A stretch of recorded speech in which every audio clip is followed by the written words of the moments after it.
Hey everybody, Jay Weidner, Reality Check. Thanks for watching. Hit like and subscribe and all that stuff. I'm going to get right to it today because I got a guest I've been wanting to have on for a while. Because what he did in his work is he kind of pulled the string and unraveled the whole sweater of pop culture, really, at the very origins of modern pop culture. So his name is Mike Williams. He's the Sage of Quay, and you can find him at sageofquay.com. And he's got a really good YouTube channel, which I will link to.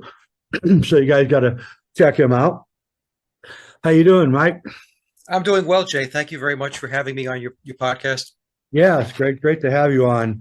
So I'm just going to let you have the floor because I don't really have anything to add that I haven't already said. I'm not, I did not investigate this. I really am kind of to pop film what you are to pop music. I more deconstruct film than I do anything else. But let's just start at the beginning of the famous, incredible band that had two songwriters that were just unbelievable, especially for their age, and they're called the Beatles. And tell us, give us your Beatles narrative. Well, I should probably start by saying that I was a total Beatle fanatic growing up. And at age of 9, I begged my father to take me to the movie theater to go see Yellow Submarine. And my father took my brother and I. My brother's only about 15 months younger than I am. And, I was just a kid and I wasn't expecting an animation. So I remember being disappointed until the very end when the Beatles came out. Right. So it was because of the Beatles that I got into music and I started writing my own songs and recording and doing all that stuff. And as far as writing music and as such, I've been doing that since the late 1970s, we'll say 1978, 79 or so. And so I was a total Beatle freak for my entire life until I hit 2016, 7 years ago. And it was back then that I ran across the book, The Memoirs of Billy Shears. And I have the 2022 version here. You can see it's I've read it. Wow, yours red is and really, tabbed. wow. So when I read the book, that was the red covered book at the time. It was released on September 9th of 2009. So that's the triple nines, or Yep. if you invert the nines, you get the sixes. Yep. And when I read the book, it was a shock. It blew me away. And I didn't really know what to make of it at the time. And so what I did was, I was asked to come on a show with Sophia Smallstorm. I told her about the book. And she says, "Oh, you need to come on the show and talk about it." And I really didn't want to because I wasn't sure whether this was something that I really wanted to hop into. And the other thing is I really didn't want to be the Paul is dead guy. I figured, okay, this is one of these things I'm going to read about, and then I'll move on to other stuff. Well, to make a long story short, that didn't happen. So I did the show back in September of 2016. And I talked about the book, and I had to pull a bunch of slides together. And it was a daunting task, Jay, because as you know, the book is 666 pages. So when somebody comes on, or somebody wants you to come on and talk about the book, your immediate reaction is, well, how am I going to boil down that much, and make sense out of it? But one thing led to another, and the book just intrigued me because I was such a Beatles fanatic that I started digging into the claims that the book was making. And as I was digging in and researching, what happened was I found that my research was telling me that the book was truthful. There are threads of fiction in the book. It is categorized as historical fiction. And I should say that up front. And the reason why that's done is because the main protagonist, who is Billy Shears, who tells us in the book that his name is William Shepard or Billy Shepard, he cannot talk about the truth. He cannot come out with a nonfiction book because he is bound by non-disclosure agreements, NDAs, and secrecy agreements. And if he goes down that path, then he runs the risk of jeopardizing everything that he's worked on and worked for over the last 56 years or so. Yep. So that's it. So I just started digging into the book, and over time, what happened was other people were watching my shows, and they got pulled into the research. And over the years, I have about a handful of researchers that I correspond with, that I'm networked into, that are very, very good, very diligent, and they dot the I's and cross the T's. And so we have been working together on and off over the last 7 years or so, putting content out. Most of the content that I put out is mine, but those folks have contributed, and where they have, I will note and give them credit for, their piece of what it is that I presented. Other times, I just have them come on the show and to present their own material, their own thoughts and ideas. So the book tells us that, to net it out, that the Beatles were not organic, that they were a construct of Tavistock, as was the Rolling Stones. And they were created as a social engineering initiative to change the very fabric of our society and our culture. And the reason why that was done was because there is an ideology, a mindset that permeates the pyramid of power, the controllers, that goes back to Aleister Crowley. And I guess we could talk about that a little bit later too, where humanity is shackled and oppressed by the current governance that's in place. They would refer to it as the age of Osiris. Others might refer to it as the Piscean age, and so on. But humans are restricted, and we're not in a position to be enlightened or, quote, illuminated. So the pyramid of power, through the Committee of 300, through Tavistock, created the Beatles, created the Rolling Stones, created the entire British invasion, if you will, to start tearing down the traditional constructs that everybody was operating within, which would be your traditional values. It would be institutionalized religion, specifically Christianity. In Memoirs, it tells us that the Illuminati declared war on Christianity on September 11th of 1962. And that's about the time that the Beatles emerged. Their first album, Please Please Me, their first UK release. Their official albums, by the way, folks, are their UK releases, not the Capitol releases out of the US, was released on March 22nd of 1963. And there you have the 322, which is the Skull and Bones number and all that stuff. The Beatles as an entity are completely immersed in occultism. And it doesn't mean the Beatles themselves necessarily were, although I would make an argument that they were well aware of, at least to some degree, what it is they were involved in. Yep. And so if we take a look at where we are today, and if we use 1960 as a stake in the ground, it's just a nice round number, Yep. and we fast forward 60 years, we can see that the change that has taken place in society across the world has been a tremendous transformation. It's very, very different from 60 years ago. And I'm at an age now, I'm 64 years old, so I can go back in time and I have a benchmark. I have a point of reference where I can take a look and say, well, I was here 60 years ago or 50 years ago, and I'm here today. Were the changes significant? I would say the changes were very, very significant within our society and our culture. So the book takes you down that path. And of course, it tells us that biological Paul McCartney, James Paul McCartney, passed away, died September 11th of 1966. And Billy replaced him. And Billy is the primary replacement. He says in Memoirs that there have been others that have played the role. In fact, in Memoirs, he tells us that there was another playing the part of Paul McCartney that had a hit, but he doesn't say whether that person's hit was during the Beatle era or the solo period. So it takes us down this road where Paul McCartney was swapped out, replaced, and we have been looking at and listening to Billy Shears for 56 years. And to put it into context, Paul McCartney was there from, let's say, 1962 through 1966. We're talking roughly 3.5 to 4 years. Billy's been there for 56 years. Yep. So what most people know is the guy that's playing the role, because it is a role. Paul McCartney is a role that Billy plays.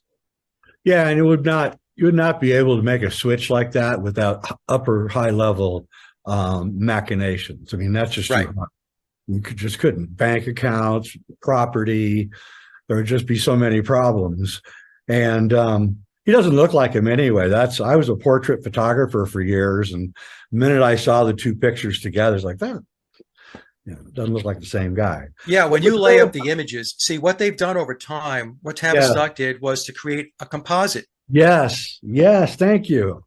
That's what they did. I thought I was losing my mind. No, they established, that was intentional, to establish a composite identity of what Paul McCartney looked like. So if you pick 1964 and take a look at him, he does not look like the guy from 1973, 74 during the Wings period.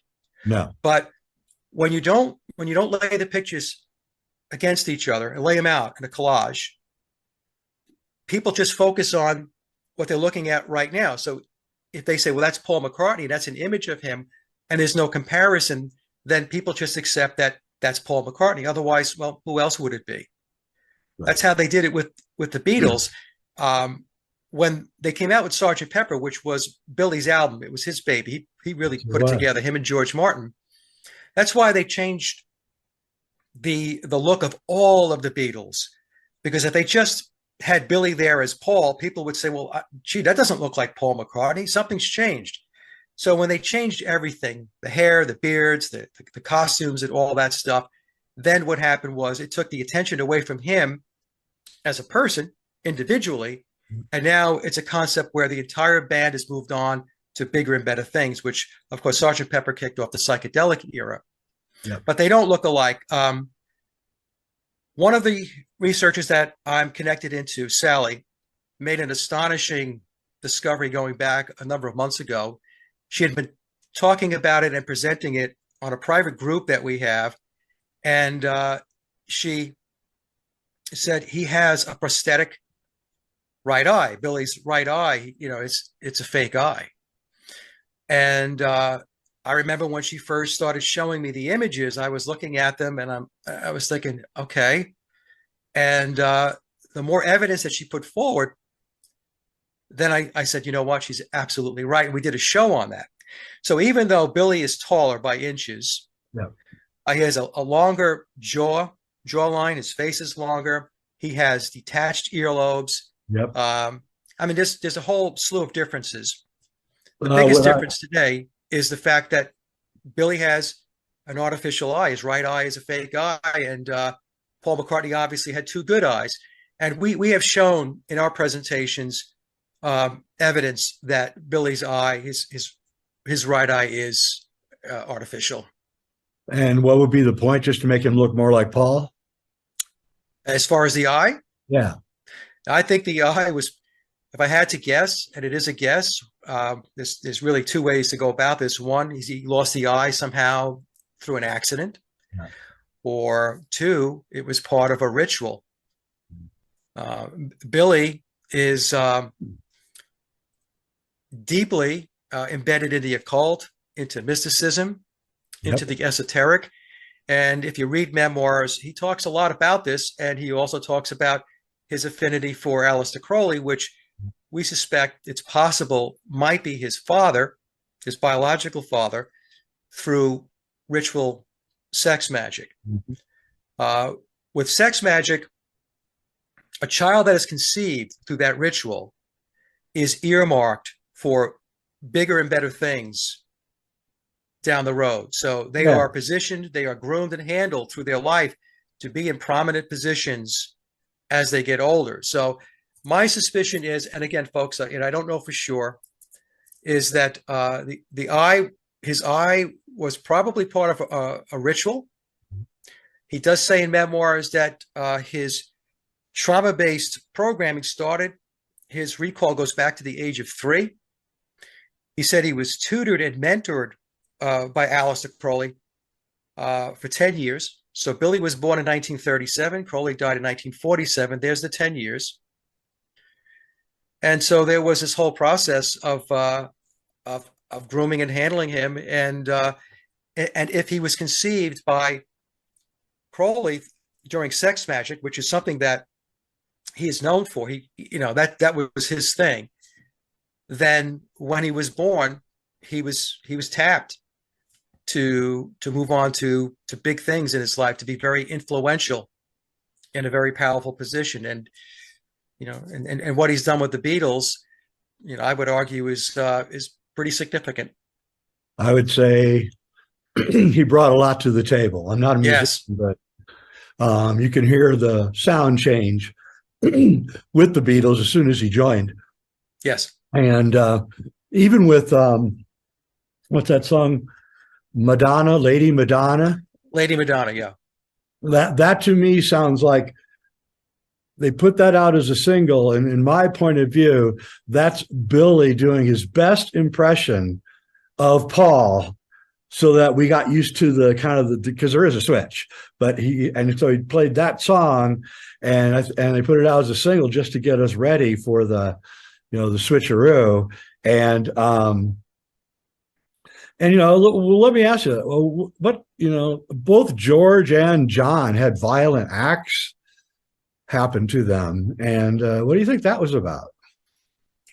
Well, Memoirs tells us, going back to October of 1962, was it? 1962, that John and Paul entered into a Faustian bargain, a pact, a deal with the devil. Now, some folks, they don't want to embrace that. They don't want to believe it, but I'm just explaining what the book tells us. And when they entered into that pact, let's say it did happen, then the argument would be that Paul's death was a result of entering into that Faustian bargain. So he would have the fame, he would have a legendary name. It would live on forever, right? Right. And he would be part of one of the most famous, if not the most famous, pop music songwriting teams of all time. And when you're 21, 22 years old, that sounds great. Yep. And so the book says that they entered into this pact, and of course both of them were at an age where, in all likelihood, they really didn't understand what it is that they were doing, what they were entering into, or the consequences of what it is that they did. And so that would lead into Paul's death in 1966. John, of course, died in 1980 when he was 40. Yeah. And George had that attack at his estate, and he almost died. And in the book, it's called, Billy refers to it as an overkill based upon that Faustian bargain that they entered into. So I'm not going to claim to understand the purpose of taking it beyond biological Paul McCartney and then taking out John Lennon and then trying to take out George Harrison, but that's how it's explained in the book. But these Faustian bargains, what Memoirs tells us is, Billy calls it death for success. And so if we look at many of the bands going back in the day, and it still goes on today, but if we take a look at the Rolling Stones, we had Brian Jones. Yeah. We have Keith Moon of The Who. We have John Bonham of Led Zeppelin.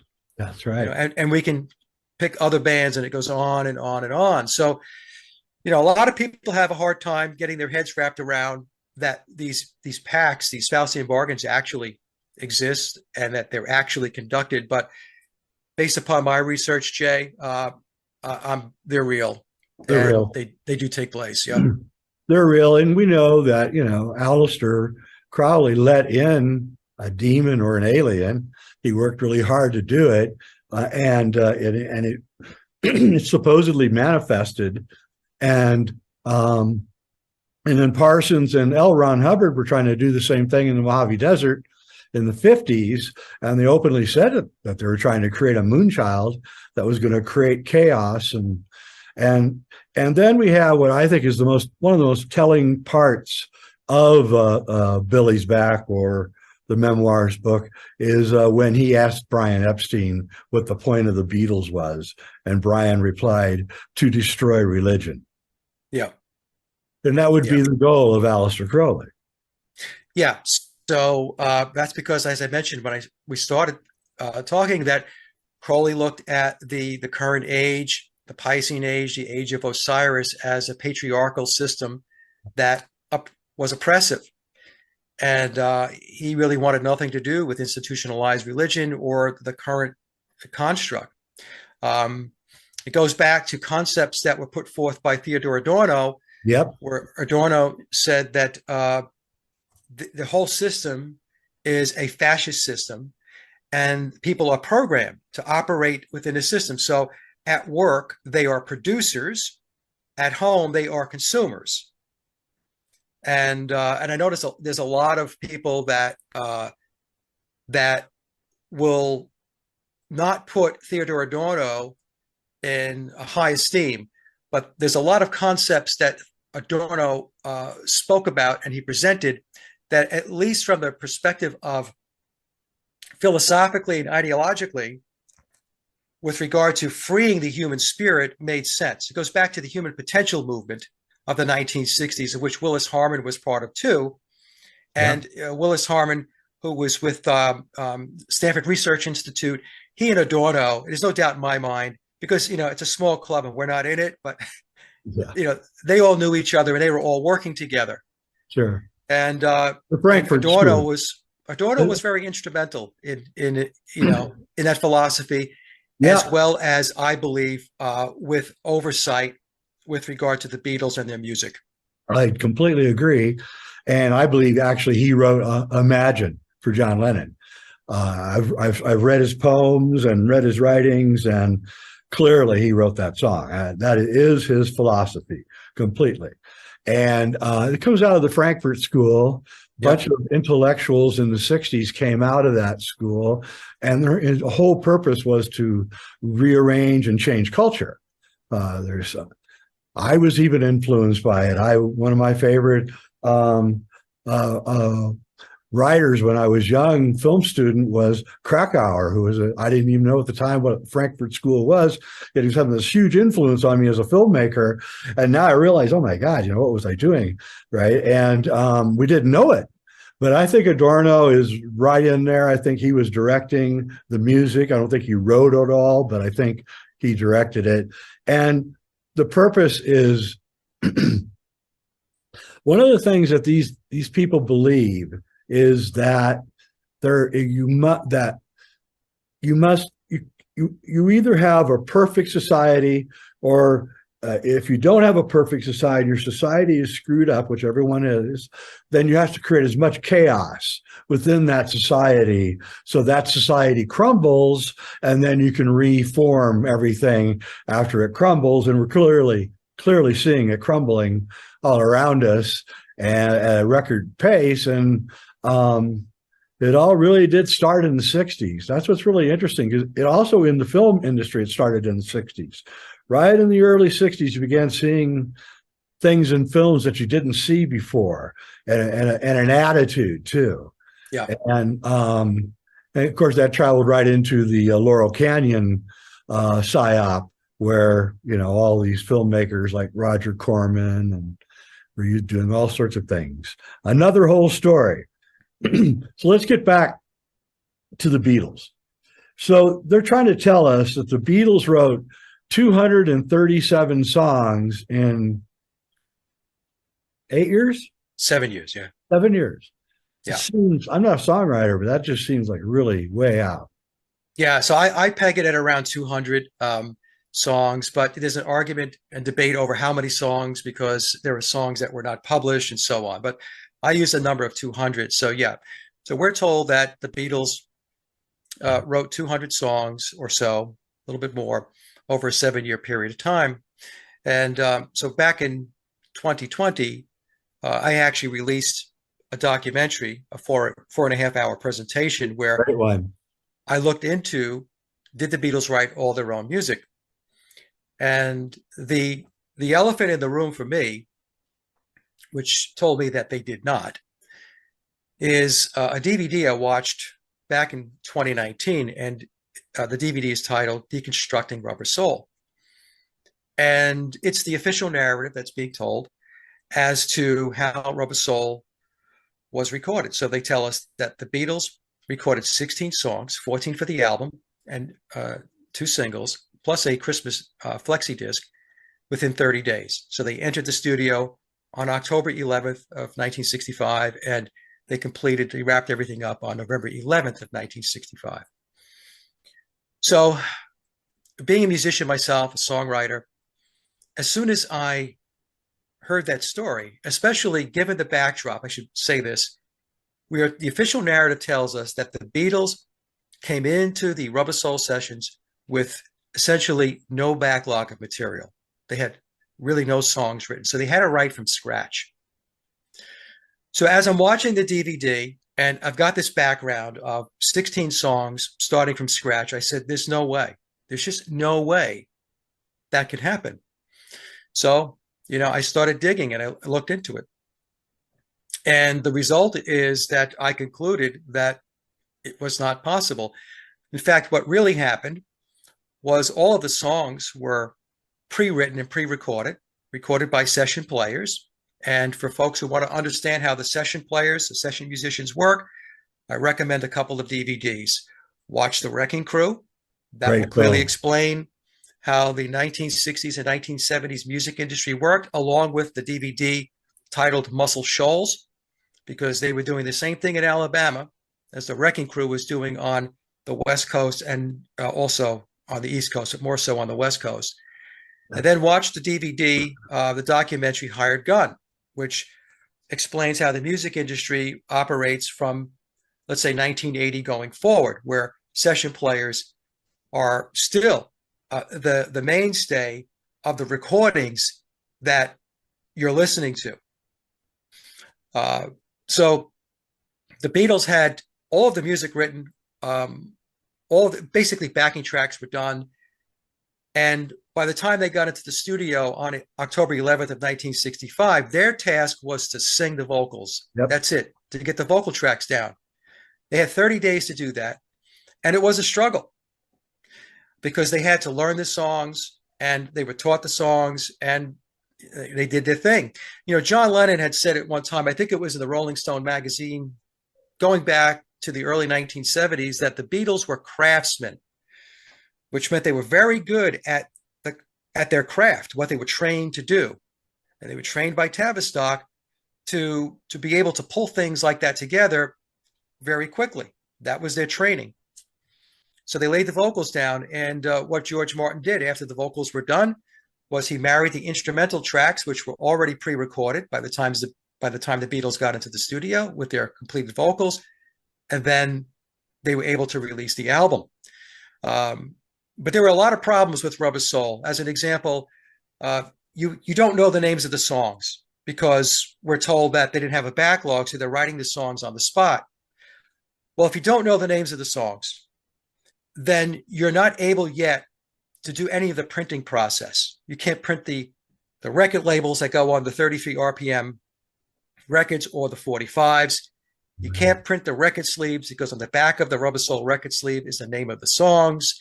So you can't do any of that stuff until you know what the songs are. And you also have to know the time of the songs, because without the timing of each song, then you cannot do the sequencing. This is all stuff that's very important to get a record out. So if the Beatles were actually writing, recording, and doing everything that the official story tells us, there was no time from the point when the lacquer, the final mono lacquer was cut on November 17th, to get that record signed, sealed, and delivered in stores, in retail on December 3rd of 1965 in time for the Christmas season. No time. And so what I concluded was, okay, well, then the only way it could have been done was all that other stuff, the record sleeve, the labels, the names of the songs, the times of the songs, the sequencing and all that, it had to be done. And when they came in and sang the vocals, George Martin wrapped up real quick, and they got the initial batch of Rubber Soul out into retail. That's how it worked. And then I concluded that if they did it for Rubber Soul, they did it for everything. That was the model. That was the model. And again, folks, watch The Wrecking Crew, watch Muscle Shoals, and watch Hired Gun. Watch those DVDs, and what I'm telling you here will make a lot more sense. Yeah. Or you can watch my presentation. Yeah. Watch your presentation. It's really good. The 4-hour one is riveting. Lots of intricate details. Yeah, The Wrecking Crew is a great film. Yeah. About like 6 or 7 guys in LA, and they played on every album, essentially. Yeah. And I believe it was on your site. I saw the Mickey, what was it, Davy Jones interview, Davy Jones, where he says, we're not the first whatever it was, contrived band. He said the Beatles were the first manufactured band. They were. In the interview. And Davy just blurted it out. Yeah. So also, I should also mention that Bernard Purdie, the famous session drummer who drummed for Aretha Franklin for 25 years, back in the late 70s, I believe it was 1978, Bernard came out and said that he drummed on 21 Beatles songs. And he caught a lot of heat for that. But Bernard, in 45 years, has never come off that statement. He said that he was hired by Brian Epstein to drum and fix the drum tracks on 21 Beatles songs. And this is what he did. I think Bernard is probably one of the most recorded drummers in the history of drumming. And we also had George Martin tell us, as part of the official narrative, that he hired Andy White to drum on P.S. I Love You and Love Me Do. And my argument is that I don't think George Martin hired Andy White just to drum on those 2 songs. I really don't. I think George Martin hired him to drum on most of the first album, Please Please Me. And then Bernard was a different drummer on that album. Yeah. Almost like a jazz drummer. Yeah. The drumming styles on the early stuff was beyond the skill level of Ringo Starr. It was beyond the skill level of a Pete Best.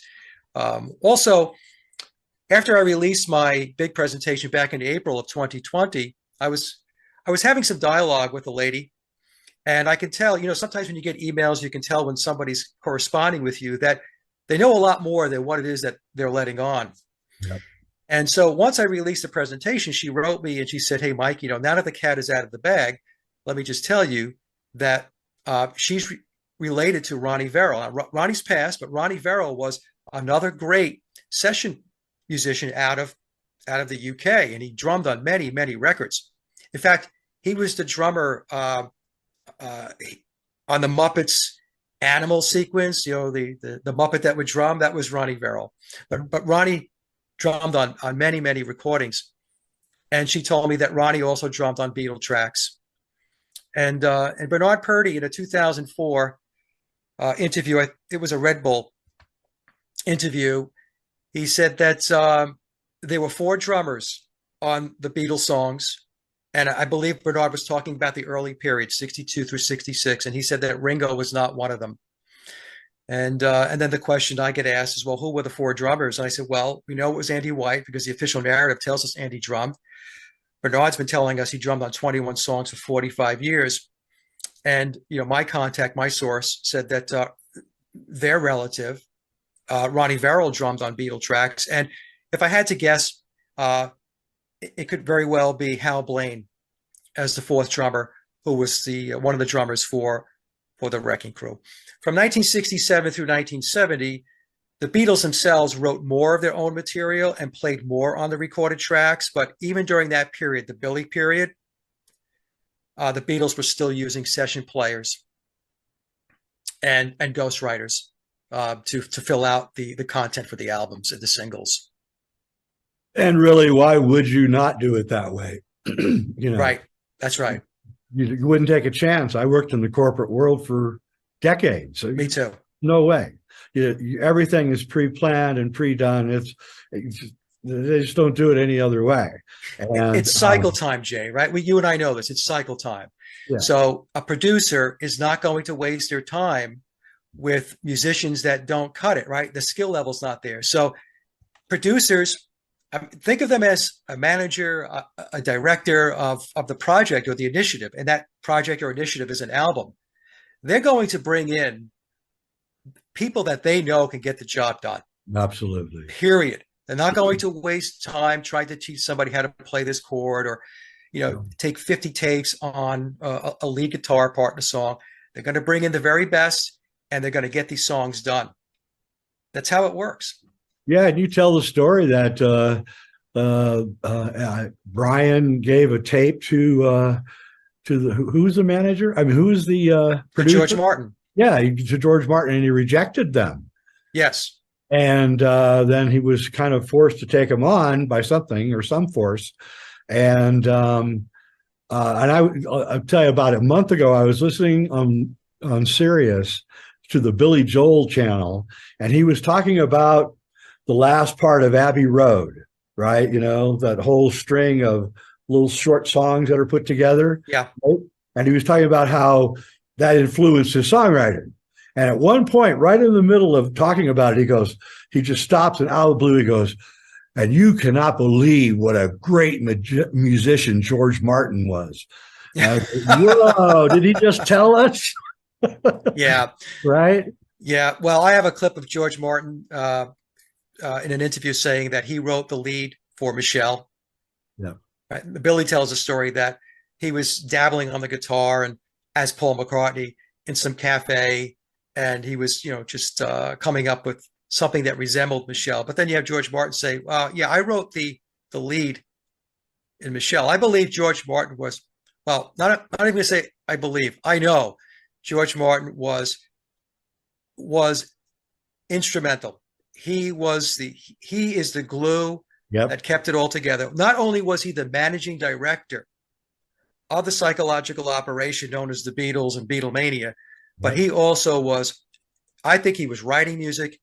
He obviously was arranging, and it's possible that Adorno was also writing some of the songs. I don't subscribe to Adorno writing all of the music, which is a claim that you'll hear sometimes, because Adorno had a lot of other stuff going on.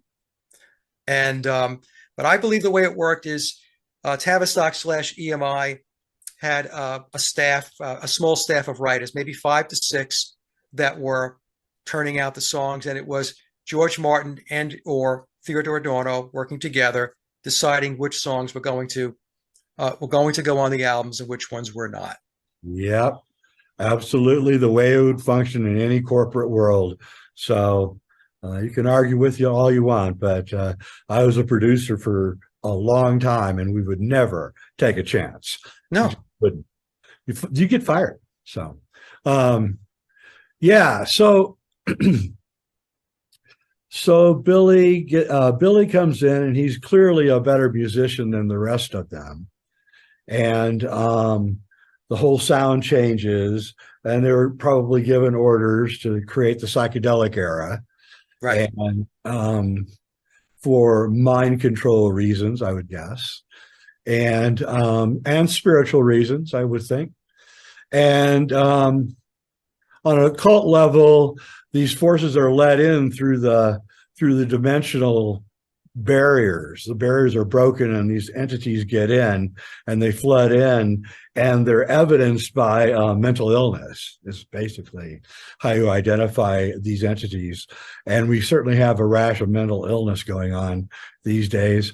And also John was John, there's this article, you sent it to me, I'd seen it years ago, about John, his personal servant or something, saying that John had turned into a right-winger.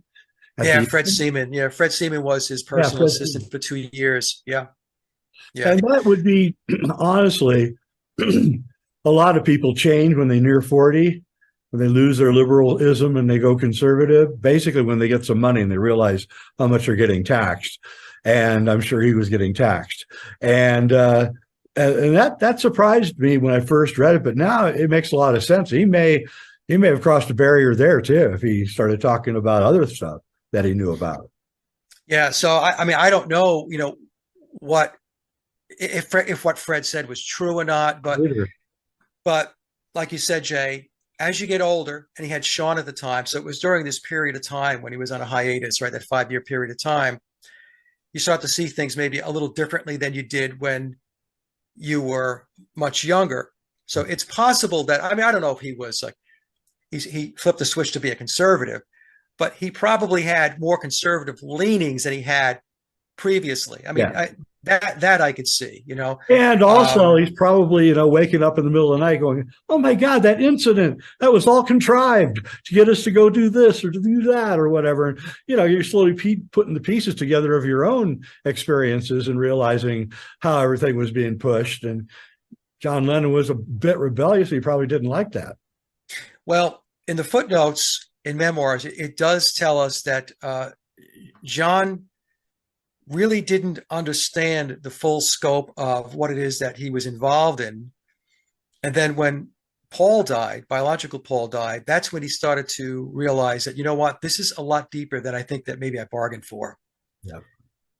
And so Yoko was his handler. This is what's told to us in the book.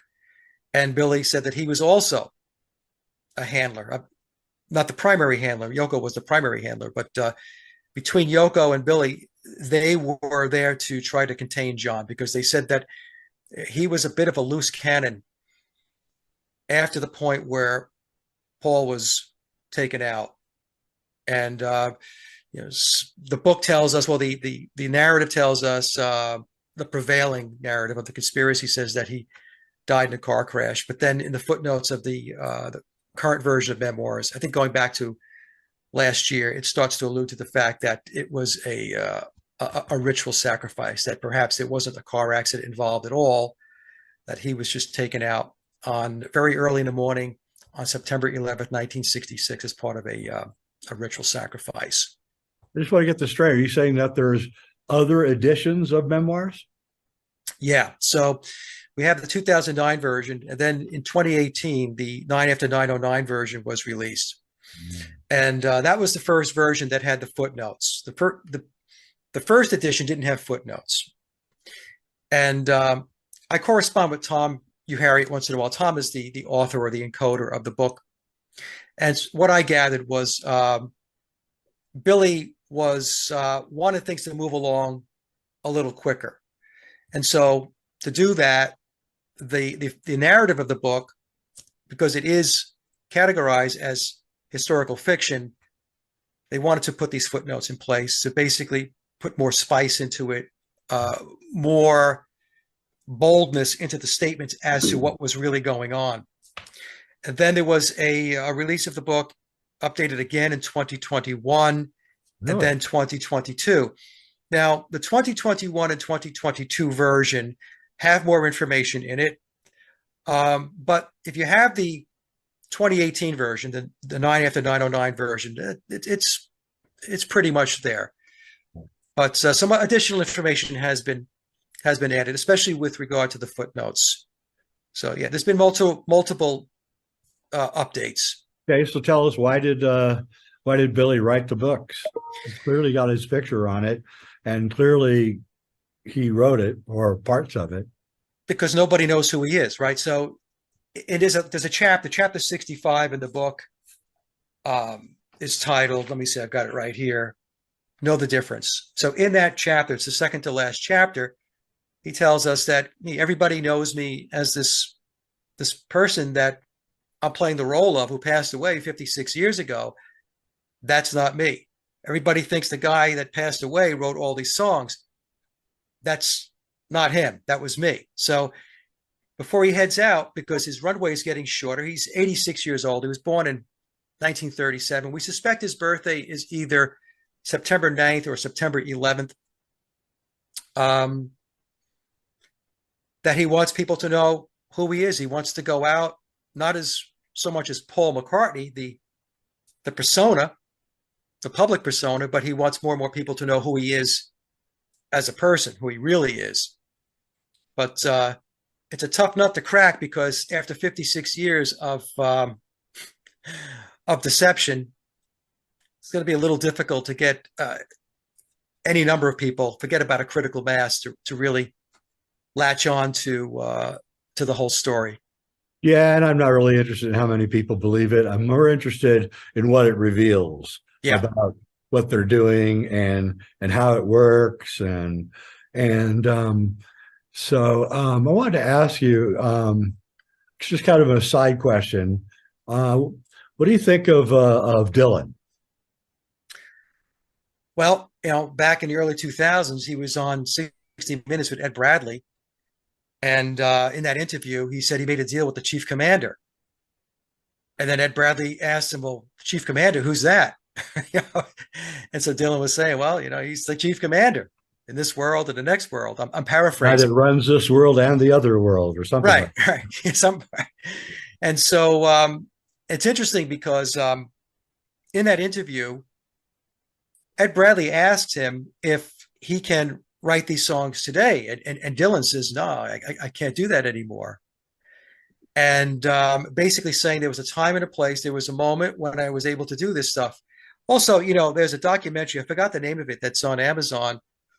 It's a couple of hours long, where people who knew Dylan said that originally when he was playing these local clubs in the early 1960s and so on, he wasn't a great guitar player. He couldn't play harmonica.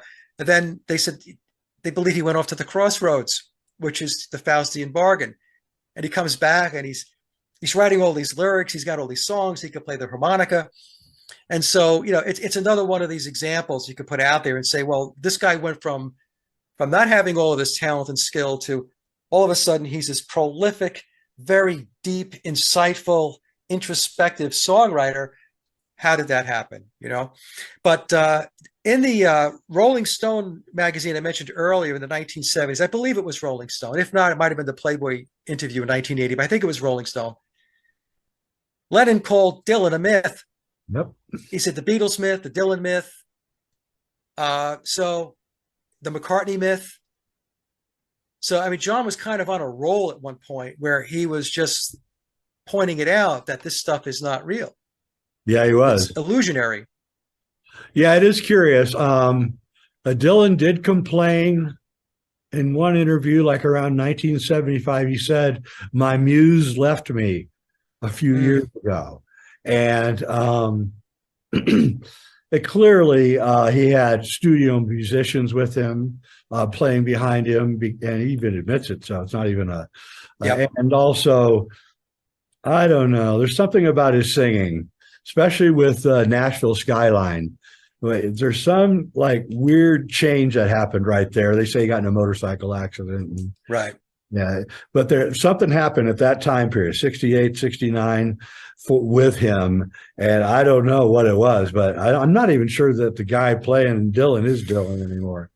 Well, that's another conspiracy that Bob Dylan was swapped out too about that time. And but that's not something I have looked at in any great detail. Either. So yeah. So I just the whole McCartney thing has been enough for me. I was sucker punched by Dylan, thought he was God on earth for a while, and now. Yeah, well, that's it, right? They're put out there as the gods. That's where you focus your energy, both your spiritual. Also, if you look at the lyrics of Times They Are A-Changing, they're pretty revealing, actually. Yeah. The curse is cast. The curse is cast against who? I mean, what do you mean the curse is cast, right? And it's very strange, as if he's actually telling us quite a bit about what he's learned about, the plan. Right. The same thing with Leonard Cohen, with First We Take Manhattan and The Future. And I mean, he's like letting out a lot of stuff in those songs if you know your stuff, Well, this is what they do. I know you know this as well as anybody. They put it out there, and it's up for each individual to decode it and understand what it is that they're really saying. And have you seen the pictures of Leonard Cohen in the university mind control? No. Oh yeah, type it in, Google it. Leonard Cohen, when he was like 9 years old, was taken to, I forget which university, where the CIA was doing all their mind control experiments in Canada, in Montreal, and he has told his girlfriend, she put it on her blog, that he had been mind controlled by the CIA when he was a young man. Yeah, that doesn't surprise me. It really doesn't. You mentioned Laurel Canyon earlier. Yep. The military intelligence they've got their they got their stink all over Laurel Canyon. Yeah, there was a 1938 article in the LA Times about a labyrinth tunnel system under Laurel Canyon that they discovered. And then all the houses got strategically built. I used to live in that area, and like Merv Griffin took this place. Oh, that was just one of the openings are. And there was even a tunnel between Jack Nicholson's house and Marlon Brando's house. Is that right? Yeah, Marlon Brando died and Jack got the house, and then he burned it down. He made a deal with the LA Fire Department to do a test burn. So they burned down Marlon Brando's house, and then the tunnel caved in during the, putting the water all over the fire caused the tunnels cave in. They saw the tunnel went all the way to Jack Nicholson's house. Makes you wonder. Yeah, I mean, what it tells you is this reality is nothing with regard to what most people believe it is. It's absolutely nowhere even close. And that's the thing. I mentioned in one of my presentations that the work that I do, Jay, I do it for me because, like you, I want to understand the mechanics of how they go about doing what they do. Yep. I don't do this to convince anybody of anything. I really don't, because you can't convince people. If they're not ready, they're not ready. You can talk to you blue in the face. Nothing's going to happen. So you have to do it for yourself. And, but if by putting your information out there, you're able to interest a couple of people and it resonates with them, that's fantastic. But really, at the end of the day, I always tell my audience, it's an individual journey to learn what this is all about. Yeah. And, you have to look at the right artist and figure out, what they're saying, because not all of them are as high up the pyramid as others. And so the right artist will tell you a lot more if you read between the lines. And people like David Bowie and even Prince were getting very close to saying things that were, troublesome to some people. And then they both kind of vanished. Yeah. Got to be careful with what you say. That's why the Memoirs of Billy Shears is, in my opinion, a very, very important book. I agree. Because it is coming from a very high level person within the pyramid. And he's giving you insight into how this all works. And but unfortunately, most people are going to, they're going to hug the Cinderella story. They just want to believe that the fictional official narrative. They don't want to hear anything about how it really works. It's fascinating. You see things that you want to see.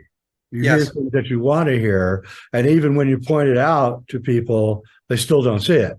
And even then, and then you use backup evidence, and they still don't see it.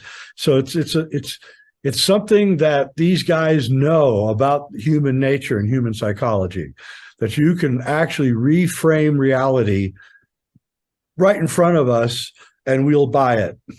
And they do it all the time. It's the more that I examine and drill down into events of the past, the more I realize, a lot of them just weren't real. They were not real at all. They were staged events. And now I'm not even going to get into it because I know what YouTube would do to me. But, just events that happened around my life, I went back and looked at, shootings and things. And I was like, wait a minute, none of this makes any sense. And so that's the world we live in. And I do believe you're right. I think the whole point is, well, I call it the Great Distortion. And William Casey, head of the CIA, once said that once everything that the people believe is a lie, we'll know that we succeeded. Yes. And you say to yourself, well, why would anyone build a world like that? Why would you want to live in a world like that? Because how irresponsible can you possibly be, right? But they use this chaos magic to hide themselves. That's what I've concluded. And the chaos magic is the Great Distortion. And it's like they have a list of distortions ready to pull out. As soon as the one distortion isn't working anymore, they bring out the next distortion until everybody is mentally ill. And that is rampant right now too. Yeah. What I tell my audience is what you have to come to grips with is that this world is run by occultists. Yep. You have to understand that. It's not run by presidents. It's not run by prime ministers. That's just all puppet show stuff in front of the curtain. Yep. And once you understand that it is run based upon occultism, and the point you made before, Jay, about the controller's knowledge of the human mind and how to manipulate it goes way, way beyond what most people can even comprehend. They have been at this for a very, very long time. And in a show I did a number of years ago, I said to my guests, anything worth knowing is a lie. And what I meant by that is, if knowing the truth would help you in any way, would help you to understand this reality, it's going to be a lie. And right now, what they're doing is they're going down an alchemical process to change the world. And I also did a presentation on this as well. And right now we're going through a process. There's four stages of this alchemical process. So the first one is the Negredo stage. And that's the total destruction of the existing structures, belief systems, traditions, religions, and so on. Because from an occult perspective, from a magician's perspective, you cannot have remnants of the old. It all has to go away. You have to start with a clean slate and then build from there. And then you have the rise of the phoenix. So, this is what we're going to plot behind 2001: A Space Odyssey, basically. Yeah. The monolith is the prima materia, the black stone. Right. It changes and revamps the human race 3 times in the movie. And the final one is, of course, the Star Child coming back. And Kubrick was clearly high up in those realms, and was probably, it was a pre-scripted movie that was scripted by them on purpose. I mean, I have the interview with the head of MGM at the time, and a guy says, well, what about that crazy science fiction movie you got being made in London? And he goes, I'm not following any of that. It's like, yeah, right, buddy. $10 million movie in 1968, and you're not following it? Yeah. Right? Because he didn't pay for it. So the whole thing is, and Kubrick must have been vastly aware of this Beatles thing, I think, too. So, we know the Who knew about it, because Pete Townsend says the parting on the left is a parting on the right. And that's exactly what happened, Paul. You're talking about the hairline. Yeah, the hair part to the right, which is the real telltale sign of who you're dealing with here. Right? They can't get rid of Help and Hard Day's Night, though. If we have any evidence that they're massaging those movies to make it more amorphous? I don't know. I have to take a look. I actually have old versions of on VHS and stuff. I should go take a look. Now, they do doctor images on the internet all the time. All the time. This is what I tell people. People can't comprehend this. And I said, look, they control the internet, okay? So they can put up, take down, modify, whatever it is they want to do. And it's the same thing with documents, right? So some people will say to me, well, where's biological Paul's birth certificate? I'm like, we're dealing with deep state stuff. Yeah. Getting rid of a birth certificate is like a walk in the park.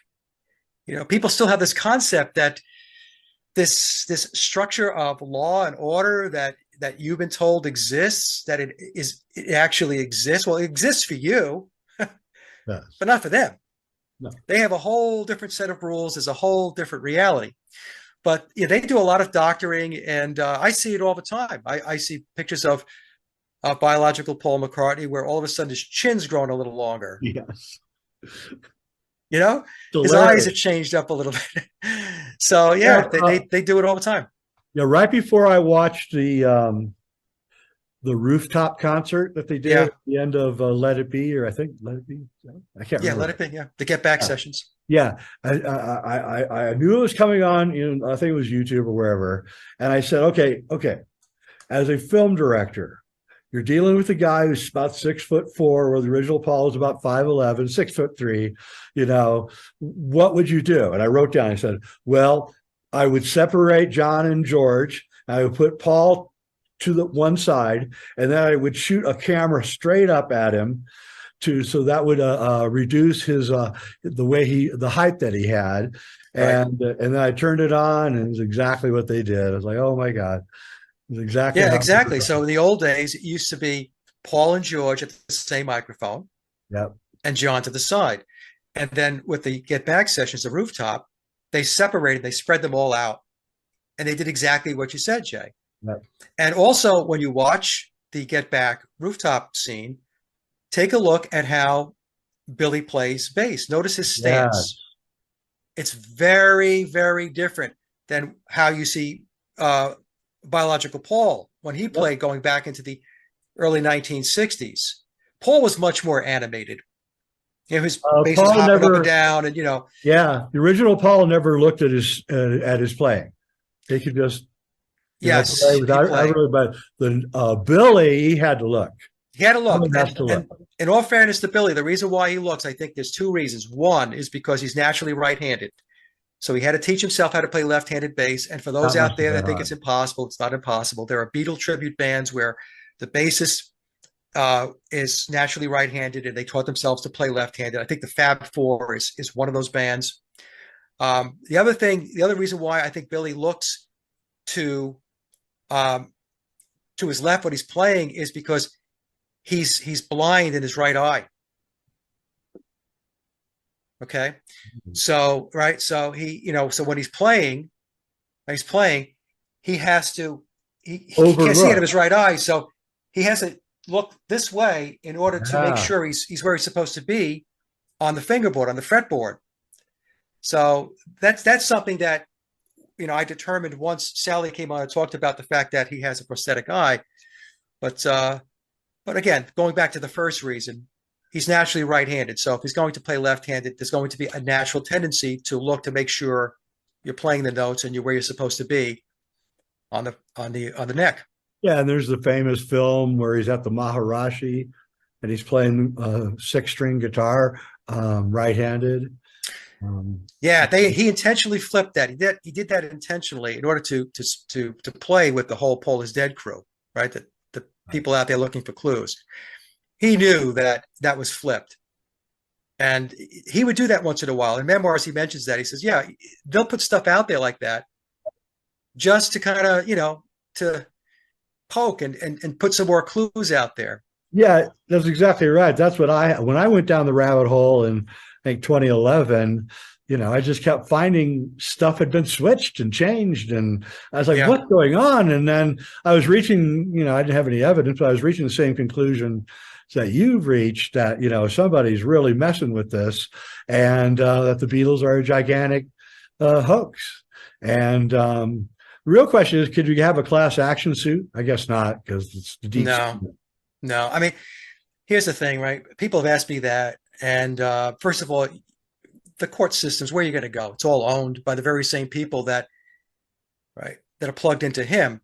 So that's not going to happen. Number two is he's operating under a corporate fiction. He's operating as Paul McCartney, the enterprise, Paul McCartney, the business, the corporation. Okay. So it's like if you own a business and somebody says, hey, are you the ABC company? And you go, yeah, I'm the ABC company. Well, are you really a building? No, but you could say you're the ABC because you own, that's your corporation. So when Billy says he's Paul McCartney, he's operating under a corporate fiction. And I can tell you right now, all of the I's have been dotted and T's have been crossed contractually to make sure that thing is bulletproof. Yep. I know you're right, because I know a screenwriter in Hollywood who wrote amazing screenplay about the whole thing, and he couldn't get, it was a really good screenplay and no one would do it. No one would touch it with a 10-foot pole. So about the Beatles? Yeah. Oh, okay. So what, he was going to dig into the conspiracy? Yeah, oh, yeah. Reveal it? The whole thing, yeah. And he had fake people, fake names, right? But yeah, it was clearly obvious who it was, right? And what was going on. And but no traction at all. Just like I know another screenwriter who wrote a screenplay called 1969, A Space Odyssey, going into the whole Kubrick stuff. And again, a really good screenplay, but No one will touch it. And so it's all being controlled from the very top, of course. Oh, But, yeah. Yep. yeah. Well, the Beatles, the moon landing, all that stuff, that's very, very, very important It all started at the same time. to their narrative. Yeah. Yeah. I mean, that's what's so amazing. It's like somebody in 1961 went, hey, you know what? We can like change reality, right? Yep.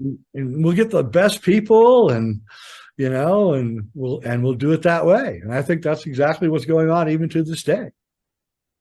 And they did. That's the thing. It goes back to what I was saying before. If we put 1960 as the stake in the ground, move Yep. forward 60 years, the amount of change that's taken place worldwide is monumental.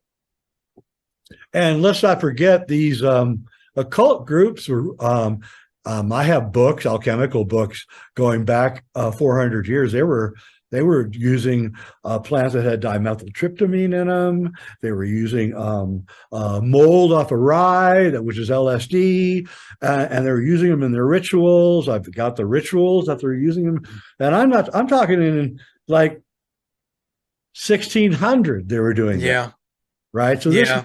So this group worked its way up into the power grid through Crowley, and then they spread their chaos, magic, hallucinogen religion. And that's what they're doing. They're trying to create a new religion to replace the old religions, all of them, I think. Yeah. Or those old religions have to start taking the hallucinogens. Well, we could see, no, they want to replace the old religions. That's what I think. They just want to get rid of it because it's in their way. They can't have all these divergent belief systems as roadblocks to where they want to go. So the way to do it is to break it down. Just break it down. Get it to the point where, you know, it doesn't have the hold on people like it used to. Now, some people are never going to let go of it. But their plan is to move forward with a lot less people. I'll say it that way so that this doesn't get bounced up at YouTube.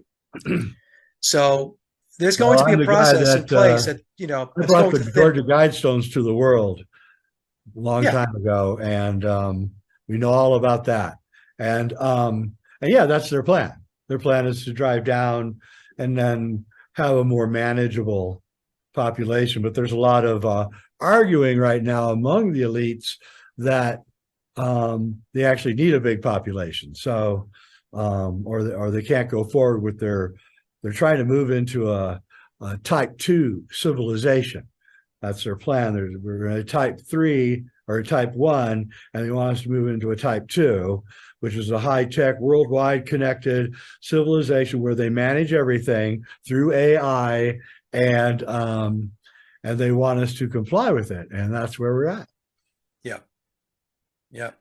But eventually, and I'm not talking about 10 years from now, 20 years from now, they think in terms of not just decades, but hundreds of years. So they might say centuries from now, this is our plan. This is where we plan to be. And this is unfathomable to most people. How do you think in terms of how do you plan and strategize centuries out?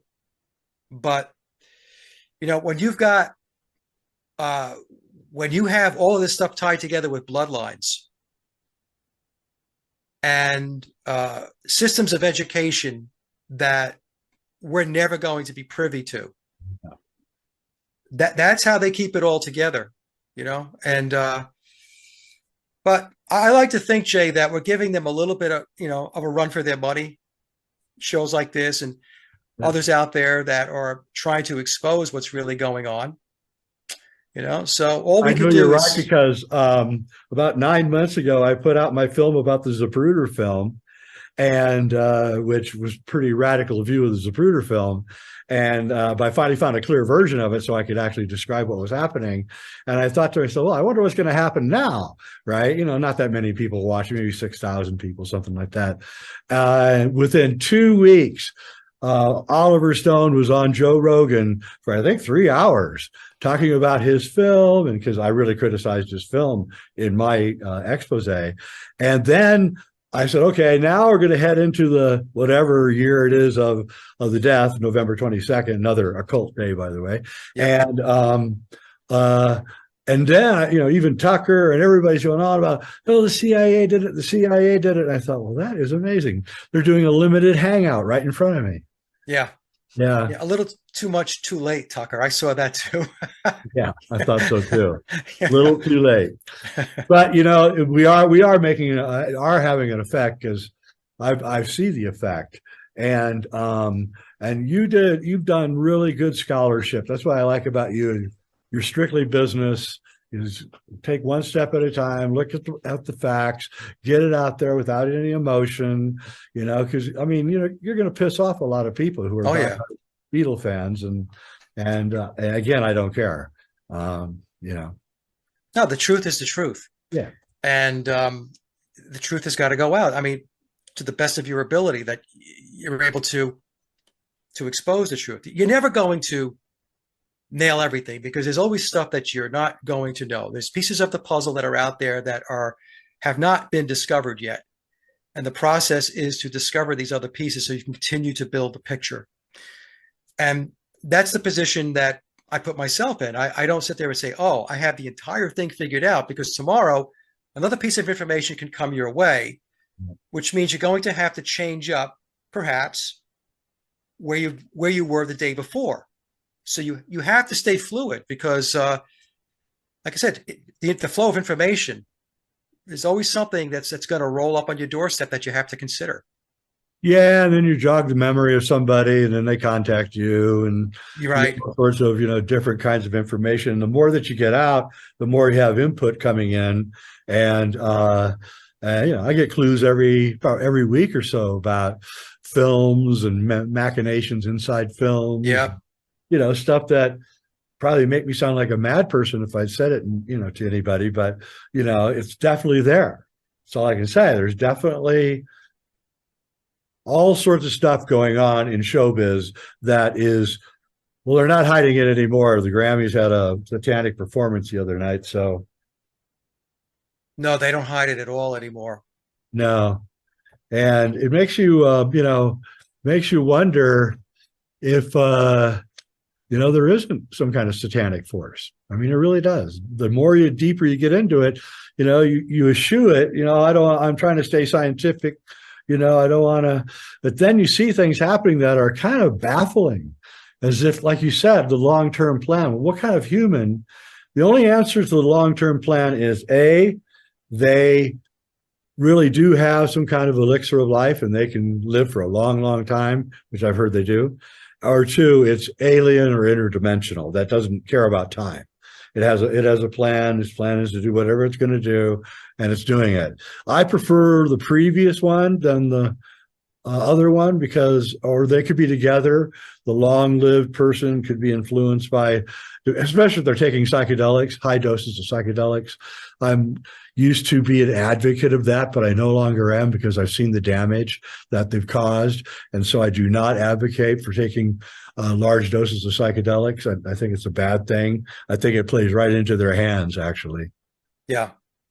Well, I think that's my personal opinion is I do believe that they are plugged into otherworldly, outside of our realm.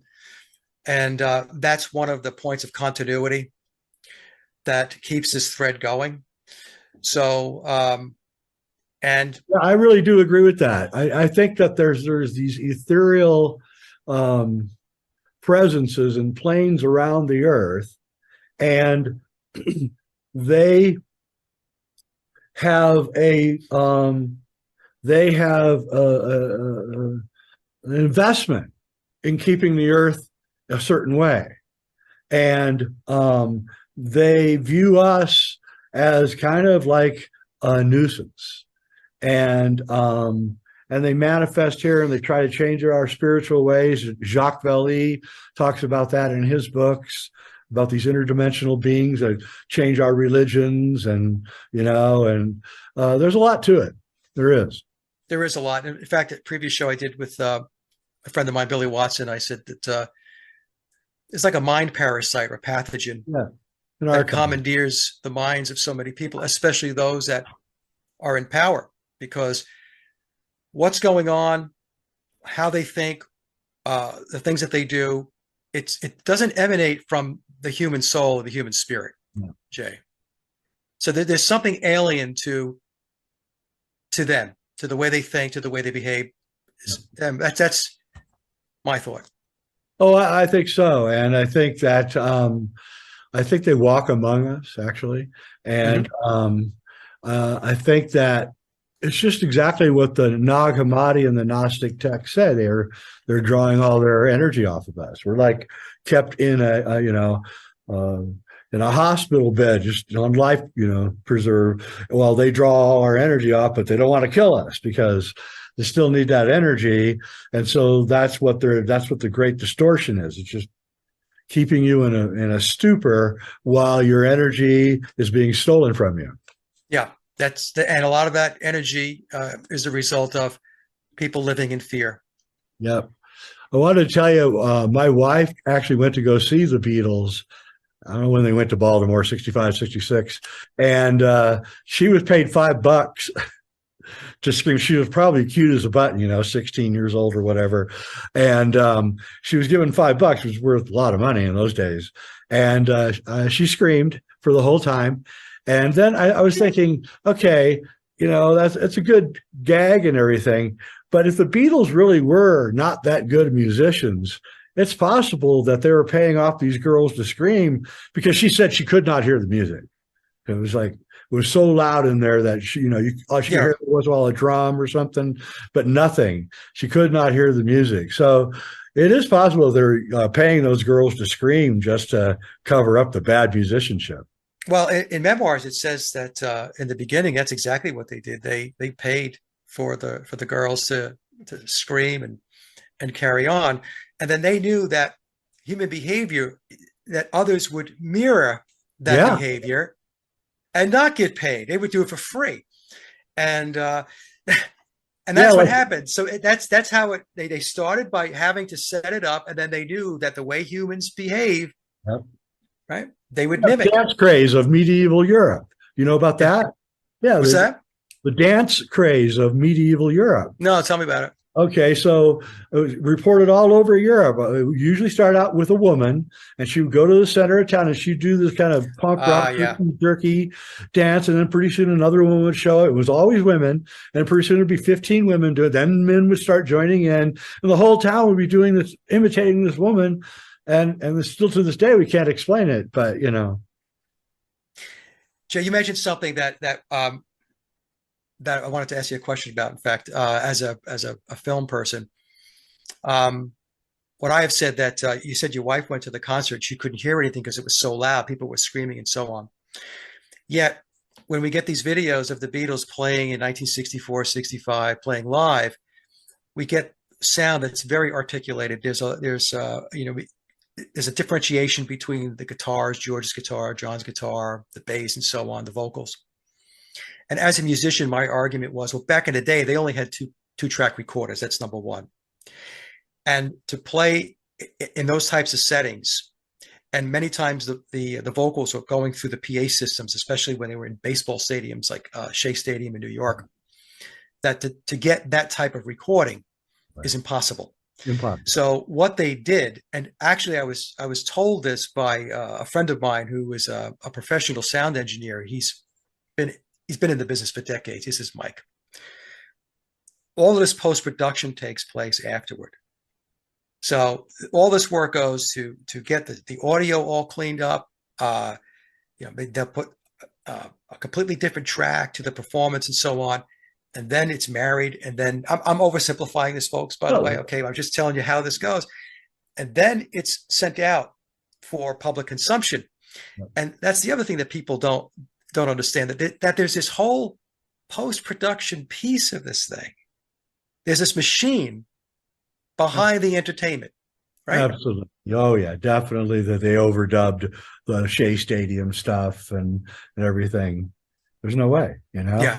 I also watched the documentary on Shea Stadium. Watch how it's cut. You can't really watch them playing very long. It's a quick cut, quick cut, quick cut.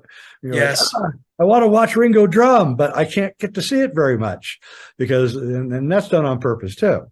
So yeah, that reminds me of footage of them playing in 1966 in Japan at Budokan.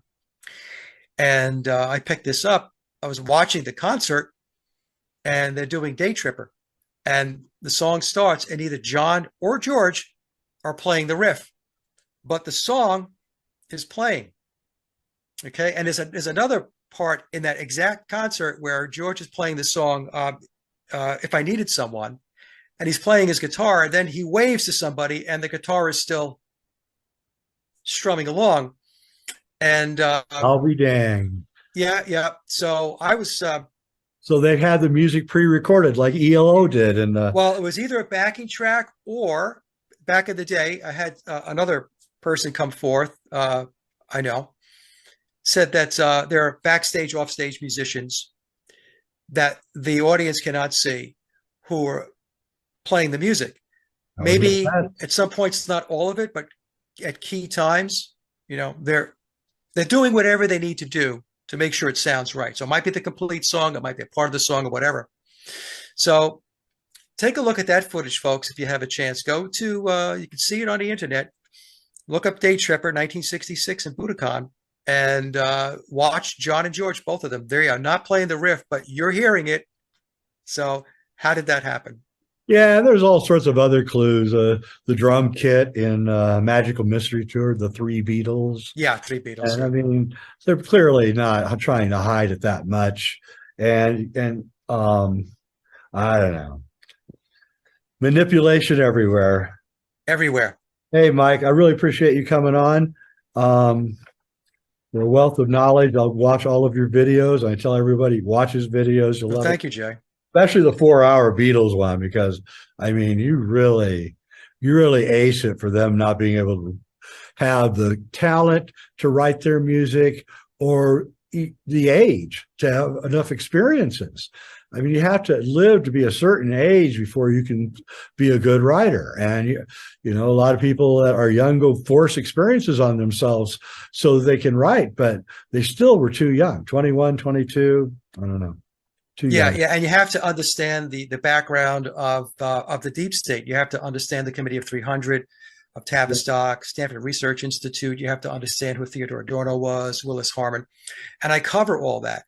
And then once you understand who these players are, then the pieces to the puzzle come together a lot easier, I think. That's right, and there are not that many players. If you make a list of them, you're not going to hit over 200 players that are obviously the members of this thing, and there's like a culture brigade, and they own all the studios, and they run the whole thing. That's what happens. Yeah, things handed down from, it's not as overt. It's more like, why don't you do some films on a certain subject? Right? They suggest it, right? Then all of a sudden you see all these films coming out that address a certain mind control subject that they want you to do. And that's how they do it. So it's never overt. That's the thing. They keep it the other way. Right. All right. Mike Williams, you are a wealth of knowledge. Sage of Quay, sageofquay.com. Check out his YouTube. It's really good. Oh, I want to add, Mark Stacer is not John Lennon, right? No. Okay. I apologize. He's completely different ears. Huh? He has completely different ears. Yeah, I saw your video. And I foolishly said he was about 2 years ago. There's times when he looks very much like him, but look at Mark's ears. Yeah. Very, very different than John's ears.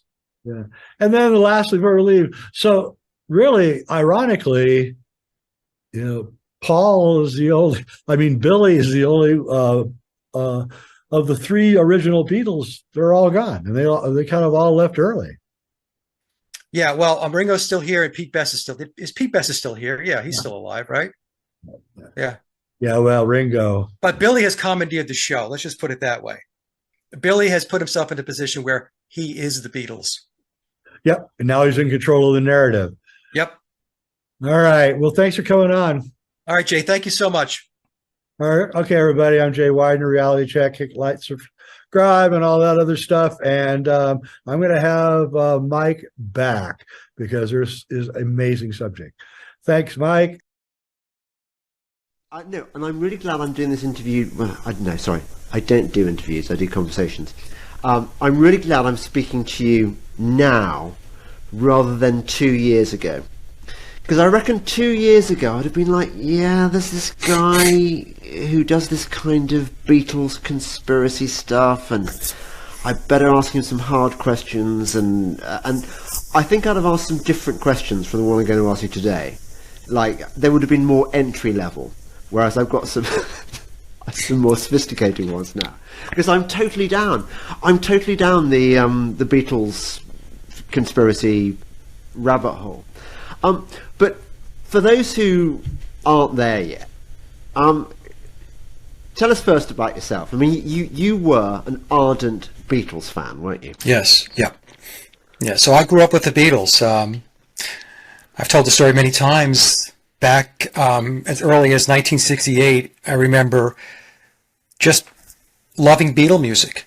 And I went to go see Yellow Submarine in 1968, and I bugged my parents to go see it. And, you know, it wasn't my parents' cup of tea. The Beatles were not, you know. So my father took my brother and I to the movie. And so it goes all the way back to even before 68. I mean, I was aware of them in 1967, and I started playing Beatles songs on guitar. What I would do is I would buy sheet music, guitar sheet music, easy guitar stuff. And that's how I taught myself to play, because I knew the Beatles songs. And so when I figured out the chord diagrams and I started strumming them, because I knew the songs, I knew whether I was playing them correctly or not. And so as time evolved, they just became a big part of my life. I collected a lot of Beatle memorabilia over the years, James. I have a huge Beatle vinyl collection. Some of it I have sold off. The more collectible stuff I still have. And I collected their vinyl for many years. And I have their records from all over the world. And some of the records I have are very collectible.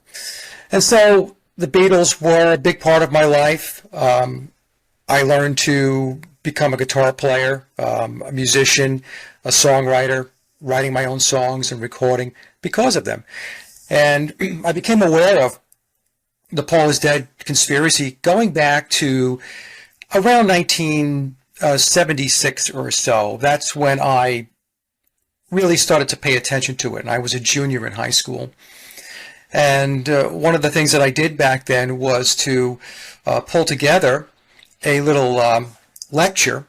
I brought in a friend of mine. His brother was older than us. He was about 4 or 5 years older. His name was Doug. And Doug knew about all the clues that were on the Beatle albums, you know, the backmasking and all that stuff. And so I was so fascinated by it, and he knew all the clues. So my school at the time, my high school in New York, was very progressive. So they allowed us to bring in guest speakers. Of course, it had to be approved and all that stuff. And I put these little posters up in the school letting people know that we're going to have a Paul is Dead presentation. This goes back to 1976. And I didn't expect anything. And then once the moment came, it was a packed house. It was a classroom. There was standing room only. Doug was at the front of the room, and he was taking everybody through the clues. But I thought at the time, and for the longest time, that Paul was always Paul, and that the whole Paul is Dead deal was nothing more than a clever, witty marketing program, the Beatles having some fun with their fan base, because the way the Beatles are presented to us is they're very clever and witty. And it wasn't until 2016, it was 2016, that I bought the book, The Memoirs of Billy Shears. This is the later edition with the blue cover. The original cover was red, and I bought the book on Amazon on a lark. It came up as suggested reading, something you might like, a recommendation. So I got the book and I read it, and as I was reading it, it was just taking me back because there's so much detail in the book. I thought to myself, look, the only way all of this information can be in this book is it has to be coming from somebody from the inner circle, whether it's the guy playing Paul McCartney or people within the inner circle that have helped to put the book together. One way or another, all of that information just didn't come from nowhere. There had to be a source. And so when I got the book, I set on a course to research it and to figure out whether the book was truthful and where it was not being truthful, where it was just telling a fictional tale. The book is classified as historical fiction, and there's a reason for that. It's for plausible deniability. But the book is a very elaborate piece of encoding. The author is Tom U. Harriet. Tom and I, over the years, have become friendly from the perspective of a professional relationship. I tried to get Tom on my podcast going back to 2016. Initially, he said he would come on, and then about a week later, he wrote me and he said that he couldn't do any podcasts, any interviews. And I surmise that the reason for that is because he signed non-disclosures, and legal representation in all likelihood said to him, look, it's best that you don't do that, because even innocently, unknowingly, you could say something that could be breach of the NDA. So in any case, that set me on a course to read the book, to decode the book. That's the most important thing. You have to decode it. Those who are intrepid will take the time to do it. I'm connected into a handful of colleagues that have done that. A lot of the work, a lot of the research is mine, but on the other hand, there's research that comes my way because I'm connected into some really smart people that have taken the book and decoded it. So it's been 8 years now. I started in 2016. I didn't think it would last this long. The first show I was on to talk about it was Sophia Smallstorm's podcast, and I didn't even want to do it. I just told her about this book I was reading, and I said it's very fascinating. I don't know what to make of it yet, but it's fascinating. And she wanted me to come on. So finally, I said, okay. So I put together a huge PowerPoint presentation to break the book down, because it's 666 pages. There's 66 chapters. So yeah, so to boil it down, I had to put these charts together, and that was not something I was looking to do, because I knew it was going to be a lot of work. But I did it. And then Mark Devlin contacted me after that, and he wanted me to come on his show and talk about it. And it's really funny, James, on that show, I said to Mark toward the end of the show that this was the very last presentation or discussion I was going to have on Paul is Dead. Famous last words. And so it's 8 years later, and there's just so much to the conspiracy. Yeah. There's so much to it, and it's really it's foundational from the perspective of, if you take a look at other conspiracies, the elements contained within the Beatles and McCartney conspiracy you can apply to many, many other conspiracies. So, and that's where I'm at with it today, and I don't know how much longer I'm going to do it. Sometimes I say, I don't know. I think maybe I'll do it this year and ride into the sunset, but every time I have those thoughts, something else pops up, and it drags me back into it.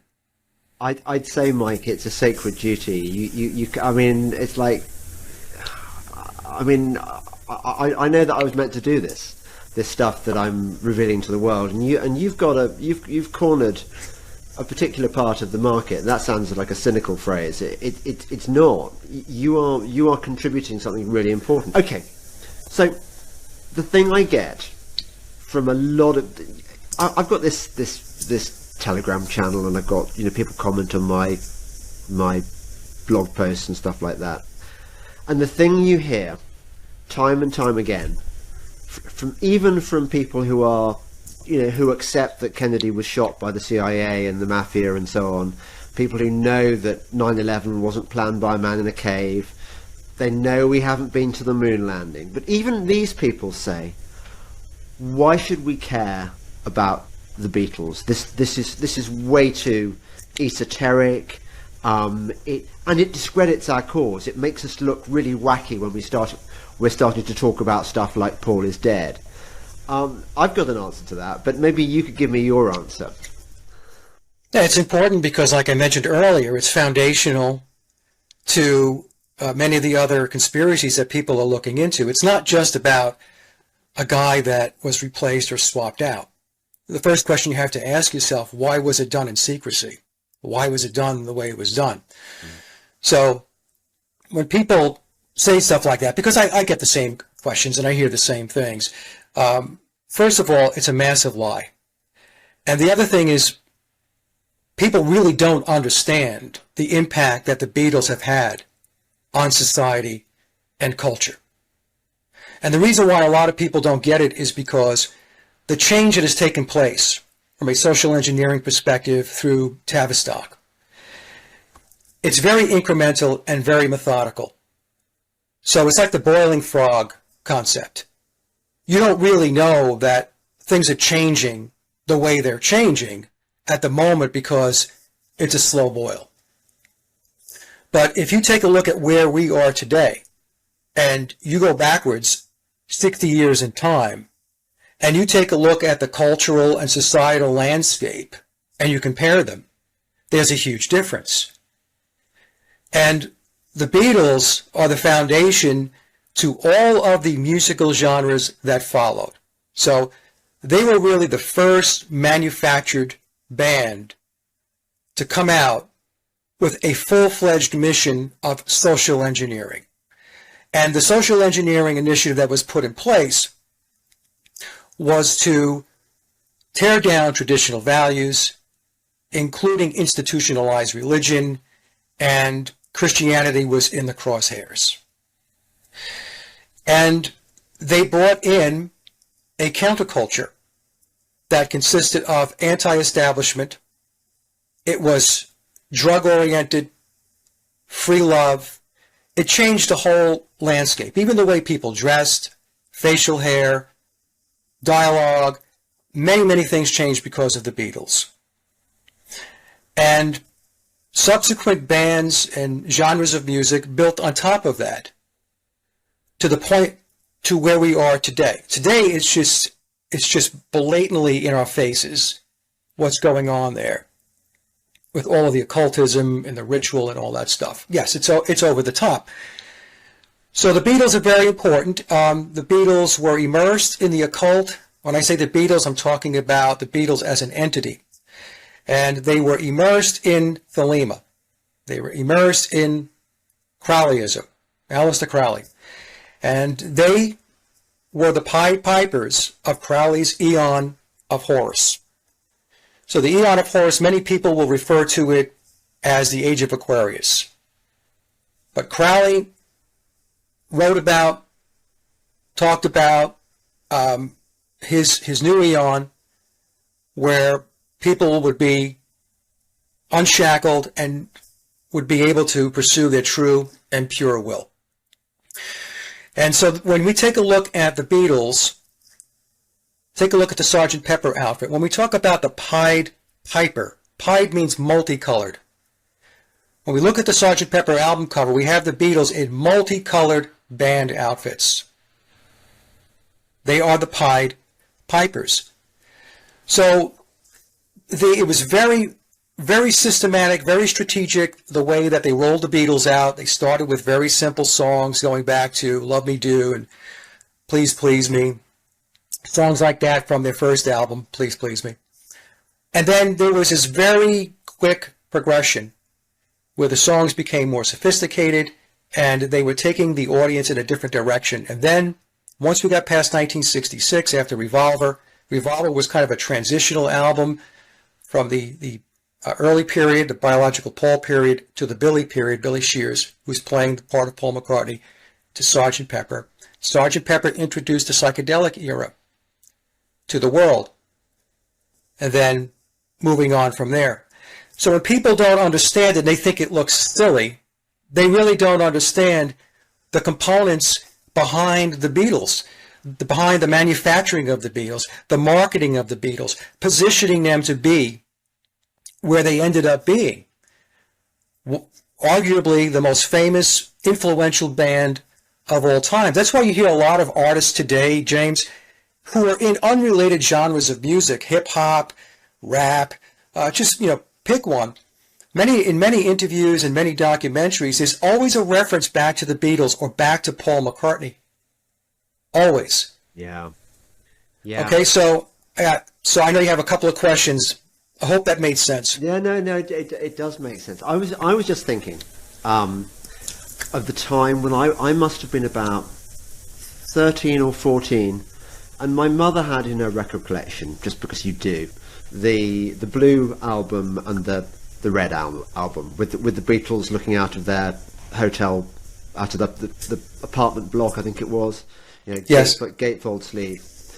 And I remember methodically going through all the Beatles songs, saying to my brother, we've got to listen to this stuff because it's the Beatles and we've got to get into them because they're really culturally important. That was the sort of... And so one sort of made oneself like the Beatles and played it until we were into the Beatles. And I was wondering whether you felt the same way I do, that I'm now not sure, knowing what I know now about the Beatles, whether I genuinely liked them or whether I was culturally brainwashed into liking them because they were the thing that you liked because everyone did. Do you ever wonder that? I mean, were they as good as we thought they were? Yeah, I think it's both. There was a massive push by Tavistock to market them, going back to 1963. So it's the same marketing and promotional types of deception that we have today. Pick something. Pick the safe and effective. The C19 event. It was marketed. It was promoted. It was pushed and pushed and pushed and pushed. So it was the same thing with the Beatles. It was really, really pushed. In fact, I have a book that was written by Tommy James and the Shondells, and he has a chapter in there where he talks about in 1963 he saw a placard, a promotion for the Beatles, and this is in the United States, and it was saying the Beatles are coming, the Beatles are coming, and he was thinking, he's saying in the book, like, well, what's this all about? Who are these guys? And then they arrive in the U.S. in February of 1964 with all of this fanfare. So that piece of it, it's being pushed onto the public, and you're being conditioned, or many people are being conditioned to say, hey, if you don't like this, maybe there's something wrong with you. Okay? Yeah. Everybody's going to love this. Yeah. But then again, but many people did like the music. I mean, I personally did like the music. There's a lot of great Beatles songs. People today will ask me, do you still think the songs are great? Yeah, a lot of the songs are great, regardless of who wrote them and who was on the recorded tracks. So I think to answer your question, I think it's a mix of both. Yeah. Humans have a tendency, a huge tendency, to follow. They mirror, they mimic, so they want to be accepted into whatever the current pop culture mentality is at the time, especially when you're young. They want to fit in, and so that's a big piece of it as well. Yeah, I mean, look, I agree with you. There are some Beatles songs which are pretty indisputably great. I mean, I give you Eleanor Rigby, for example. It's a great song. It's a great song. Yeah. And I like A Day in the Life. I like the fact that it's broken up into different sections, which give it a kind of sophisticated feel, which I think that sort of anticipated prog rock and all that kind of stuff, isn't it? All the things that. So I can see that some of the stuff they did was clever and good. But I look at some stuff, and even at the time when I was trying to get into it, I mean, I instantly realised that the Blue album was better than the Red album. And you think of the lovable mop tops singing "Love Me Do," I know. I mean, it just felt so lame. Even though one was told that this was the birth of their genius. They were just. Tell me about the story that we were told about how they were really good musicians and they really cut their teeth in the Hamburg club. They were sent to Hamburg, and this is how you know that the Beatles were a really good tight band, because they'd had all that practice in the raw So how did they fake that period, for example? Well, it was faked. I don't want to say it was faked. We received an official narrative. We received stories. Yeah. Those stories don't necessarily reflect reality. So the stories tell us, that they were this band. They came together. They went to Hamburg. They played for weeks on end. They played 7 hours a night. And then when they weren't in Hamburg, they were back in Liverpool and the adjacent areas, and they were doing their gigs there.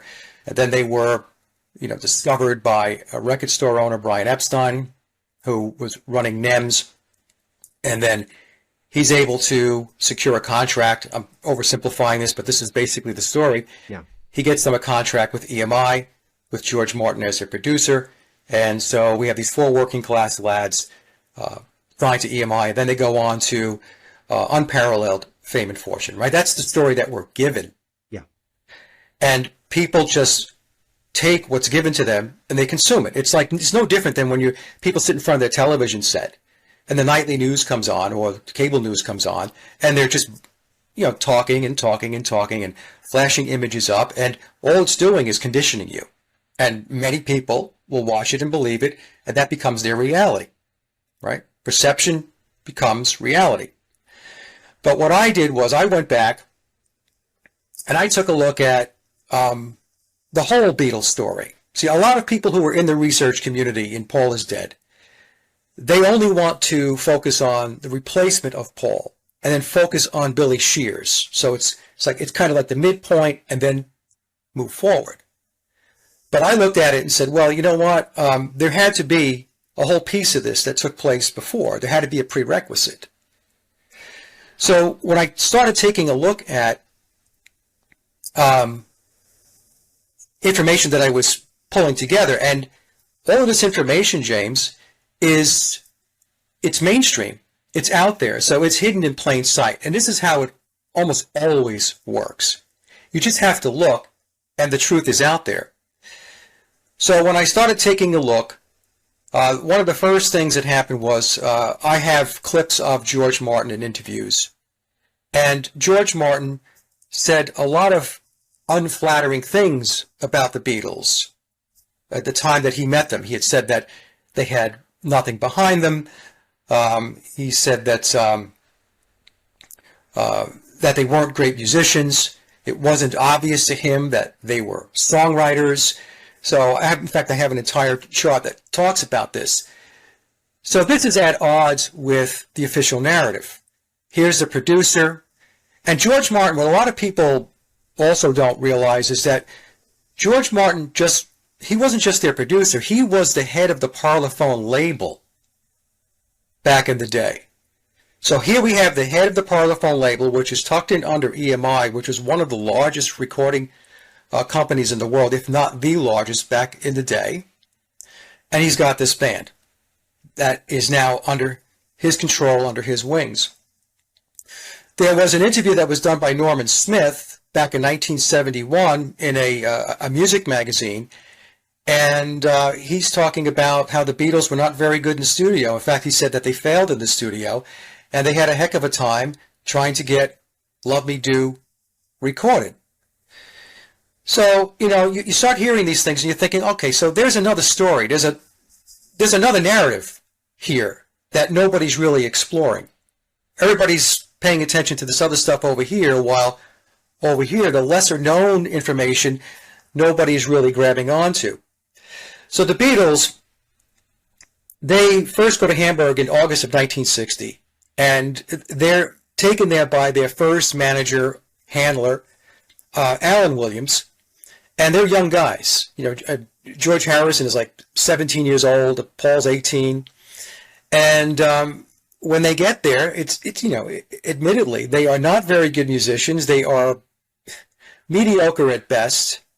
And this is not just me saying this. I mean, this is information that has come out actually in mainstream sources to say this. And they showed no inclination or no acumen as to being songwriters.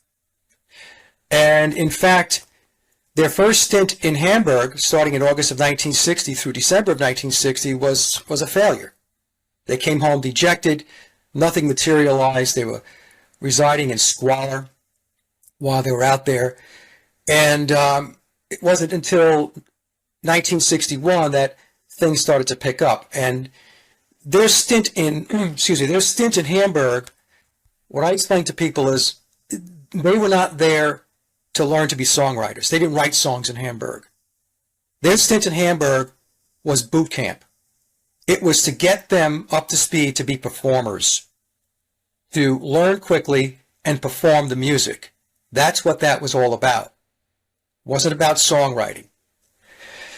And so we have them in Hamburg in August of 1960, and then we get through 1961, and they're doing all of these gigs. They're gigging. And then somehow they wind up with an audition with Decca, another major label, on January 1st of 1962. So the first question I had to ask myself was, well, how does this band that really had nothing behind them? They weren't great musicians at all. They weren't songwriters, but somehow they wind up with an audition with Decca Records on January 1st of 62, where they recorded 15 songs, of which 12 were covers, and 3 were these nondescript originals that didn't wind up on any of their albums when they were a band. They ended up on anthology later on, but not during their timeline when they were together as the Beatles. And Decca turns them down. Then Brian Epstein takes takes tapes to George Martin in February of 62. George Martin takes a listen to the tapes, and he says to Brian Epstein, based upon what you're showing me, I'm not going to sign them. I'm not interested. And then, in June of 1962, there's a change of heart on George Martin's part. As the story goes, he was instructed to take the Beatles on from up above, and we could talk about that a little bit as to how that may have taken place and who it was. Yeah, because I'm intrigued there. Because okay, so you've got Brian Epstein. I can see how. Sorry, George Martin. I can see how let's call them a normie would take this. They would say the reason that George Martin was averse to the Beatles was because he was an old-fashioned pucker, ex-Navy chap. He was from a different class. He didn't understand the raw new sound of popular music, popular beat combos, and so he needed to kind of attune himself to this raw new talent. But obviously that's not really how it works. No. The question I want to ask you is, how early do you think George Martin was in on it? Do you think he was always kind of intelligence stroke Tavistock, or do you think he was talked into it? No, I think that I'm giving you my opinion on this because there's no hard and fast evidence to prove one way or another. But George Martin, to put it into perspective, George Martin was given the Parlophone label to head up, I think in 1955. He was 29 years old. A 29-year-old was put in charge of the label. So an EMI goes back to, it has its roots in the military, back to World War II. So it's part of the military-industrial complex to begin with. George Martin takes over the Parlophone label from Oscar Prius in 1955. Oscar Prius retired. And I think at the time, Sir Joseph Lockwood was the CEO of EMI. So we have some, like, especially with Joseph Lockwood, we have some heavy hitters. So this tells me that George Martin was being positioned to take on the responsibilities and the role that he ended up with. So 7 years later, you fast forward, and 1962, he winds up with the Beatles. So I think he was always part of the strategy, always part of the plan. Now, one of the other things that is important to understand is that within the Masonic system, within Freemasonry, the role that you're going to play is not always known early on. In other words, you're set up to have certain positions, to have certain skills that are going to be utilized down the road. And I think that could possibly be the case with George Martin. He was being mentored, he was being brought along, fully knowing that at this point here, this was going to take place. A band like the Beatles was going to be handed over to him. And he was going to play a big part in leading this social engineering effort. In a lot of ways, I look at George Martin as a social scientist, a social engineer. So that's my thoughts on George. Yeah, and to a degree, I suppose, their handler. Yes.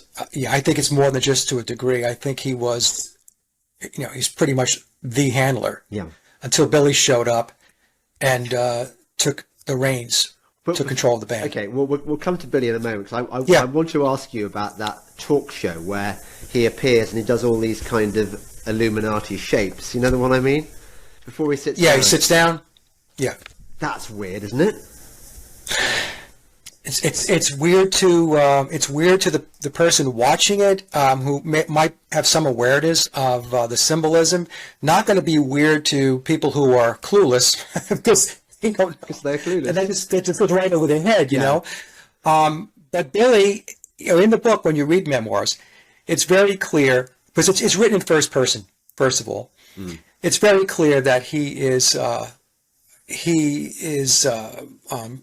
occultist. And he's an accomplished occultist, into mysticism, the esoteric. So for him to do those types of things, and now that I've been doing this for as long as I've been doing it, when he speaks, and when I see him make those symbols, it doesn't surprise me at all, because that's what he does.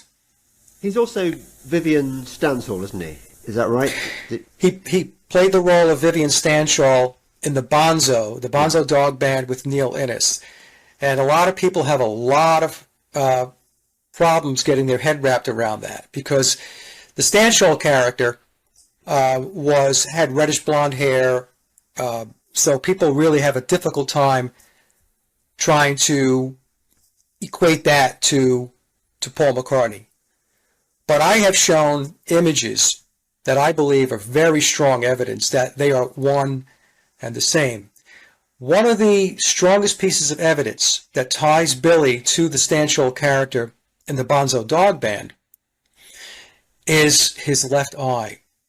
So when I was first looking at Stanshall, I noticed that he had a wandering or lazy left eye. At least that's what I thought. And then when I saw pictures of Billy, he had the same configuration with his eye. He had this kind of wandering, lazy eye. So I was thinking to myself, what are the odds that two different people would have the very same issue? And as I dug more and more into it, because the book tells us that he did play that role. But again, my role was not just to take the book at face value. My research said, okay, well, that's great that the book says that, but can I find evidence that would indicate that it's true? And I did. I have some very compelling images. I mean, I can send them to you after the show if you'd like. You can take a look at them. Where it's very clear to me. In fact, let me see if I've got one here. I don't know if I can show you. Okay, so I'll show this to the audience. Can you see that? Yes. Okay. So the person with the microphone is Vivian Stanshall. Yeah. The other guy is what people who people think is Paul McCartney. Yeah. Now just take a look at the image, and right off the bat, I don't know about you, James, or others, I'm looking at that and saying, well, the person, the Billy or Paul McCartney character, is just an older version of the guy that's over here. I'd agree with you. I mean, take a look at the eye. Yeah. It is in the eye. Okay, so what I did was, I then, to make it easier for people, so we have this eye. So the left eye looks like it's wandering. Yeah. I have one more to show you. I don't want to take up too much of your time here. But this is another one that is very telling.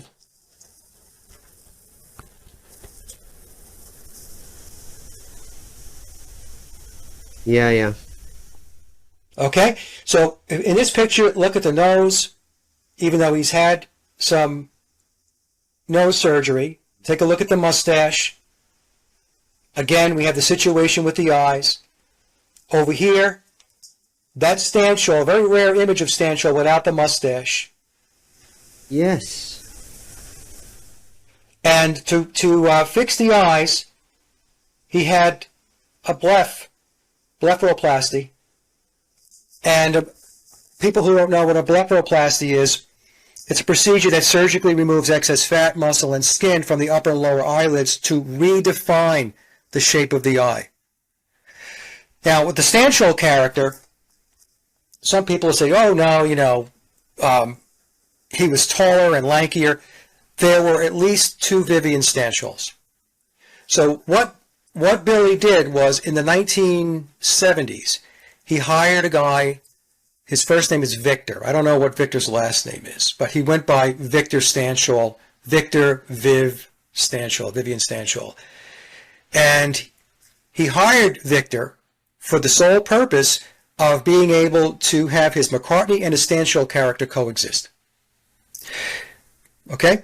So, and when you take a look at the Stanchel and the Bonzos, and the Stanchel that didn't perform in the Bonzos, it's very easy to tell that even though there are similarities in their appearance, they are not the same person. And people will go to Wikipedia and say, oh, well, it says Vivian Stanchel died in 1995. Victor died in 1995.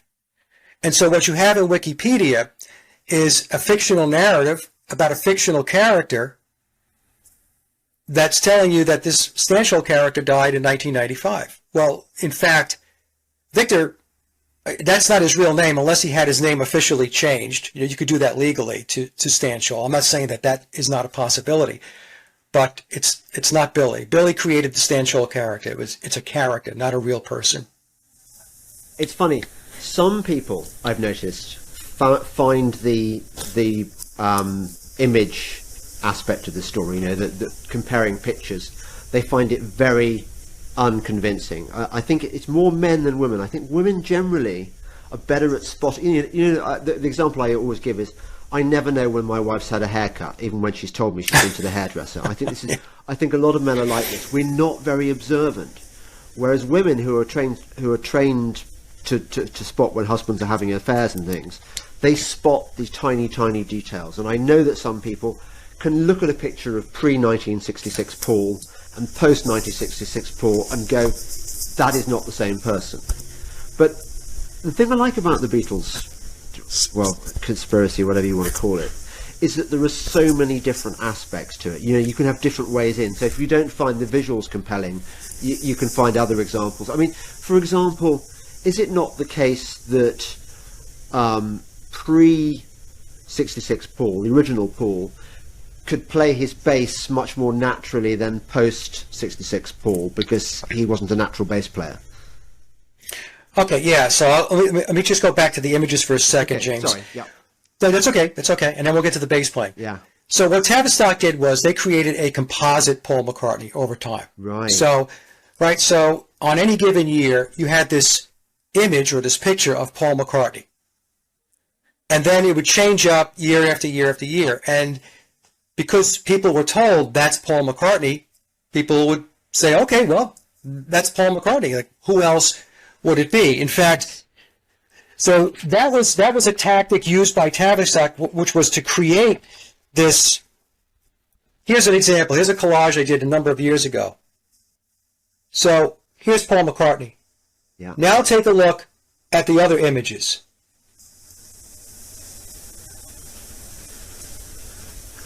Yeah. They're not the same guy. No. I have another one. So here's you believe they are because you were told that they are. Yeah. Here he is here. This one is a hybrid. This one, a lot of images have been doctored, James. Yeah. A lot of images have been doctored. Here he is from the 1980s. Yeah. That guy is that guy? That guy is that guy? So what they did, in fact, I did this chart a long time ago. Here's Billy with his Wingsday and his mullet. Yeah. It's not the same guy. So what Tavistock did was to create a composite. And so over time, people just kind of massaged it all together, and you just accepted the fact that this was Paul McCartney. But nobody was looking at, or very few people, I should say, were looking at the images right next to each other. Yeah. And doing a comparison. So now the other question you had was, I'm sorry, It was the bass playing. That apparently Yes. you can see from footage that it's very different. That he has to look at the fretboard. Yes. Yes. Now, the reason for that is because Billy's right-handed, and Billy had to teach himself to play left-handed bass. And I hear comments all the time, oh, it's very difficult to do. It is difficult to do, but it has been done. There are Beatle tribute bands where the person that plays the character of Paul McCartney in the tribute band is a natural right-handed player, and they taught themselves to play left-handed. So with a lot of discipline and a lot of motivation, which Billy had, you can do it. Now, Paul could play the bass. You know, he didn't look at his fretboard very often. I've seen that that collage, and it's a good comparison. Whereas Billy has a tendency to look down, and it's primarily because being a lefty is not Billy's natural playing orientation. Now, the other thing too is that Billy is blind in his right eye. This is research that came to me via one of my colleagues, Sally Whitty.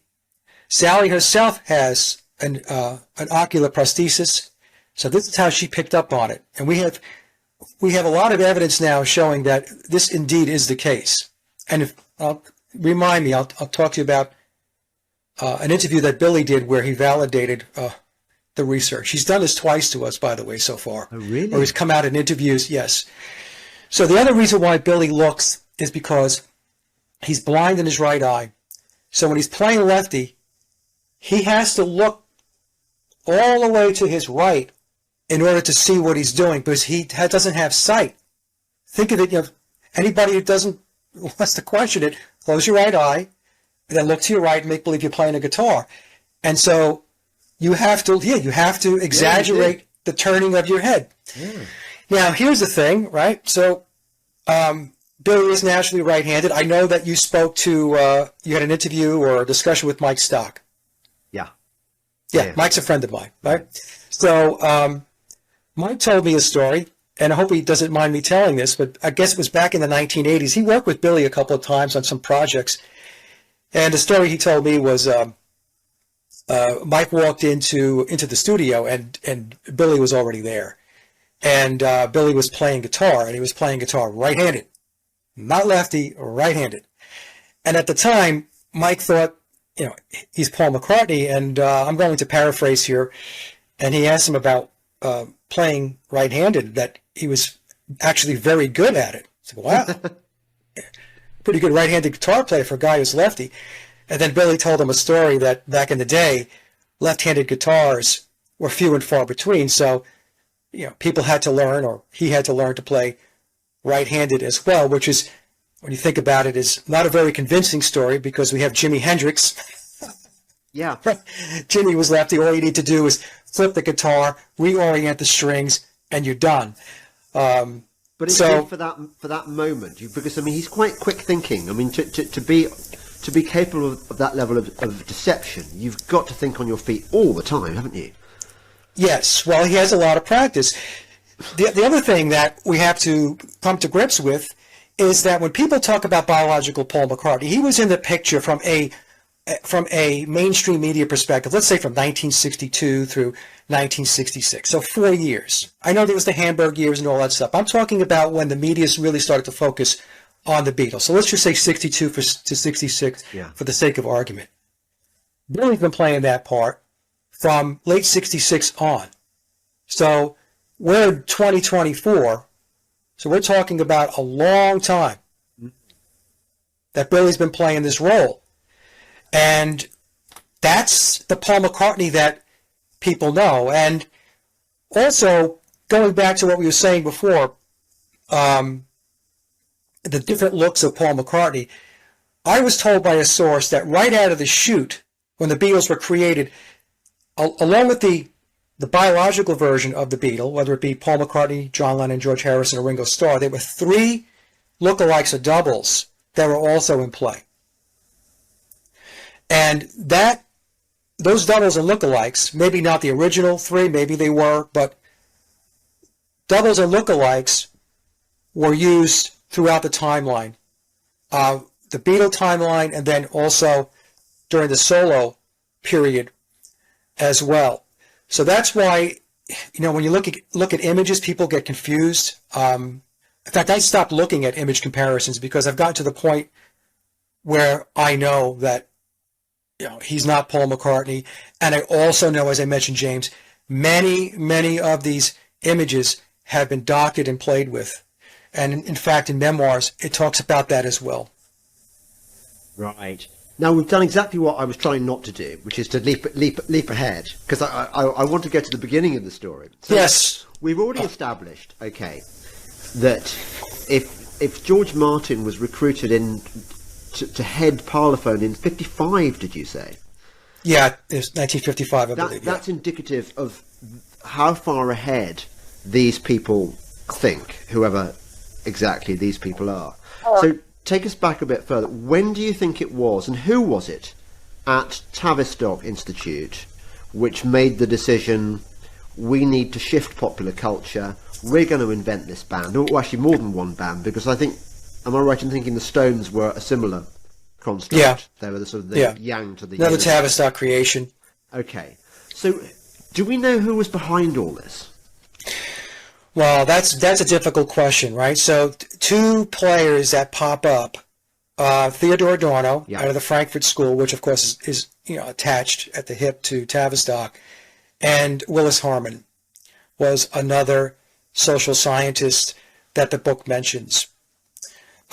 So we have Theodore Adorno and Willis Harman, and I did some research on them. It's in my big presentation that I uploaded back in April of 2020. I take the audience through both Harman and Adorno and their ideologies. And then you've got George Martin as part of the equation.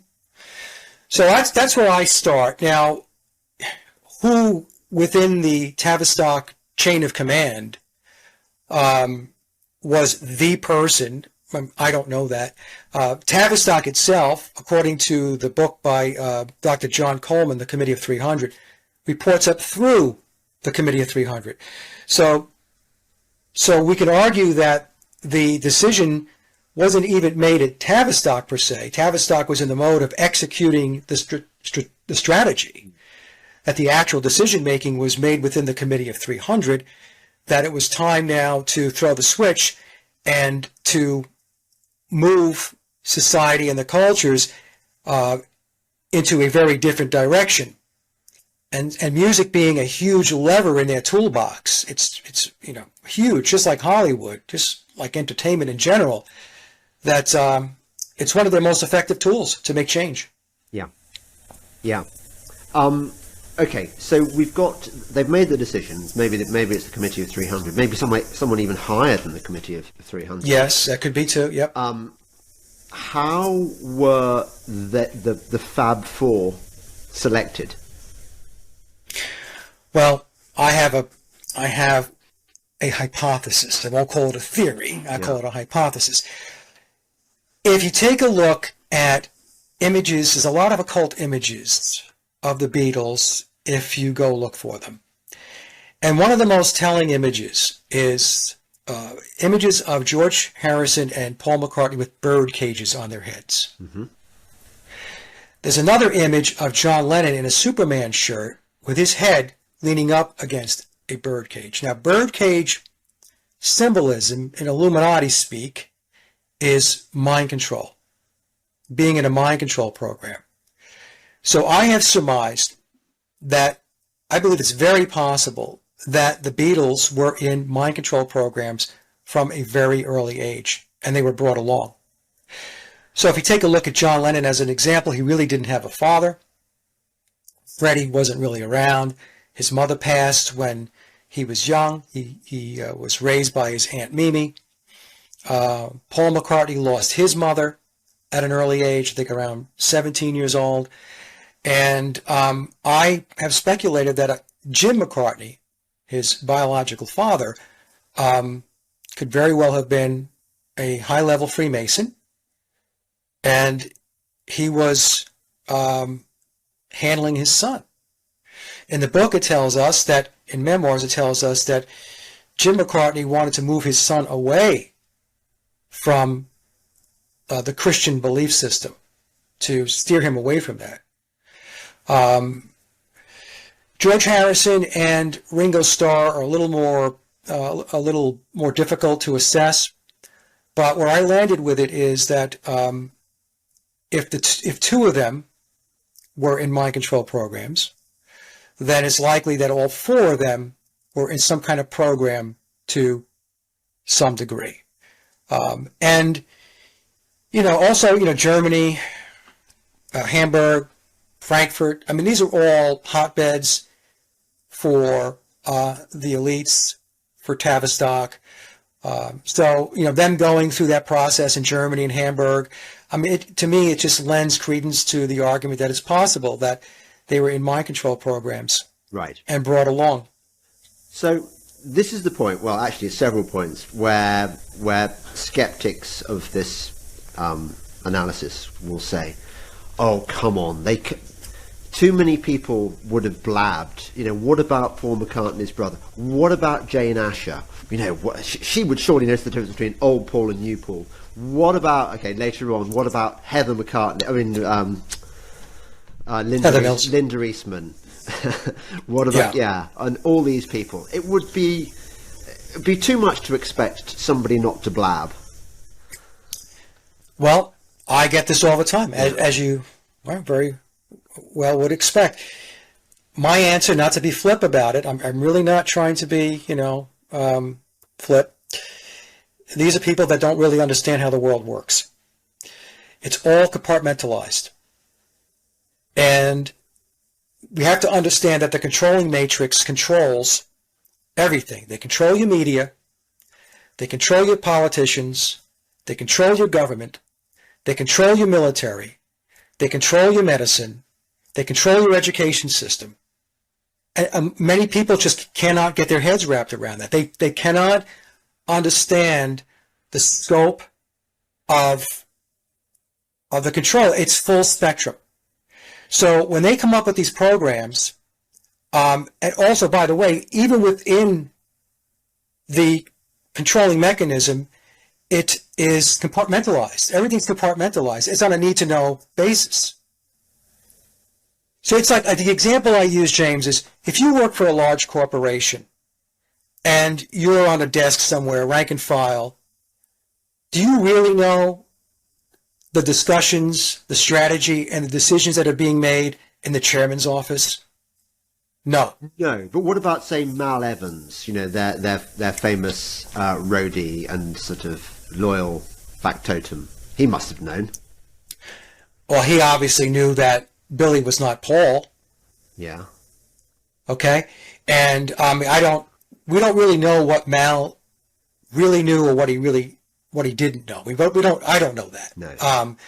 Right? He supposedly had some memoir that was going to be published, and he was killed. He was killed by a police officer, I think out in L.A. What, in a tragic accident that could... Yeah, a tragic accident. That's how they always are, an accident. And the manuscript disappeared. And then sometimes you'll hear that it was, somebody found it and it's going to come out and blah, blah, blah. But even if it comes out, even if it was found, it's not going to contain the information that's going to reveal anything. It might have a couple of nuggets to keep people's interest, but it's not going to be something that's going to tell the truth. But in any case, so it's compartmentalized. Do I think that Mal Evans knew that the Beatles didn't write all their own music? I think that's the case because Mal, I remember listening to an interview going back years ago where he said that he contributed to the writing of the title track on Sgt. Pepper, the Sgt. Pepper song. And I think Fixing a Hole was another one. Don't quote me on that one, but I think that was another one. And he was promised credit on that song, on those songs, and he never received it. So here we have a situation where Mal comes out and he says that, hey, I did contribute to the writing of at least 2 songs. So if that's the case, then he has to know that those particular songs weren't written exclusively by Paul McCartney, But going back to my example before about the corporate system, if you even raise it up to, let's just say, middle management, does middle management know everything that's taking place in the CEO's office? No. No. Even vice presidents and executives within a corporation don't know everything that's being discussed in the chairman's office or the chairperson's office. So you have to understand the Masonic system is a pyramid structure. It is structured exactly like a corporation, exactly like it. So that's how things are able to be compartmentalized. Yeah. I think your explanation is generous, in as much as I suspect that I can't believe that Jane Asher doesn't know. I can't believe that lots of people... She does know. She does know, yeah. She does know. First of all, her mother, Margaret, was George Martin's oboe teacher. Right. Right. Okay? Yeah. So that's the thing. You have to connect the dots. There are degrees of separation on all of this. Yeah. In the case with the Beatles, when you start looking at all of these characters, all of these players, you start to see that in one way or another, they're interconnected. Yes. You know, they're interconnected. And so in the book, it tells us that her father, Richard Asher, was very much into in the field of psychiatry and hypnosis, and tells us that he would put biological Paul McCartney in a hypnotic trance, and Margaret Asher would play the piano. And that's how the song Yesterday came about. This is what the book is telling us. And so when he came out of trance, one of the post-hypnotic suggestions was to tell him that you're not going to remember the piano playing. All you're going to remember is the tune. You're going to remember the melody. That's what you're going to remember. Now, is that story true? I don't know. Is it possible? Yes. For 12 years, I was in private practice as a hypnotherapist. I was a certified master hypnotherapist. I was board certified by the International Association of Counselors and Therapists. I did hundreds and hundreds and hundreds of hypnosis sessions. So is something like that possible? If you have repeated sessions, you put somebody into trance, and you go through that routine? Yes, something like that is very possible. People who want to doubt it, your television set is a hypnosis box. You sit in front of it all day, sooner or later, it's going to get you. Yeah, exactly. Before I forget, yeah, it's easy to get fixated by the Beatles, but there was a whole scene that emerged at the same time.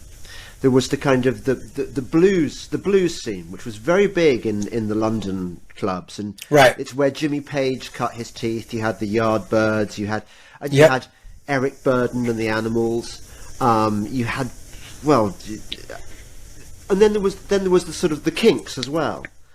Yes. Were any of these bands real, or were they all Tavistock creations? Okay, so this is a question I get asked, and it's a multifaceted response on this thing. First, we have to start with the premise, which I believe is a reality. Tavistock creates the genres of music. Right. They create them. So Tavistock builds a sandbox. And the bands that are brought in, let's just talk about the British invasion, the bands you just mentioned, the Stones, the Beatles, the Who, the Kinks. They are brought in and they are playing in that sandbox. They're creating music that has been decided upon, that is going to be put out as part of the whole counterculture, anti-establishment, to get that mindset going. Now the question becomes, all right, so once you're in their sandbox, because the record labels, let's just take it at a very simple level, the record companies are calling the shots. They're going to explain to you, you're going to be assigned a producer, what the songs are going to sound like. Yeah. Many times the songs are reshaped, both musically and lyrically. And then, most importantly, is the presentation. The presentation is, how is the band going to look? What's their attire going to look like? There's a perception piece of this thing that people are going to look at. That's part of the manipulation. The manipulation of the mind and the consciousness is to look at how all these guys, these gals are dressed now. Wow, what's going on here? And people start to pay attention to it, and they start to get attracted to it. It's the packaging and the presentation of the album art, which many times was loaded up with occult symbolism. So even a band that was unaware of occultism, let's just say they just didn't have any idea about this stuff, they just went in, they recorded their songs, they released an album, the label would then shape everything to make sure that it was in support of whatever message and agenda that they wanted to put out. The other question I get asked is, are you saying, Mike, that none of these bands could play their instruments? For the record, I have never said that. I've never said that the Beatles couldn't play their instruments. I said that the Beatles were not up to studio skill level to play on their albums. Not until later on, when Billy took over the band, did they play more on the recorded tracks. My conclusion is between 62 and 66, they played on nothing. Right. It was all studio players on those recordings. And if we touch on Rubber Soul, I can explain how I came to that conclusion. But other bands, like The Who as an example, I believe that The Who could play their instruments. And I believe that Keith Moon was on the recorded tracks, that John Entwistle was a very good bass player, that Pete Townsend could play his guitar to the point where he would be on the recorded tracks. So whether they couldn't play or didn't play, or whether they could on the recorded tracks, that's an interesting discussion to have. But at the end of the day, the real issue is presentation. What is the message that's being disseminated out to society, to the public? What is it that the controllers, the social scientists are trying to get the population to buy in on? That, that's it in a nutshell. I agree with you that is the most important thing. And yet, it is endlessly fascinating to speculate at what stage these people knowingly put themselves in the service of this kind of mass brainwashing of society. How much did they believe the sort of things that you and I used to believe about rock and roll when we were growing up? We used to believe that, it's four guys in the garage rehearsing, and then they get signed, and they make this great new noise, and they go, all the stuff that normal people believe about music. When did they go from there to? Are you familiar with Peter Gabriel at all and Genesis? I know of Peter Gabriel and Genesis. I have a couple of their records, but as far as their history, not a whole lot. No, but yeah, okay. So they went to a private school, but somebody's been doing some analysis of the early Genesis tracks, and even very early on, some of the symbolism they're putting into it is clearly occult. I think Peter Gabriel was massively into the occult. I mean, I think he was born, to be Illuminati. I don't know about Mike Rutherford and Richard Banks and so on, but or look at Pink Floyd. I mean, look at the triangle on Dark Side. David Bowie. Look at Bowie. Yeah, I mean, Jimmy Page. Jimmy Page was always very, very shy about talking about the occult, wasn't he? Jimmy Page would go on stage in his outfit with moons and stars and all that stuff. I mean, he was communicating out, and there was no secret that he was very much a disciple of Aleister Crowley and Thelema. But the point I'm trying to make is your point. A lot of these people did know. They were schooled in this. Yeah. And so who they all are, that's a tough question to answer, because unless you analyze every single one of them, and even then, all you can do is you can speculate, because then the question becomes, we're told that they wrote these songs. Well, did they really write the songs, or were they credited with writing the songs, and that there were ghostwriters behind the scenes that were pulling all of this together? See, John Lennon said this on one of his songs in Walls and Bridges. I love that album. It's a great album that John Lennon put out. He didn't like it so much, but I thought it was great. He said, it's all showbiz. It's all showbiz. And there's a lot that he said in that one line, that it's all there. It's all entertainment. It's for public consumption.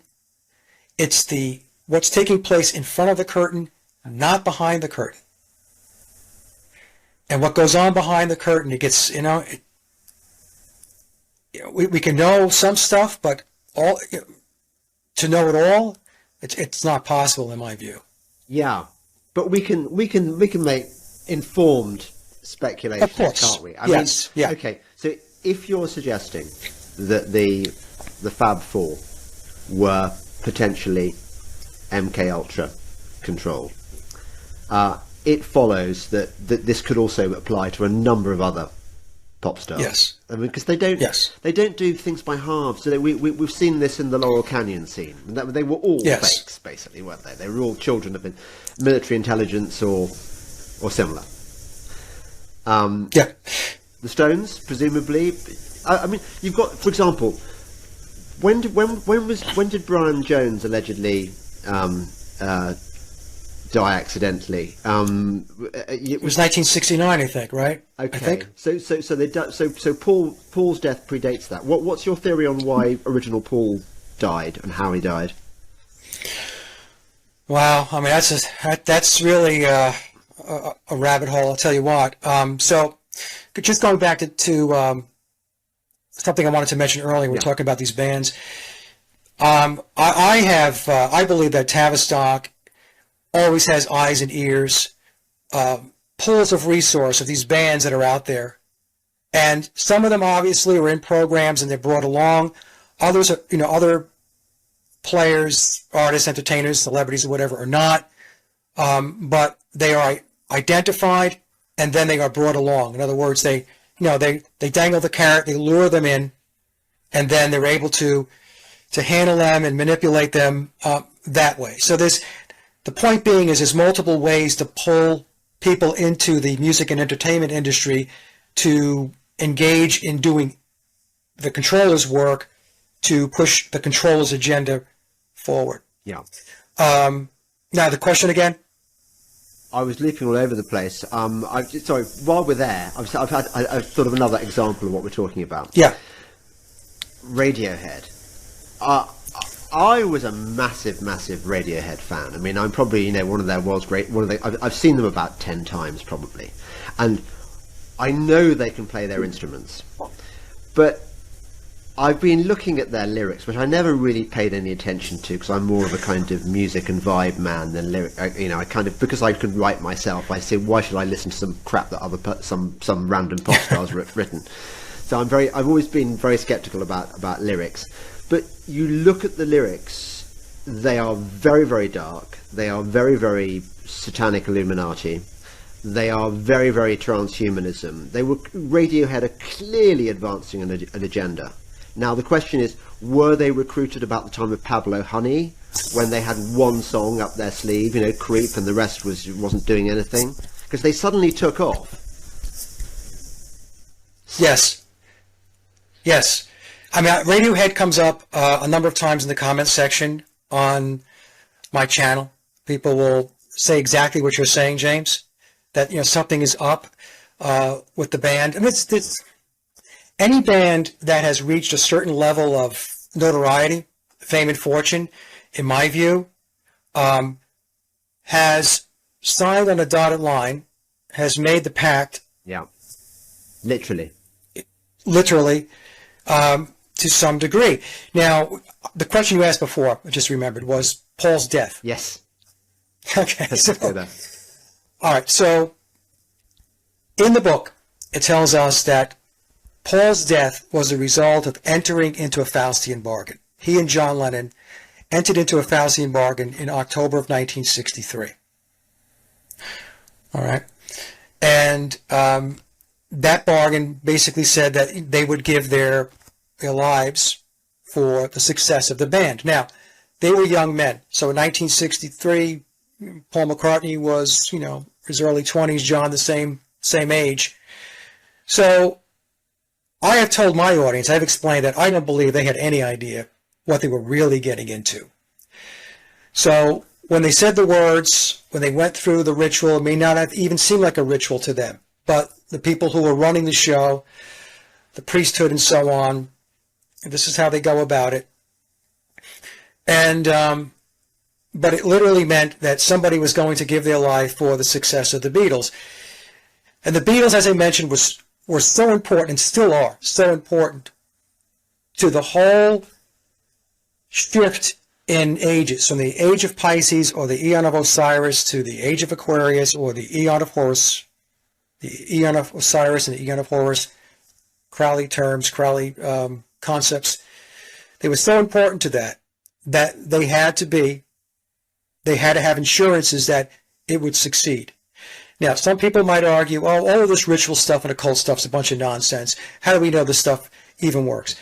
And my explanation is, and my response is, it doesn't matter what you think, okay? Because you're not running anything. It's not you that is plotting and strategizing as to how they're going to move forward. It's based upon what they believe. Now, whether it actually does something or not, I don't know. But it's what they believe, and they believe it does something. And with my work, I have shown over and over again that the Beatles were immersed in the occult. The occultism is all around it. The album with the bits of dead baby on it, on the cover. Yes, the picture. How could they? I mean, this was it. 66 was it? Innocent Yes. period. What? Yeah. What did the public make of that? It was a shock. So that was a Capitol release. That wasn't an album that was released in the UK. So Capitol Records, which was owned by EMI, released the album, and the way the story goes, it was released to DJs, radio stations, and promotional outlets. And I was asked this question just the other day on another show, and they asked me, what do you think was going on there? Well, I think that what was going on was they were testing the waters. When the Beatles came to America in February of 1964, the other thing I wanted, before I say that, remember I said they started in Hamburg in August of 1960, no musical skills, no songwriting, and then they landed in America in February, I think it was February 7th, 1964. That's only 3.5 years, James. Yeah. So the trajectory, they had rockets on their shoes to go where they went based upon where they started. Is that by itself needs to be questioned. So going back to the Butcher cover, I think they were testing the waters, because when the Beatles showed up in America, it was titled "The Beatles Conquering America," the British invasion. So when you think about the British invasion, think in terms of Tavistock. The Tavistock invasion, the British invasion, conquering America. They knew they had to conquer the American culture and society, because it's a huge piece of the world. And America was viewed upon as the freedom, work hard, you can go places, you can achieve things in life, and so on. But America was also looked upon as a Christian nation, although there were other religions, obviously, but predominantly it was viewed as a Christian nation. So they had to tear down the traditional values of American society, along with institutionalized religion. In this case, like I said, it was mostly Christianity. John Lennon's comments about the Beatles being bigger than Jesus were not off the cuff. That was scripted. Yeah. In the book, it tells us that the Illuminati controllers, whatever you want to call them, declared war on Christianity back on September 11th of 1962. So I think they were just putting the Butcher out there to see what the reception would be. Yeah. How shocking would this cover be? And in other words, if they got a little bit of feedback, then think of it as Tavistock, like putting a poll out there. Yeah. Let's see what the response is. Well, the response wasn't good. So they had more work. Their work was cut out for them. So what happened was, in fact, I did, on the Butcher, there were also clues on the Butcher cover. Bear with me 1 second here. So when we look at the Butcher, I had somebody write to me and say, The Masonic connection and ritual connected to the impending death of Paul are transparent, in other words, apparent on the butcher cover. Obviously, the butcher record cover shows a severed baby's head in Paul's lap. So when you look at the butcher cover, you're going to see in Paul's lap there's a severed baby's head. He's also showing his wristwatch. Paul's showing his wristwatch.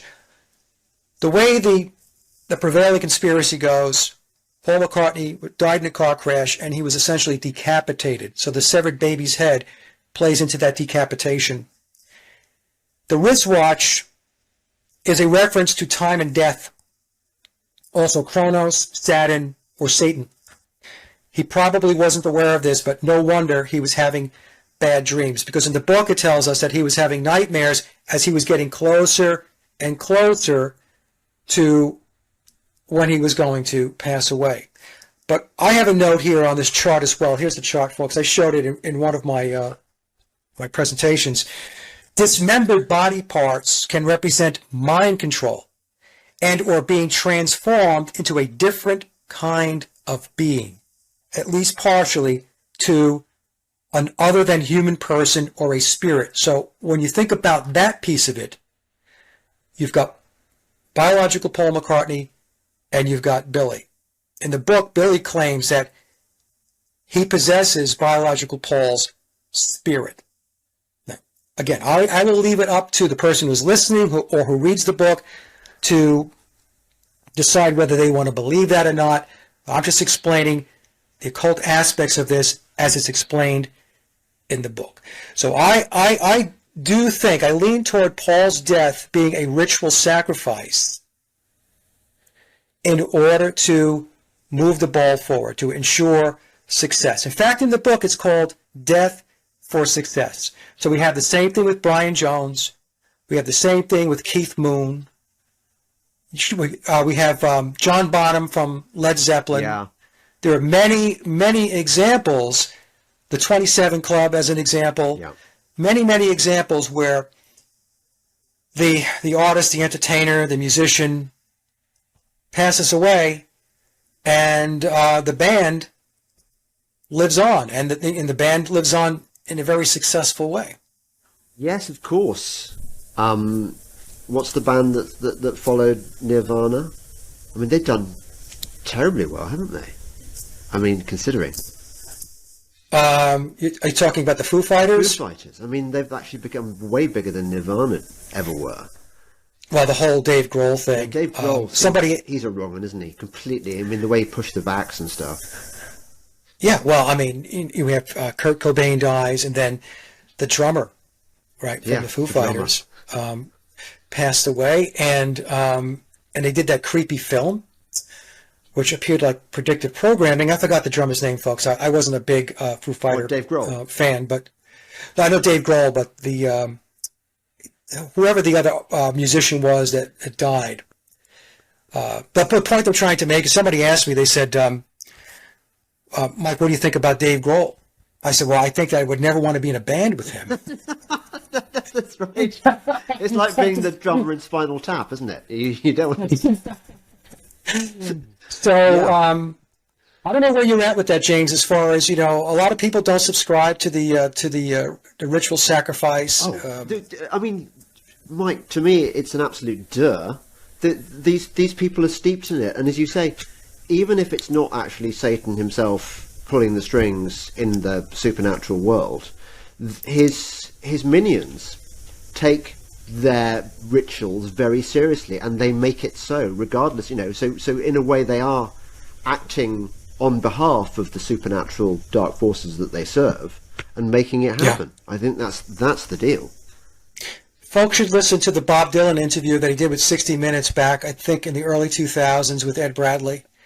And Dylan basically spills the beans, and he talks about he signed on the dotted line with the chief commander. The chief commander interview is very, very telling and kind of sad as well. It was sad because you realise that this guy is condemned, a bit like the sort of ancient mariner, to go around, go around wedding feasts telling his story endlessly. And there's Dylan. They can't retire. except in special circumstances. Where are you on David Bowie? Bowie, like I said, he was deep into the occult. But do you think he's actually dead? I mean, the reason have you seen the interview, the guy who appears on TV after he's died talking about? I'm not completely sold that that's David Bowie. What I explain to folks is that can some of these deaths be staged? Can they be symbolic? And yes, even in the occult, when you do the research, that some of these rituals can be symbolic. But on the other hand, James, people do die. And they do die. And to think that none of them die, because that's the position by some people, is none of them have died. They're on some special island somewhere sucking down pina coladas. What? They've gone beyond the wall. They're in yeah. I've heard that one too, Antarctica, and or some undisclosed island owned by the controllers, and so just a bunch of stories out there. But I subscribe more to the fact that that they do die, that they are sacrificed, that they signed on the dotted line. I mean, in the interview that Bob Dylan did, Dylan said that because when Ed Bradley asked him, "Why are you still doing this?" and he said, "Because I have to live up to my end of the bargain." And he also said that because Ed Bradley also asked him about writing his lyrics, because Dylan wrote these prolific, I should say profound lyrics back in the day, and then he said, I can't write like that anymore. Yeah. And then Ed Bradley kind of, well, what do you mean you can't write like that anymore? But on the other hand, Ed was probably playing a little dumb, because Ed didn't get to where he got by being naive. Yeah. So there was a little bit of play going on there. But that interview by Bob Dylan is a very important one in my view, because I think to this day it's probably one of the closest we have come to somebody who was a superstar, big-time artist, coming out and just saying it. And it came across very sincere and very genuine versus in a joking manner. Yeah. Sometimes we get it in a joking manner, but Dylan wasn't joking when he was doing that interview. That's my impression. Yeah. I'm flitting about here, I know, but I've got all sorts of things I want to... No, go ahead. This is great. So I was thinking, with my new eyes, about the Beatles construct, and realizing just how much different aspects of popular culture bolstered the myth. And so, for example, you had the Ruttles. So you had a spoof documentary about this band like the Beatles, called the Ruttles, reinforcing the notion that the Beatles were a real phenomenon. And I was thinking, Eric Idle from Monty Python was involved with the Ruttles, which makes you think, so even the Pythons were to a degree in on the game. Yeah, and the Monty Python gang was connected at the hip to George Harrison, right? There was and George Harrison. Brian. I mean, at the time, I thought it was ridiculous to suggest that this film was genuinely mocking Christianity, but actually, with hindsight, that is kind of what it was doing. Yeah, and when you talk about the Ruttles, think about it. Neil Innes was in the Ruttles. He played the part of Ron Nasty, the John Lennon character. But Neil was also in the Bonzo Dog Band with Vivian Stanshall. So then you had the more recent film, written by that awful man who is clearly Illuminati, a servant thereof at least, Richard Curtis, the guy who wrote Four Weddings and a Funeral.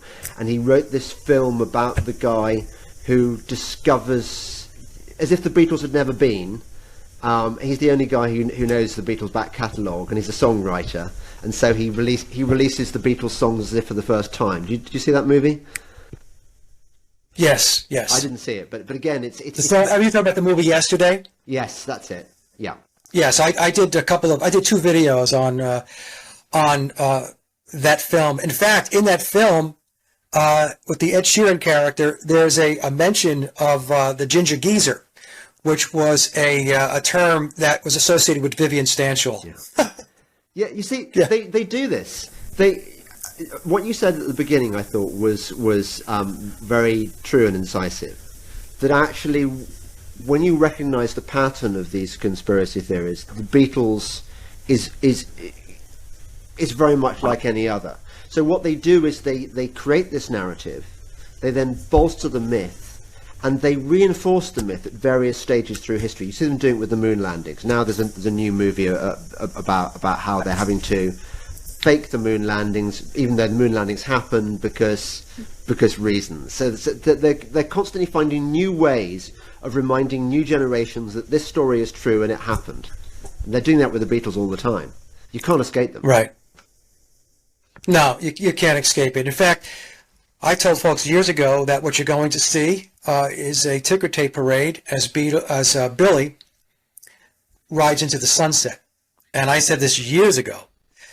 And so, and what have we had since I said that? Let's just say 6 or 7 years ago. I mean, we just had a litany of documentaries and various releases and books and so on that are continuing to promote the Beatle myth, and in particular, the McCartney character. In memoirs, it tells us, I mean, to get really esoteric, that the ritual sacrifice of Paul McCartney and Billy taking on the role is the reenactment of the Osiris-Horus Right. ritual, going back to the Egyptian mysteries. And people can look into that if they like. I've done presentations on it. You can take a listen and decide for yourself whether you believe that or not. The truth of the matter is, James, I say all the time that the world is run by occultists. Yeah. They're not run by your politicians. They're not run by your parliament or your Congress or your president or your prime minister. It's run by occultists. And what people believe is the true structure, the governments and the politicians and all that stuff. That's just, that's just theatrics in front of the curtain. Yeah. And the music industry is and the entertainment industry generally is one of their main forms of mind control. Absolutely. Yeah. Absolutely.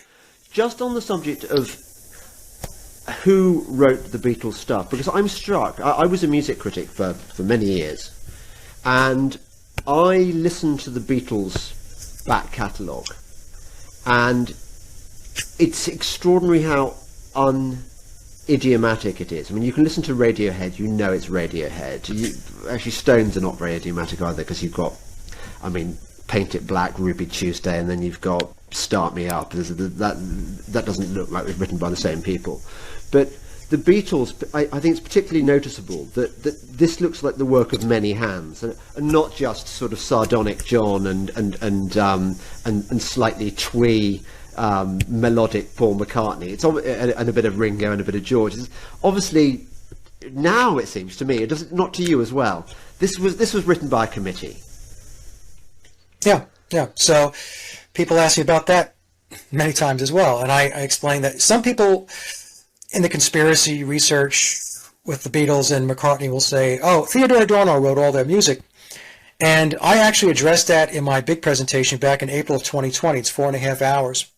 And I did a whole bit on Adorno.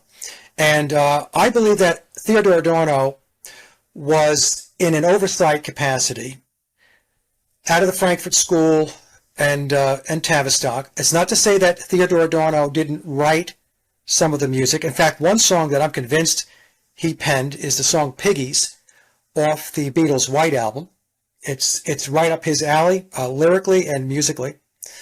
But what I concluded in my presentation, James, is that there were a small group of songwriters, crack songwriters, that were responsible for penning the Beatles' music, especially between 1962 and 1966.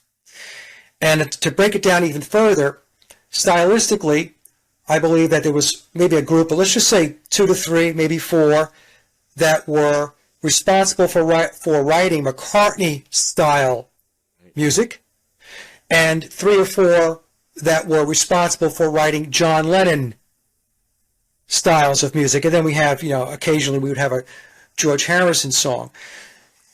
All of this was being managed based upon my research and my opinion on this, being managed by George Martin. And I also believe that George Martin had a big part in writing some of the music himself. In fact, I have a clip of him in an interview where he says that he wrote the guitar lead for Michelle. He says, that was my composition. That's exactly what he says. That's my composition. So I'm watching that clip and I'm thinking to myself, you didn't just write that. I'm going to guess that Michelle was entirely your composition. So we have Adorno in an oversight capacity. George Martin, in all likelihood, either dotted line or direct line, reporting into Adorno on this, and then we have these songwriters that reporting into George Martin, working on these songs, and they utilized studio musicians to record the music.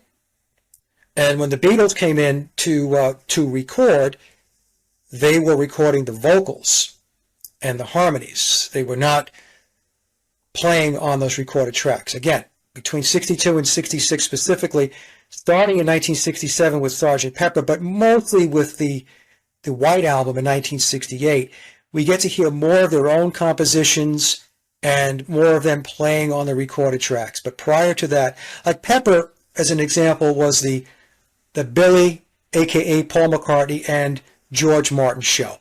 Right. That was them. And even when you listen to or read interviews by the other Beatles, especially John Lennon and George Harrison, even Ringo. I think Ringo said that he learned to play chess during the Sgt. Pepper sessions. And in an interview that Billy did with Bernie Goldberg in the 1980s, he told Bernie Goldberg that George Harrison was essentially a no-show for the Sgt. Pepper sessions. So if that's the case, and George is credited with the guitar playing on Sgt. Pepper, but Billy's telling us, a.k.a. Paul McCartney, he wasn't there, he was putting a pool in or something, that's a quote, then you have to ask the logical question, well, then who was playing guitar on those tracks on Sgt. Pepper if George wasn't there? Eric Clapton? So, Eric Clapton? I don't know. That could be Clapton. It could be Billy himself. Billy was, he's Billy himself. So anyway, so that's my take on how the songwriting was done. It wasn't. I don't believe it was done by one person. So when you take a look at Theodore Adorno, he had a lot going on. So and people will say he was a brilliant composer and all that stuff. Well, you could be a brilliant composer, but when you have a lot of other stuff going on, especially involving the Frankfurt School, writing books, he was doing television appearances and lectures and stuff like that.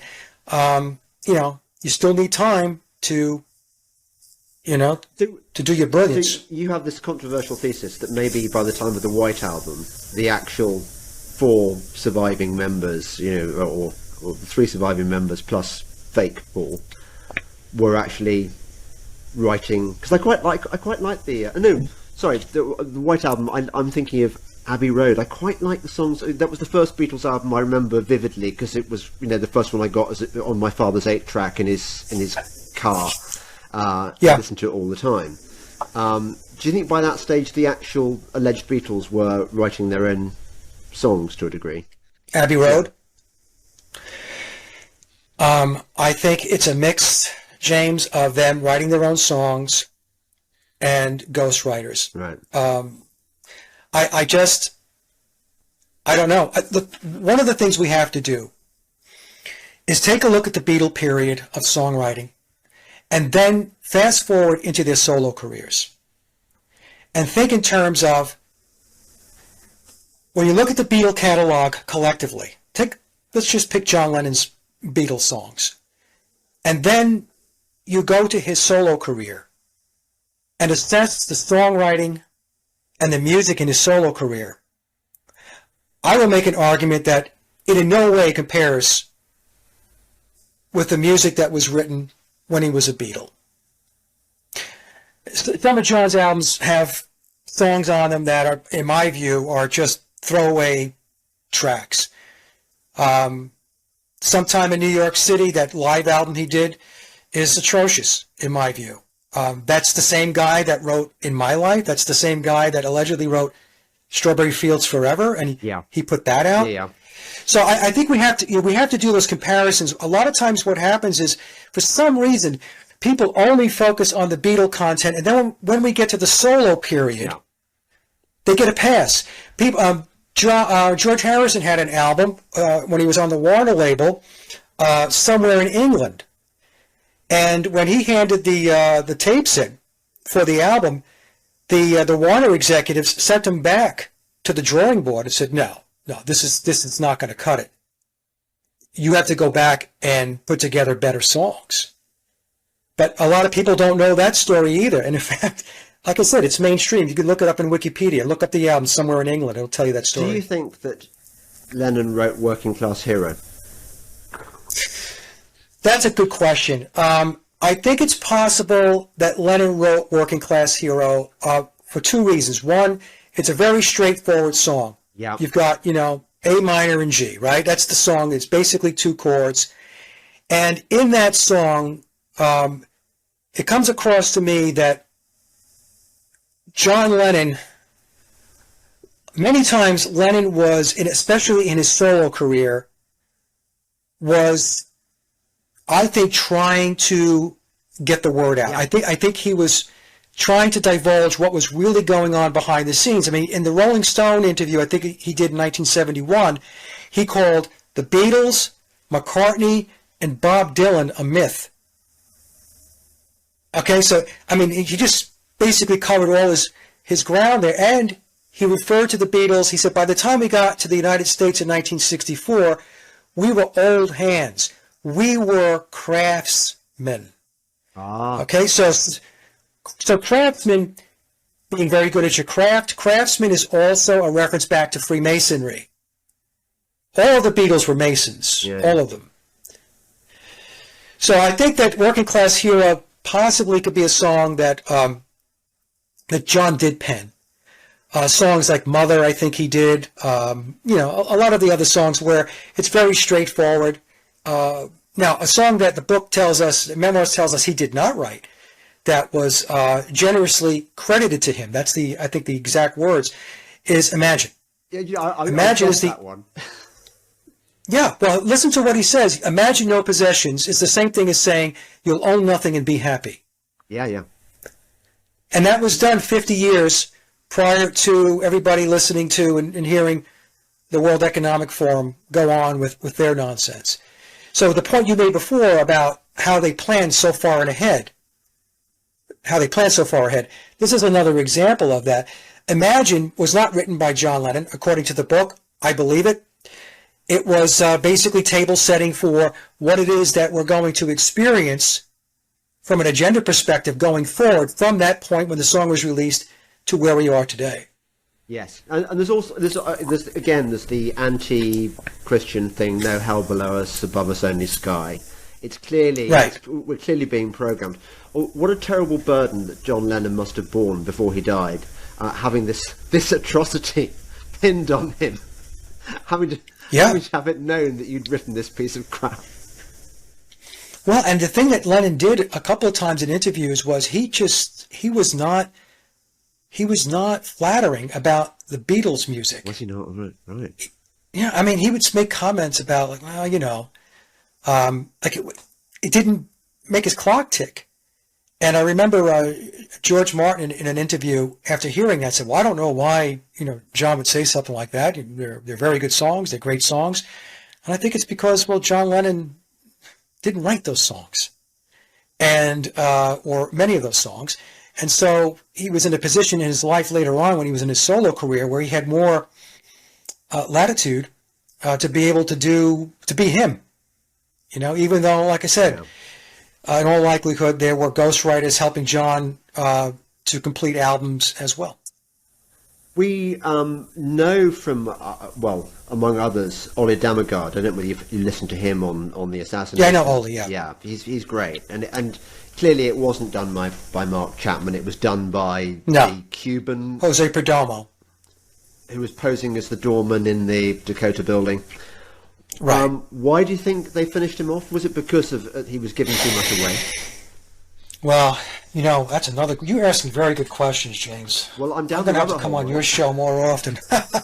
So there's two things going on here. One, in this book, The Lennon Prophecy by Joseph Niezgoda. I think this book was released sometime around 2009, 2010. He puts forth a premise that John Lennon entered into a Faustian bargain back in 1960. And he puts forth an argument that many of these Faustian bargains, these deals with the devil, they have a 20-year shelf life. So if he made the deal in 1960, that meant that his time was up in 1980. Now, I mentioned this on another show recently as well. When we take a look at when John Lennon was assassinated, it was December 8th of 1980. When you look at the date, it's 9/11 encoded. So December is 12, 1 plus 2 is 3, the 8th, the day, 8, 3 plus 8 is 11. When you look at 1980, you have 1 plus 9 is 10, plus 8 is 18, 1 plus 8 is 9. So Lennon's death was a 9/11 encoded date, as was the Decca demo on January 1st of 1962, as was the Beatles coming to America on February 7th of 1964. February is 2, the day 7, that's 9, 1964, 1 plus 9 is 10, 6 plus 4 is 10, so we have 11, 1 and 1. So they're very clever. I should say this too, they're very clever with how they go about their numerology and their numbers and encoding. They love all that gematria. It's mystifying to me, but then it's meant to be mystifying. Unless you're steeped in this stuff, it just all seems quite stretched, doesn't it? It seems quite. No, I know it is a stretch, and people, they just think numbers are something that you deal with when you're at the cash register at the store, and what they don't understand is signs and symbols rule the world. And think of numbers as signs and symbols. Think of it as an encoded way in which they speak and communicate to each other. Yeah. The average person, who they refer to as profane, is not going to get it. But this is how they communicate to each other. Numbers is one of those methods. Yeah. Mike, I could talk to you for hours about this stuff, but I've come around to the view that the optimal time for a podcast is about an hour and a half, and an hour we've already I hear you. gone over. So I'd love to talk to you again sometime. This is an endlessly fascinating topic. Tell people who are not, there can't be anyone not familiar with your work, but just in case there is, tell them where they can find your stuff. Just go to my hub website, Sage of Quay, SageofQuay, sageofquay.com. Everything is there. So I'm on YouTube, BitChute, Rumble, Odyssey, Brighteon. If you want to listen to my music, links to my music on Reverb Nation and SoundCloud. Everything is there, James. It's really one-stop shop. And if you're interested in this particular conspiracy, the Beatles and the McCartney conspiracy, just go over to my Paul is Dead channel, and the link is on my website. So you're a musician, Mike. So who is your controller, and who is... I have no controller. Yeah, were you I operate... Yeah, of course, right. No, it's... the Beatles, like I said, James, when we first started, they were a huge influence on me. And but my life, most of my life was not spent with music as my career. I was in the corporate world.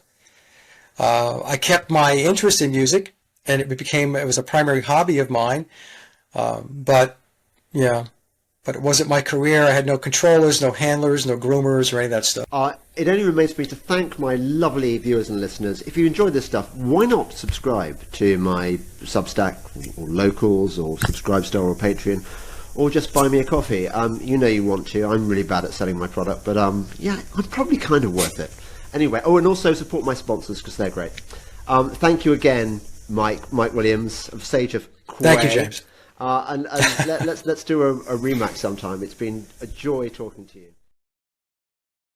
Okay, we are live. Hi, this is William Ramsey. Welcome to William Ramsey Investigates. On today's show, I have a very special guest. He goes by the Sage of Quay, Q-U-A-Y. He's also known as Mike Williams, and a great scholar. Really, I call him a scholar about the Beatles, and so much about the Beatles, not just about Paul and Fall, but so many other things. And I was trying to get around his arms around all his research. It was very hard, but I listened to a lot of his shows on YouTube, and you'll see his website here. So I'll put a link to his website, sageofquay.com, and also his YouTube channel, and just amazing stuff about the Beatles. And I've titled this one, The Masonic Machinery Behind the Creation of the Beatles, because it's such an interesting phenomenon. And as growing up as a Beatles fan, you go back, White Album and so many influences, but I never think what's going on behind the curtain, so to speak. And there's a lot going on. There's a lot about the Beatles, and Mike knows a lot of it. And I've come across so many of his talks just researching myself, like some of these he's just one of those people who always keeps popping up with the Beatles. Like I pop back around. But he's done, we were talking in the pre-show, 8 years of research into the Beatles, but he can talk more about that. So Mike Williams, welcome to the show. William, thank you so much for the invite. Yeah, so for people who may not have heard of you or the Sage of Quay or all your research, maybe you can just kind of introduce people to how you got started looking into the Beatles and this amount of research and interviews you've collected over the last 8 years. Well, I should start by saying that growing up, I was a Beatle freak. And I was born in 1959, and as early as 1968, I was on my parents to take me to the movie theater to go see Yellow Submarine. That's how much I knew about the Beatles at the age of 9. And my brother is just a little younger than I am, about 13, 14 months younger, and he was a little Beatle freak himself. So my father took the both of us to go see Yellow Submarine. I remember that not knowing as a kid, I didn't realize that it was an animation. So I was a little disappointed. Dad was in total pain the whole time because the Beatles were not his thing. But he was a real trooper. He sat there for 90 minutes. And it wasn't until the Beatles came out toward the end of Yellow Submarine that my brother and I really lit up. The Beatles were the reason why I picked up a guitar, why I started to write music, record music. I loved the Beatles. And then what happened was, if I just go back to high school, move forward in time a little bit, I knew about and heard of the Paul is Dead conspiracy, but I just thought, like many people, that it was nonsense and that it was nothing more than a clever marketing ploy by the Beatles to sell more records. And in fact, when the Paul is Dead rumor came out in 1969, record sales did tick up. So it did do that as well. But I didn't buy the whole Paul is Dead thing. I thought it was crazy, and Paul has always been Paul. And even in high school, what I did, even though I didn't believe the conspiracy, I was very intrigued by the clues. My high school was very progressive back in the day, and they allowed the students to bring in guest speakers. And so I brought in the brother of a friend of mine, Doug. Doug was about 5 years older than I was, and he knew everything about the Paul is Dead conspiracy, all of the clues on the album, the backmasking on the songs and all that. And so I brought Doug in to do the presentation, and I didn't think there was going to be a whole lot of people to show up in the classroom. By the time Doug got started, it was standing room only. So that's how much I was into the Beatles. And then what happened in 2016, I read a book titled The Memoirs of Billy Shears. And I stumbled upon the book as I was perusing in Amazon. I don't even remember what it is I was looking for, but the book popped up as a recommendation. And because I was familiar with the conspiracy and the book is about Paul is Dead, I took a look at the write-up and I thought to myself, well, okay, let's take a look at this. I knew nothing about the book. I knew nothing about the author/encoder, Tom Harriet. And so I read the book in the early part of 2016. The book was first published in September of 2009, September 9th of 2009, so the triple nines. And as I was reading the book, William, I was taken back. I was trying to get my head wrapped around it because the details in the memoirs of Billy Shears, the information is so diametrically opposed to the official narrative that if you're somebody that is a Beatle fan or a Beatle freak, it's going to be quite a shock.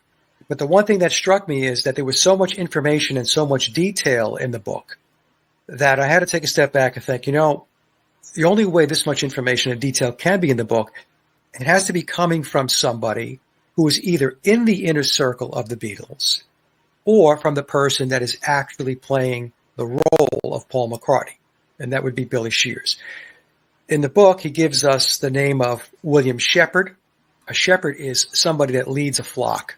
Others in the Paul is Dead Beatles conspiracy community will say that what they believe his name is William Campbell, but I call him Billy Shears because that's how he refers to himself. And in fact, he introduces himself to us on the Sgt. Pepper album after the title track, Sgt. Pepper plays, and that segues into With a Little Help from My Friends. And that segue, there's a lyric that says, and let me introduce to you the one and only Billy Shears. So that's an introduction to Billy. Even though Ringo sings the song, that's really a distraction. That's to keep the focus off of Billy, because a lot of people believe Billy Shears is Ringo because Ringo sang the song, but that's not what was going on there. It was a way to deflect, because when a lot of people looked at the Sgt. Pepper album when it first came out, and you'll hear this from a lot of Beatle fans, especially those that subscribe to my channel, they will say, well, the guy that's on the front cover of Sgt. Pepper in the blue costume, Paul McCartney, doesn't look very much like Paul McCartney. He looks very different. What they did was they did a couple of deflections. One was with the song With a Little Help from My Friends, having Ringo sing about being Billy Shears. But the other thing that they did with the album cover was to change the appearance of all of the Beatles. And so this way, it doesn't look like just one person looked very different, but they all looked very different with the longer hair, facial hair, and all of that. So what happened was I started reading the book, and I was very shocked by a lot of the information that was in it because it was diametrically opposed to the official narrative. And I could have done one of two things at that point. I could have just put the book down and say, well, this is just nonsense. I'm not going to give this any more of my time. Or let me take a look at this book and let me do some research and see if I can prove or disprove what it is that we're being told. And so I opted for option 2. And I didn't think I would be spending as much time as I did. As you mentioned when we got started, my research went 8 years, and I'm going to be retiring the research come this November. 8 years is long enough to do just about anything.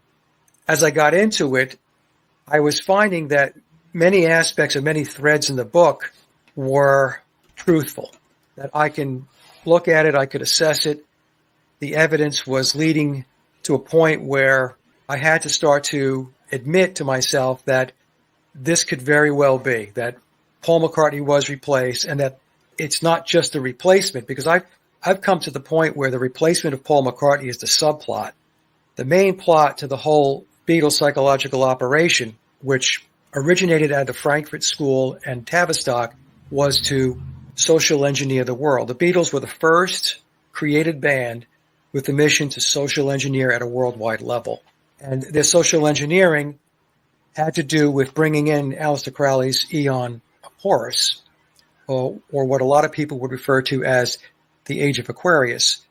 But I always have to put a little footnote next to that and explain that it's the elite or the controller's version of the Age of Aquarius, because everything they do is not natural or organic.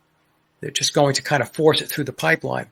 But in order to get all of this done, they had to alter significantly the landscape across the world, especially when it rolled into the United States, when the Beatles rolled in 1964, to break down traditional values and also to dismantle organized religion. And in particular, they had their sights. When I say they, I'm talking about Tavistock, the Deep State, the Committee of 300.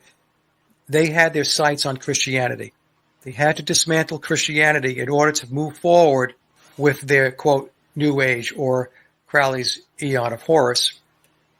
So the Beatles were missioned to do that. They were tasked to do that. And when I was doing the research, like I said, there's one piece of it, the subplot is Paul was replaced. but you really have to go back in time. And this is what I did, to understand what went on before Paul McCartney was replaced. And I'm sure there's many people listening saying, well, Paul McCartney was replaced. Yes, Paul McCartney was replaced. I won't get too much into it in this show because we're limited for time, but I would suggest going to my channel, Mike Williams' Paul is Dead channel. I have a video there, a short one, which is the Beatles Conspiracy 101.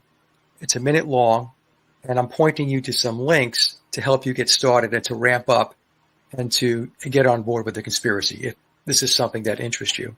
And I stopped calling it the Paul is Dead conspiracy. I started calling it the McCartney conspiracy and the Beatles conspiracy.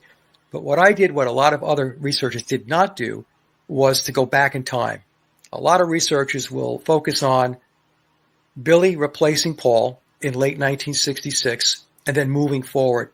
Understanding the replacement and doing those comparisons and doing that analysis is very important. There's no question about it. That's basically step one when you get into this conspiracy. But I said, there had to be a whole lot of stuff that went on before we ever got to that point. And when I was reading memoirs, there's a blurb in the book on page 350 and 351. There was a narrative in the book, a few sentences that said that George Martin was going to take their little songs and make them great. Now, for those of you who don't know, George Martin was their producer, and George was known as the fifth Beatle. And George Martin plays a very, very important role in all of this. And then the book went on to talk about the snitch and the Committee of 300. Wow. So the Committee of 300 is in the memoirs of Billy Shears? It talks about it. So wow, this is the book here, the Committee of 300. The first book I read was the red cover. This is the blue-covered book. And aside from the narrative itself, it's loaded up with footnotes. And the footnotes are very, very revealing. Wow. And it's no mistake that this name is a 5 and a 6, right? So you've got Tyler Durden, you've got Harry Potter, which is a whole nother cultural creation in itself, a whole nother show. And then Billy Shears. Like, these are not mistakes. 5, 6, 11, it all adds up. Yeah, and the book is 666 pages and 66 chapters. The other thing is there are many, many Beatles songs mentioned in the book, Beatle lyrics mentioned in the book. Billy's likeness is contained in the book. For those that don't know, you're really running a risk when you write a book and you put the lyrics to songs in a book without receiving permission from the copyright owner. Some people have questioned this and said, well, yeah, you could do that. I said, no, you cannot do that. And I verified that with two attorneys that I know. One is my personal attorney that does copyrights and trademarks, and the other one is a friend of the family's who's a criminal attorney. And I asked them both about, hey, if you're going to write a book, can you just put song lyrics in there? And they both came back and said, you shouldn't do it unless you have permission because you could wind up in a bind. At the very least, you'll wind up with a cease and desist order. Worst cases, you can get sued. And I also ran this by a friend of mine who's in the music industry. He's been in the industry for a very long time. He's out of the UK. He has written many, many songs for artists out of Europe. And when I talked to him about it, he said, Mike, I get requests all the time for people who are writing books to use my lyrics. And the first thing I want to know is, what are you using the lyrics for? In other words, what's the context? So if you're going to take my lyrics or my songs and you're going to put them in a context that is not helpful to me, in other words, it could be disparaging, then that's not going to work. I am not going to allow you to use my song lyrics. So what that says is, and for those that know who try to upload any kind of Beatle content to their YouTube channel and all that stuff, Apple shuts that stuff down right away. So there's no problem with Apple shutting anything down that is not approved by them. And Billy, the same thing. Paul McCartney's enterprise is huge, MPL Communications. So this book here, if Billy wasn't participating in this book, if he wasn't a source for this book, there was no question in my mind that the author/encoder, Tom U. Harriet, would have received, at the very least, a cease and desist order, which has never happened. In fact, as time goes on, the book is updated with additional information. And each time the book is updated, more and more details are given, more verifiable details are given, which shores up and proofs out that the book is truthful. Now, the reason why I say it's truthful is because the book is classified as historical fiction. The reason why it's classified as historical fiction is because Billy, the person playing the role of Paul McCartney, has signed agreements. He has NDAs, non-disclosure agreements, and other secrecy agreements that he has to abide by to play the role of Paul McCartney. And Tom Harriet also had to have signed an NDA. Now, the reason why I'm fairly positive that the author and coder Tom Harriet had signed an NDA is because going back in 2016, when I got done reading the book, I wanted to have Tom to come on my show because I was doing a lot of podcasting back in the day, and I wanted to talk to him about the book. So I reached out to him. Tom had gotten back to me, and he said, sure, I'll come on the show. I'll talk about the book. And then a week later or so, he emailed me and said, Mike, I can't do any interviews. And he didn't elaborate. But in my view, what happened was he had to go check with legal counsel. I'm pretty confident what happened was they said to him, look, you signed an NDA, and even if you say something innocently, you could have a problem if you say something that breaches the contract that you signed. So our recommendation is that you not do that you don't do these interviews. And to this day, Tom has not done any interviews on this book. Now, I'm trying to get him to come on my show, and going back about 2 months ago, he said that he might be at a point now where he will be able to talk about the book. Maybe. It's basically a waiting game to see at what point does he get the green light. So I'm reading the book, and it's historical fiction. There are threads of fiction in the book, but the book is layered. It's an encoded book. It's a Masonic book. Tom is a Freemason. Obviously, Billy is a Freemason. In fact, I believe Billy is in the illuminated degrees these days. The book has a number of layers in it. The first layer is you just read the book the way it is. You just read from left to right as you would read any book, and you're going to get a lot of information just from doing that. The second layer has to do with what's referred to as word stacking. Now, Tom is an expert in encoding. So word stacking means that on each page of the book, there are certain words that are bolded out. So when you read the bolded out letters by themselves, they form sentences. And so now you're getting another layer of information from the book that may not necessarily be in the narrative if you just read the book like you would read any book. The third layer is what is referred to as the acrostical code. In the book, the first letter of every odd numbered sentence, when you start putting the letters together, it forms more words and more sentences. It's crazy stuff. It's crazy, crazy stuff. So that's the third layer. The fourth layer of the book, and these are layers that I have discovered, is that the book is actually inviting you to go outside the book and research it. If you included everything in the book that you wanted to know, it wouldn't be 666 pages. It would be 6,666 pages. So the book is actually inviting you to go outside to research. And that's exactly what happened to me when I read that passage on page 350 and 351, where we talked about George Martin making their little songs great, and then talking about the Committee of 300 and the Snitch. The Snitch was Dr. John Coleman. Wow. The fourth layer, if you want to call it a layer, I mentioned earlier, are the footnotes. The earlier versions of memoirs, going back to 2009, did not have footnotes. So periodically I would communicate with Tom, because the way the book is written, some of it is written, it's a little coy. So you have to read it a couple of times and you're wondering, does the book mean this or does it mean that? Today, I have a professional friendship with Tom. It's been 8 years. It's not like we're best friends. We go out to have beers and all that stuff. Every once in a while, I will reach out to Tom and I'll have some questions about the book. And he's always been very honest and very straightforward with me.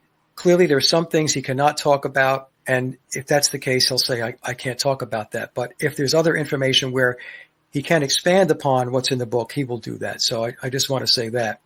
So the footnotes have become more and more revealing over time, very specific, doesn't leave a lot for interpretation. They're just right there for you to read. And recently, another layer was added to the book, which is called the whisper messages. Now, the whisper messages are not on every page of the book, but it's on a good number of the pages in the book. These are typed out sentences in very light font, so very almost subliminal in a way. And when you read the whisper messages, it's now adding even more information. So the conclusion is that what I concluded is that the reason why the book is written this way, obviously, like I mentioned before, it's a Masonic book encoded by a Freemason, Billy being a Freemason himself, and as I mentioned, in all likelihood, in the illuminated degrees. But it's like a big puzzle. And so it's, if you're intrepid enough and you go through the book, all the information that you're really looking for is there. Sometimes, actually a lot of times, it's not easy to see that it's there. It takes a lot of time, a lot of diligence to sit down and to do research and investigation outside the book and start to put the pieces together. So this is what I have done over 8 years, and not just myself. I've connected William into a handful of other researchers, very, very smart people who also have been looking into the book and researching it. And over the 8 years, we have done presentations together. We have done roundtables together to talk about what it is that we discovered in the book, what information that we have proof of or evidence of, and to try to pull it all together. Wow. So Incredible. that's the background on the book. And Didn't Billy Shears say that he studied under Crowley? Or yes, something? so Yes, he did. in the book it tells us that he was subjected to ritual abuse. And his earliest memory of that was at the age of 3. He said that he was tutored by Crowley for 10 years. So Billy was born in 1937. We know this because in the Magical Mystery Tour film, it drops a hint that he's actually 5 years older than he actually looks. That was his way of saying, I'm 5 years older than biological Paul. Biological Paul, when I say biological Paul, we're talking about the original Paul McCartney. I do believe he passed away in late 1966.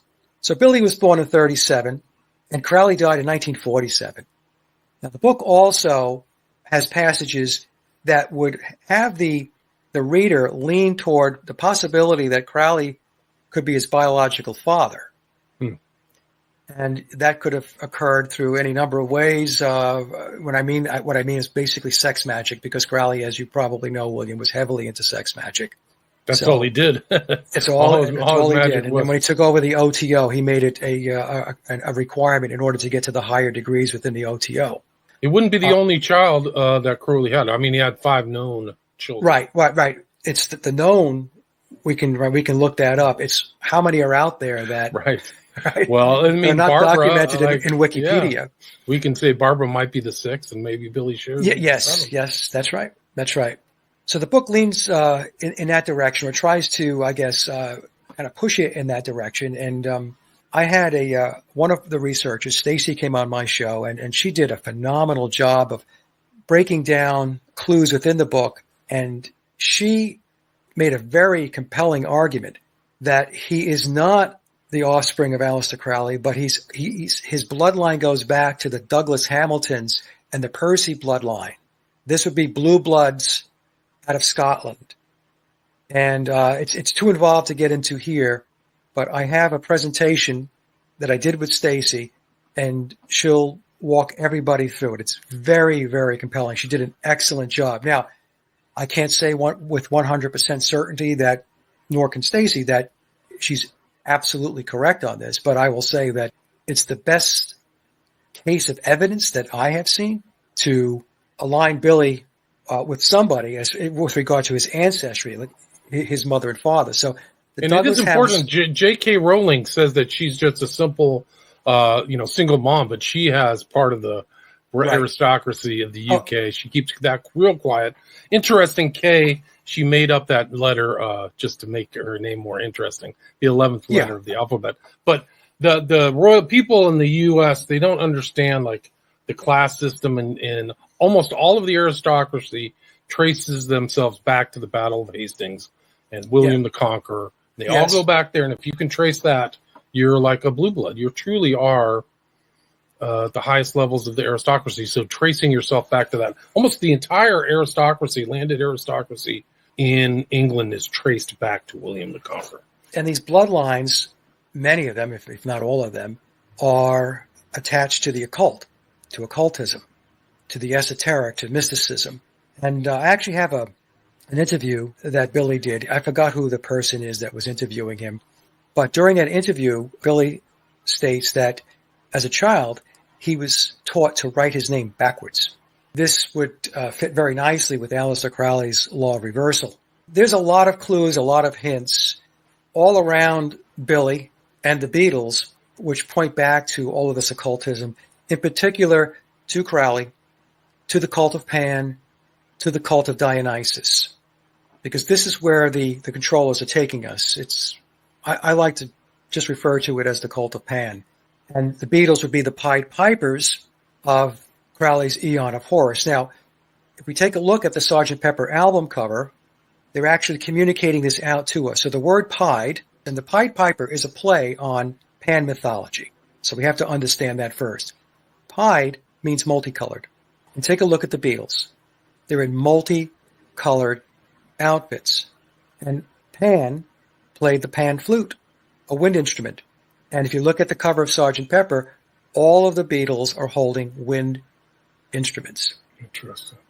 So what I did, William, was, which really shook the trees, was back in 2019, based upon that passage in the book on page 350 and 351 about George Martin making their little songs great and then talking about the Committee of 300. Now, I had not at the time read the book, the Committee of 300, but I was familiar with John Coleman because Dr. Coleman did interviews many years ago.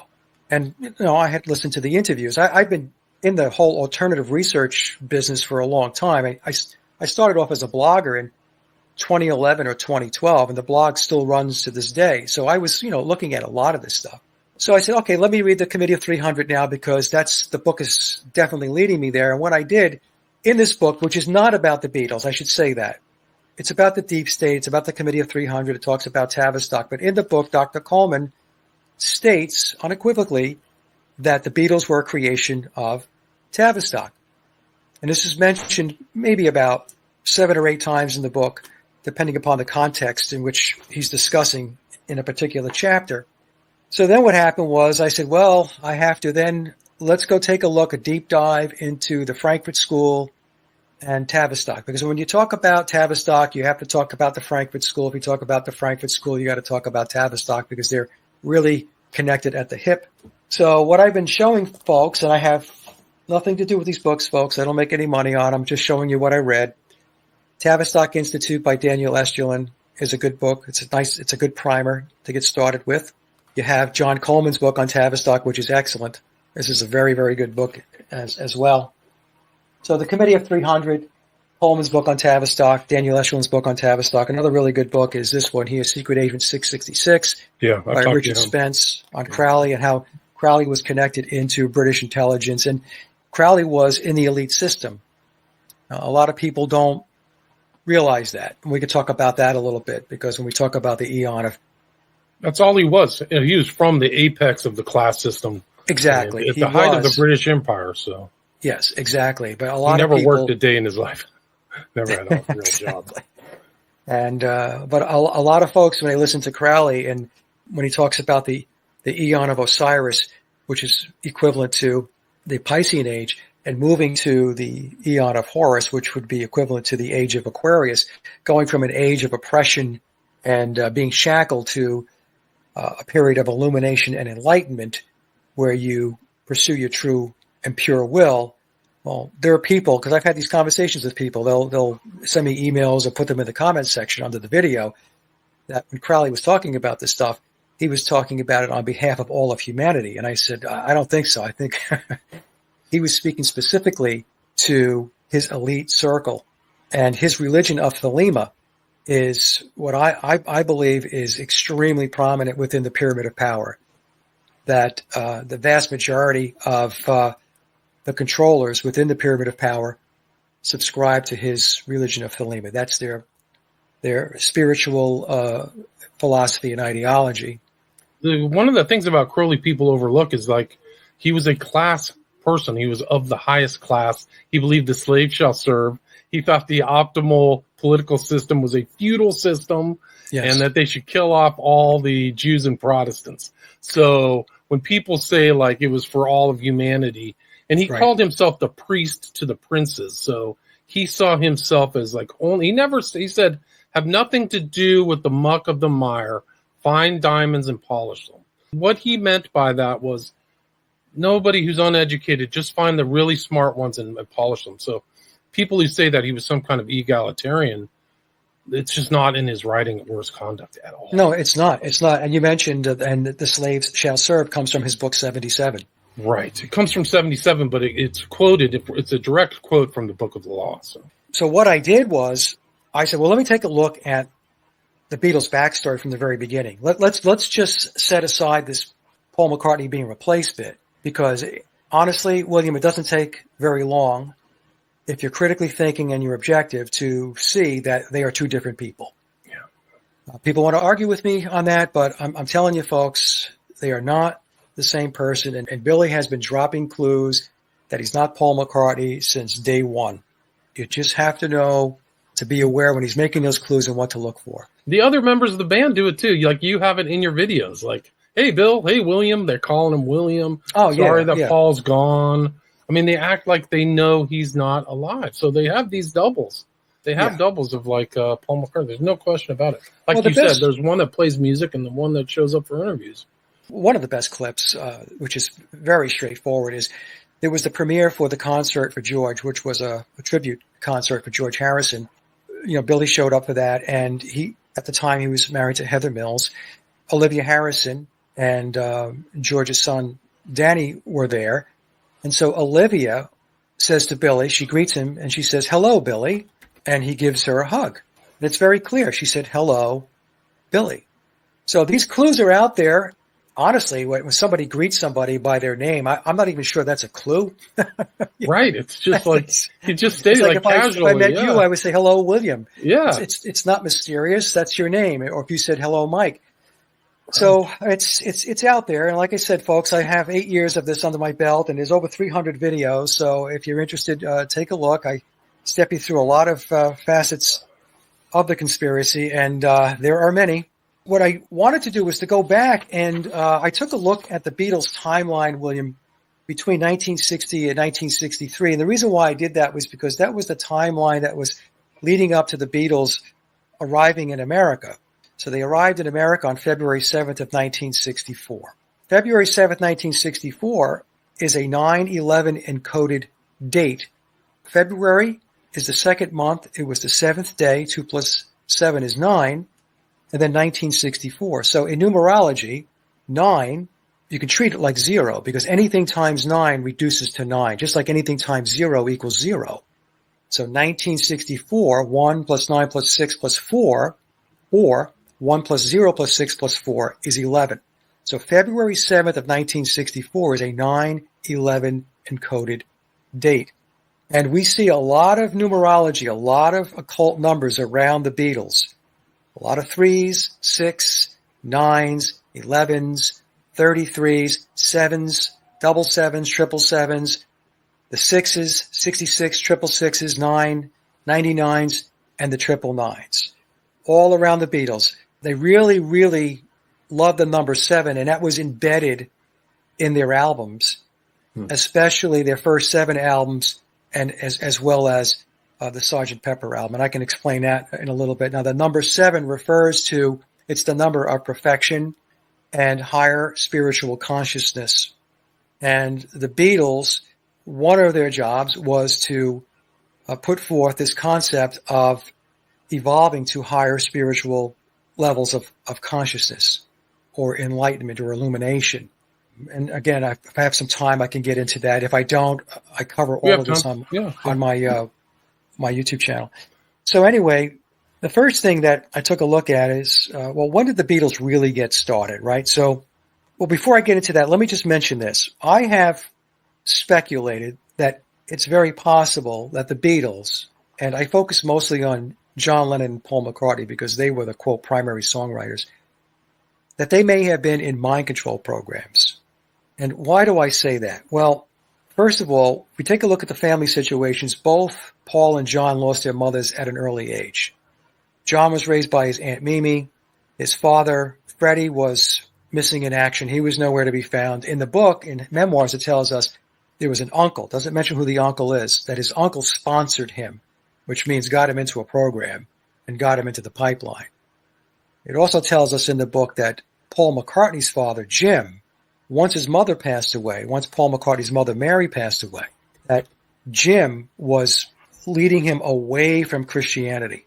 And I was looking at that as possible table setting for what was going to happen in the future for Paul, as far as being in the pipeline, the Tavistock pipeline, to be groomed and handled along with the rest of the band to wind up doing what they did. So with these mind control programs, I mean, it's not always the case, but a lot of times what we'll see is broken families. Parents are not there. Parents die young, or mother dies young. It's dysfunctional. There's not a cohesiveness to the family. And many times, these types of situations, the kids are ripe for these types of programs to be brought into them. Now, that itself, somebody could argue and say, well, that's just speculation. And it is. I said it's speculation. But also what we have on the internet, if you look, you're going to see images of Paul McCartney and George Harrison with bird cages on their heads. And there's another image of John Lennon in a Superman shirt, and he has his head leaning up against the bird cage. Now, bird cage in Illuminati occult symbolism refers to mind control, a mind control slave. And I get the argument many times that, well, I don't think they knew what they were doing, or it doesn't matter whether they knew what they were doing. And in all likelihood, they were not aware of what was really going on, or to the extent of what was really going on. And when they were asked to do certain things, like put a bird cage on their head, they may not have understood what that meant. But what's going on there is the controllers are communicating out. There you go. There's the one with John Lennon with the Superman shirt, and then the bird cage. You have to remember, these guys are in their 20s when all this is happening. So early 20s. How sophisticated they are is real up for debate, I would say. Yeah. And the Superman shirt is a reference to the Übermensch. This is something that Nietzsche spoke about. It's the superhuman. And of course, this is what the controllers are all about. They're looking to create a superhuman. When we talk about transhumanism, Yuval Harari talking about and making declarations like they've achieved godlike status, and they're going to do that with their technology and all that stuff. This is what they're referring to. So all of this always goes back in time. Their table setting goes back decades. And then it's a very methodical, incremental march forward based upon social engineering, redefining values and ethics and morals and lifestyle, quite frankly. So people start to assimilate these changes, and it becomes part of their reality or culture. And what I've explained to my audience is what the controllers have done through Tavistock and the Frankfurt School is to deliver to us pop culture, popular culture. Pop culture is something that was fabricated for us to operate in, to keep us detached from our ancestral traditions and culture. They have to eradicate that stuff. So if you're from Spain, you have a Spanish culture, German, a German culture, Italian, Mexican, a Mexican culture. And so what they want to do is to remove that. They don't want you to have these ancestral ties back to your culture. They want a homogenized hive mind state. And pop culture does that. And what is pop culture? Pop culture it's Netflix, it's hot dogs, hamburgers, beer, and ball games. That's pop culture. And they have their Pied Pipers out there. I talked about the Beatles being the Pied Pipers of the Eon of Horus. But all of your celebrities, your entertainers, your bands, your artists, they are all Pied Pipers because you're following them. And people worship their entertainers and their celebrities. Yeah. And the Beatles are a cult. I was in that cult, folks. I had a front row pew in the Church of the Fab Four. I was in that cult. And believe me, it's not an easy pill to swallow to break the programming into conditioning, because we have to look at it this way. The conditioning with regard to the Beatles' official narrative telling us what the Beatles were, which they were not, has been going on for 6 decades, for 60 years. So for 60 years, we've had it pounded into our heads. The Beatles were geniuses. Right. They were these great songwriters. And anytime you ever watch a documentary or you read a piece on the Beatles, what do they always say? That the Beatles were a cultural phenomenon. They changed culture. This is not something that I'm guessing at or speculating. This has been written many, many, many times over. And going back to when the Beatles first hit the world stage, they were talking about how they're changing culture. People back then don't know how revolutionary it was for them to show up with messy hair or mop heads, right? That's right. So like it was incremental. It was almost like they just like boiled the frog, so to speak, culturally, where they went from mop hair to LSD, heavy drug use, and psychedelic music, so it's really something. It was very incremental, William, the way Tavistock and the handlers pushed the Beatles forward. It started off very basic. So, their first single, Love Me Do, and P.S. I Love You, and then going to their first album, Please Please Me, which was released on March 22nd, which is the 322 Skull and Bones number. Okay. Also, it's Genesis 322. So take a look at Genesis 322. Then going to their second album, the UK release. The UK releases were their official releases, not the Capitol releases in the US. It was the UK releases on the Parlophone label. They were their official albums. Their second album was released in the UK on November 22nd, 1963. It was the same day that John F. Kennedy was assassinated. Now, interestingly enough, in the book it tells us that the British control system knew that Kennedy was going to be assassinated, and so they didn't release the album in the U.S. on November 22nd of 1963. That wound up being Meet the Beatles. The UK version was With the Beatles. They released the album. They waited until January of 1964 to release the album. Did they do it because of out of respect for what took place on March 22nd of 1963 here in the United States? No. They knew what was going to happen. They did it because they didn't want record sales to be damaged or be overshadowed by the assassination of John Kennedy. So the Beatles, they start, William, in Hamburg in mid-August of 1960. Now, when they show up in Hamburg in August of 1960, they are a very mediocre band, very limited musical talent. Again, this is not something that is my opinion. This is well established. Yeah, this is well established. And actually, Billy, who plays the part of Paul McCartney, has talked about this a number of times in various interviews over the years, that when they were not very good when they were in Hamburg. So at that point, John was 20 years old, Paul was 18, and George was 17 years old. And Pete Best, I don't know how old Pete was at the time, but Pete was in the band at that point in time. So the Beatles actually, they do their stints in Hamburg in 1960, starting in August, and then they head home back to Liverpool in December of 1960, completely dejected. This is detailed out in a book titled, and it's also detailed in other books, but the book I'm going to mention is by Joseph Niezgoda, Lennon Prophecy, which was published back in 2008. So the Beatles were an abject failure in 1960 when they were in Hamburg. There was no wins there. They didn't accomplish anything. Starting in 1961, they start getting all of these gigs. And if you go onto Wikipedia and you take a look at the Beatles live performances, just type that into Wikipedia, you're going to see page after page after page. Every month, day after day, they're doing these gigs. So the first question we have to ask ourselves is, well, how is this band, which is not very good, and they didn't show any songwriting acumen. This was explained to us in a number of George Martin interviews. And I have these interviews, but George Martin is quite frank about their lack of musical skill and their lack of songwriting prowess. But in any case, so in 1961, they're playing all these gigs and they're just cranking along. And then in November 9th of 1961, that's when Brian Epstein, who became their manager, Alan Williams was their manager back in the Hamburg days, that's when Brian Epstein meets them at the Cavern Club, and the story goes he loved them and he wanted to sign them, he wanted to manage them and all that stuff. So let's just recap a little bit. August 1960 through December of 1960, zero, nothing.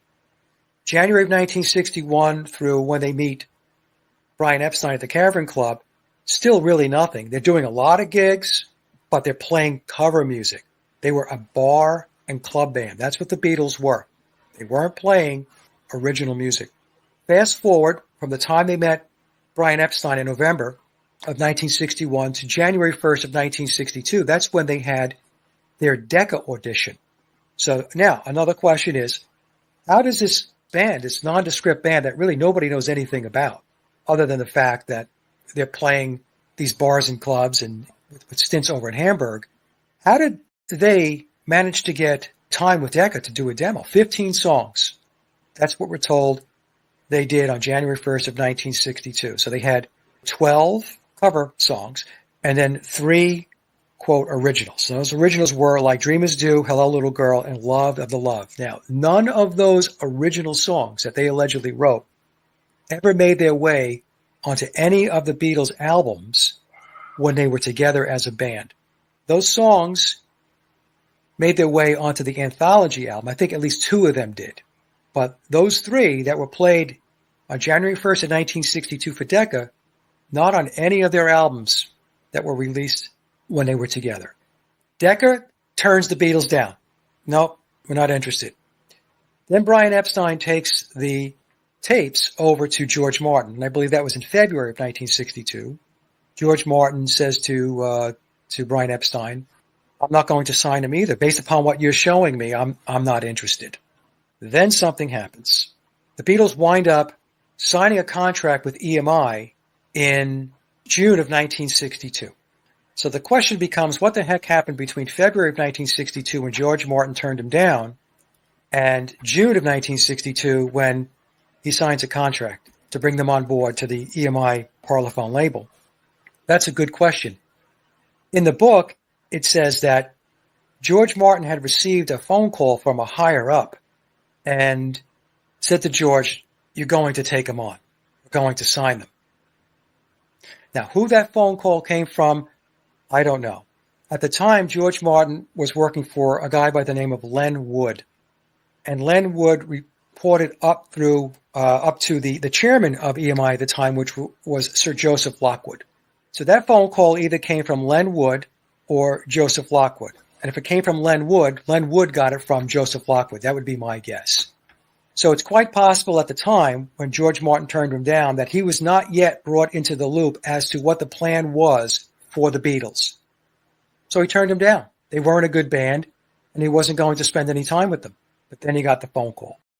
So what happened between February and when George Martin said, I'm not going to sign him, and then in June when he did sign them, is the Beatles started performing for the BBC in March of 1962. So here's another question.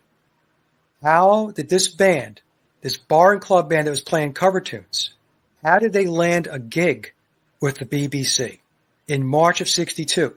And that ran through 1965. So the BBC sessions ran through 1965. So let's just think about this for a moment.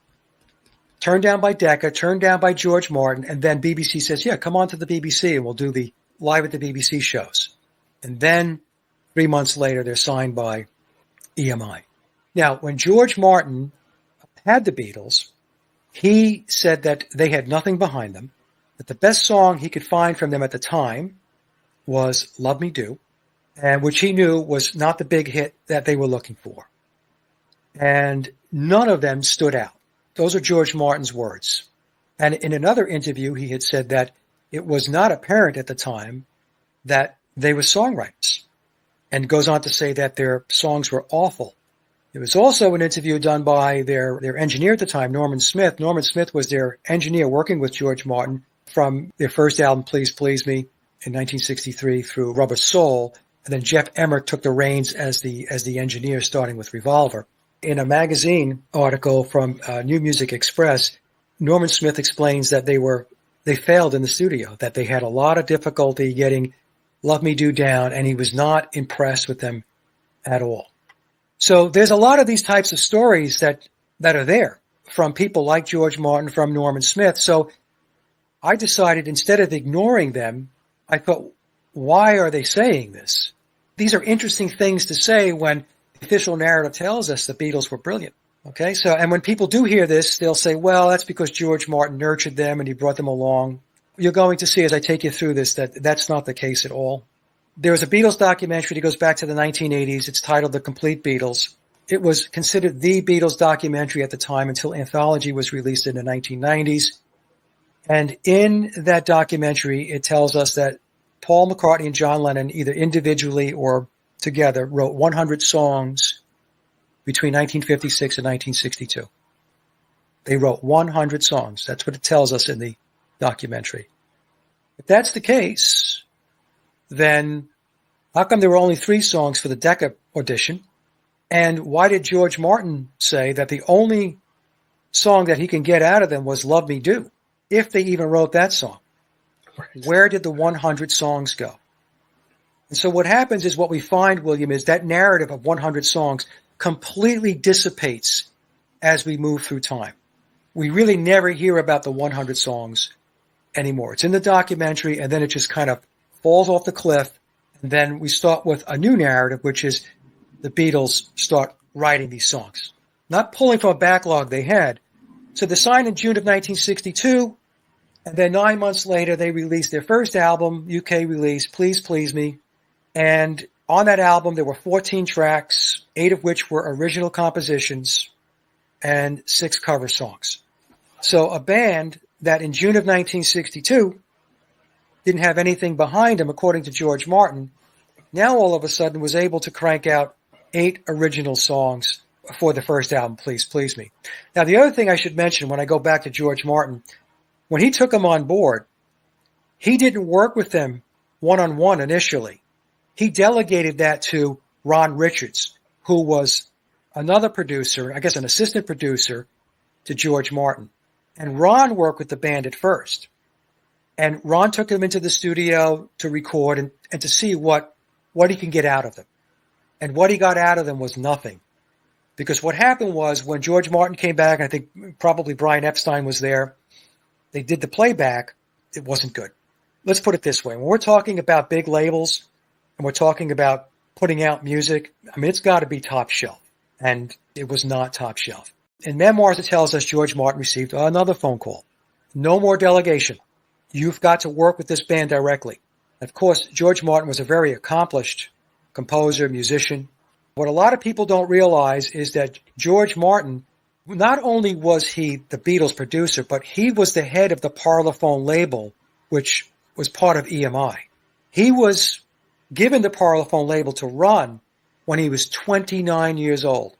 It would seem to me that they had big things in store for George. So now George Martin is working with the Beatles directly. So where did the 8 songs come from? Their second release came out, as I mentioned before, in November 22nd of 1963. That's 8 months after their first album, Please Please Me, was released. And there's another 8 original songs and 6 covers. So who's turning out these songs? This is a band that didn't have any songs. And now all of a sudden, they're cranking these tunes out. We get into 1964, and they released the Hard Day's Night album in conjunction with the movie. The album has 13 tracks. We're told that all 13 tracks were original compositions by the Beatles. Their fourth album is Beatles for Sale, 8 more originals, 6 covers. In 1965, in the beginning of the year, they released the Help album, 12 original songs. Out of the 14, there were 2 covers on the Help album, along with 12 original tracks. And I'll get to Rubber Soul in a moment, and I'll explain how it is that, to me, is proof that the Beatles did not write all their own music, or did they play on all of their recorded tracks. And the other thing we have to really put into context here is, starting in 1963, going through 64, 1965, and it lightened up a bit on the second half of 65 going into 66. But when we talk about 63, 1964, and 65, 64 and 65, we're talking about the height of Beatlemania. The Beatles are doing world tours. They're doing press conferences. They did 2 movies. In 64, they did A Hard Day's Night. In 65, they did Help. By the way, the filming of A Hard Day's Night was sandwiched in between the recording dates of the recording of the album A Hard Day's Night. So not only are we told that they were in the studio writing and recording music for the album, but they were also on the film set filming the movie, and it's the same exact thing that took place in 1965 with Help. The filming for the movie Help was sandwiched in between the recording periods, the beginning and end dates for the recording for the Help album. So the question becomes, where are they finding this time to write music? Now, when we get to Rubber Soul, it gets to be very interesting. So the story behind Rubber Soul is that the Beatles had come off their U.S. tour. The end of the tour concluded on August 31st of 1965. Then there was a 6-week period. They were on holiday, vacation. In Mark Lewison's book, it tells us that it was free time. There was no work, which means they were not writing music. A lot of people like to say, well, that's when they were writing the music. The official narrative does not tell us they were writing music during that 6-week period of time from when the tour ended to when they entered EMI Studios on October 11th of 1965. They were not writing music.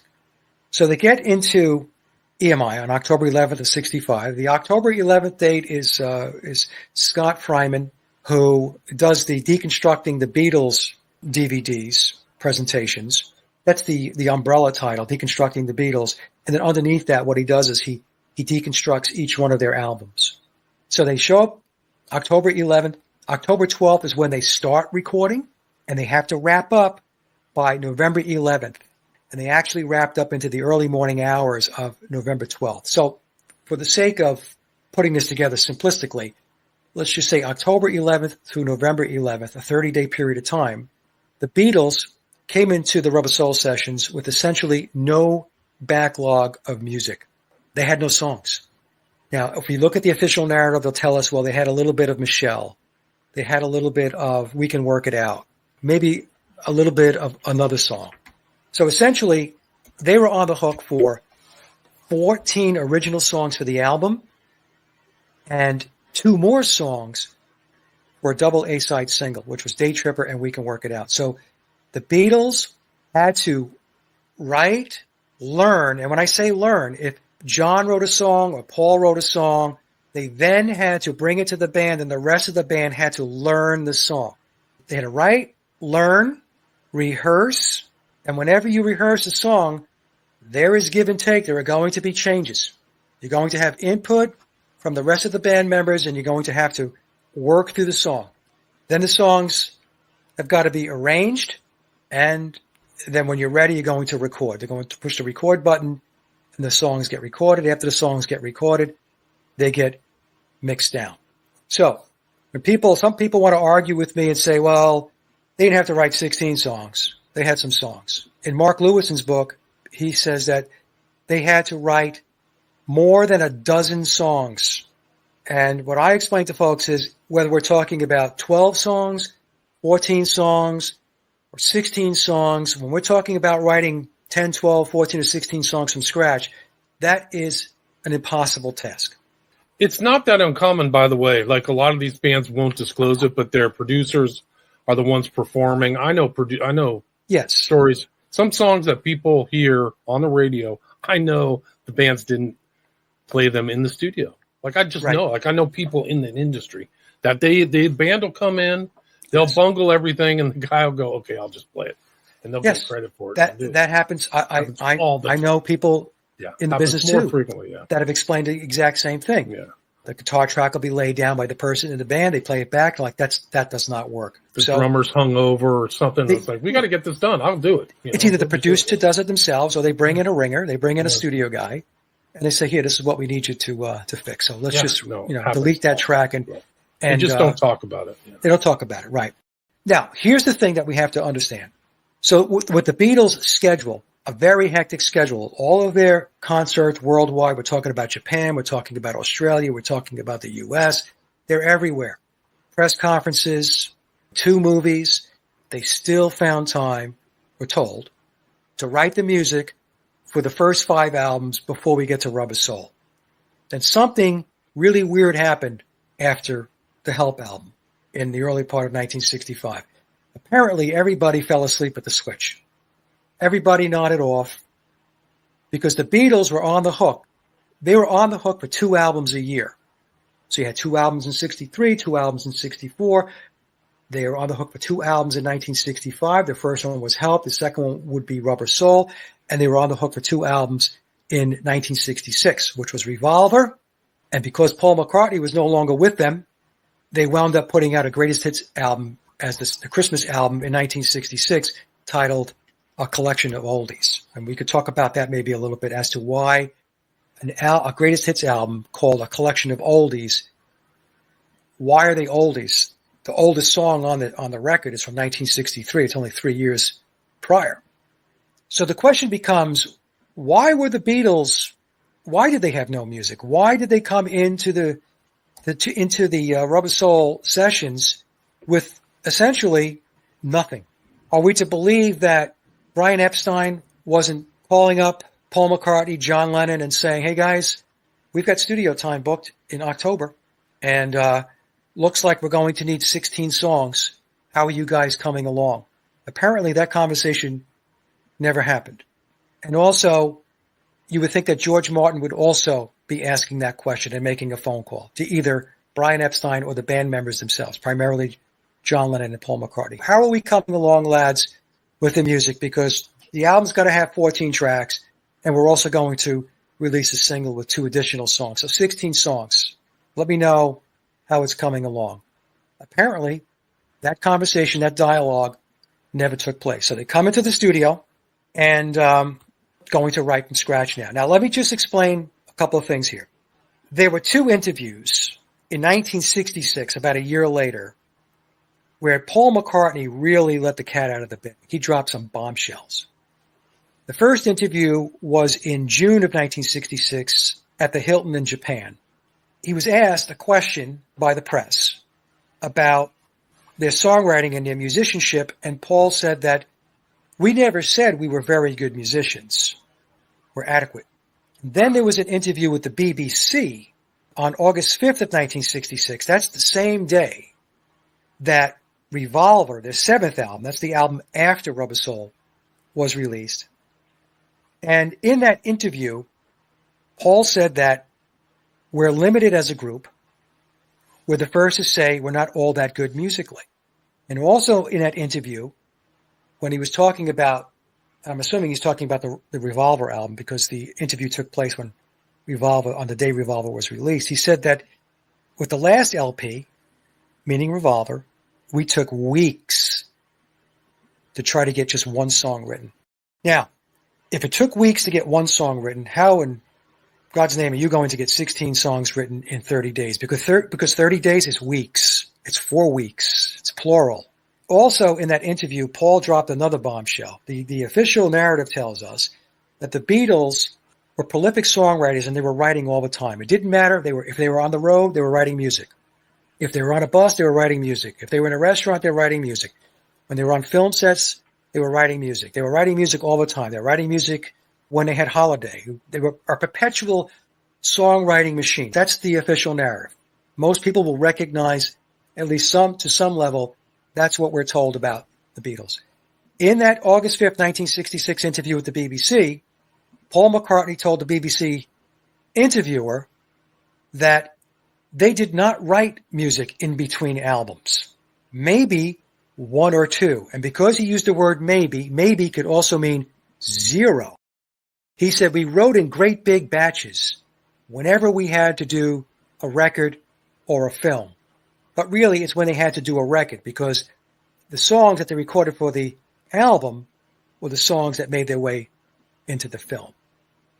The BBC interviewer responds by saying, I always thought it was quite impossible to write that number of songs, 12 songs, in such a short period of time. And I'm paraphrasing, but I have the interview. You could take a listen. And John says, it is sometimes quite impossible.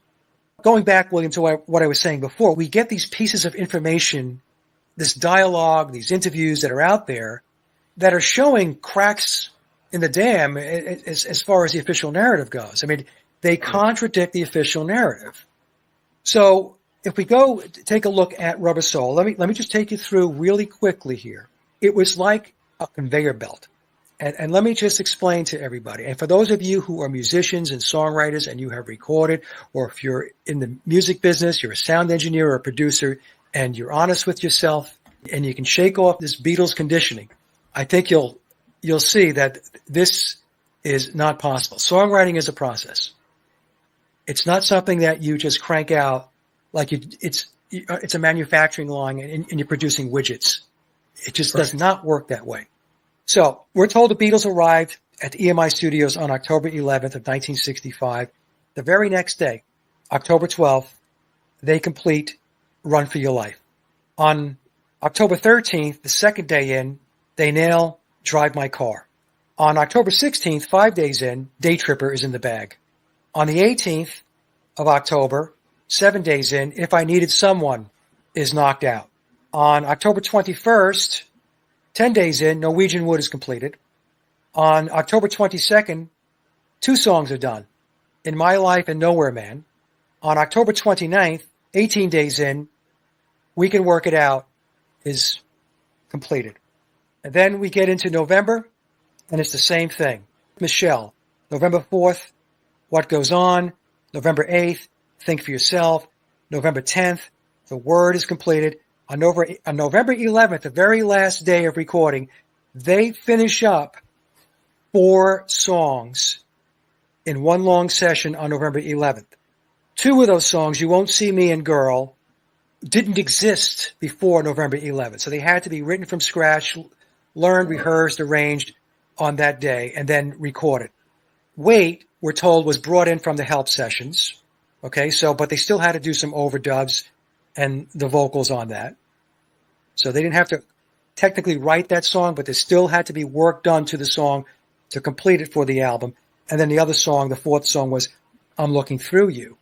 We're also told that it took no more than 5 takes to nail down the basic rhythm tracks for any of those songs. So the basic rhythm tracks would be your guitar, your bass, your drums. It's the basic rhythm tracks for the songs. However, when we fast forward 3 years to the White Album, it's 3 years later. When you take a look at how many takes it took for many of the White Album songs, we're talking about dozens. 10, 20, 30, 40, 50, 60, 70 takes to get the songs nailed down.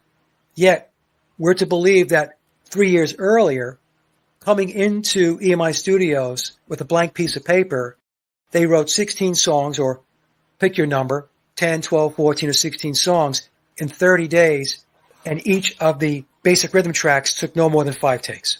It's crazy. It's hard to believe that. Those sold like millions and millions of copies worldwide, too. Multi-platinum sellers. Well, and here's the other thing, William.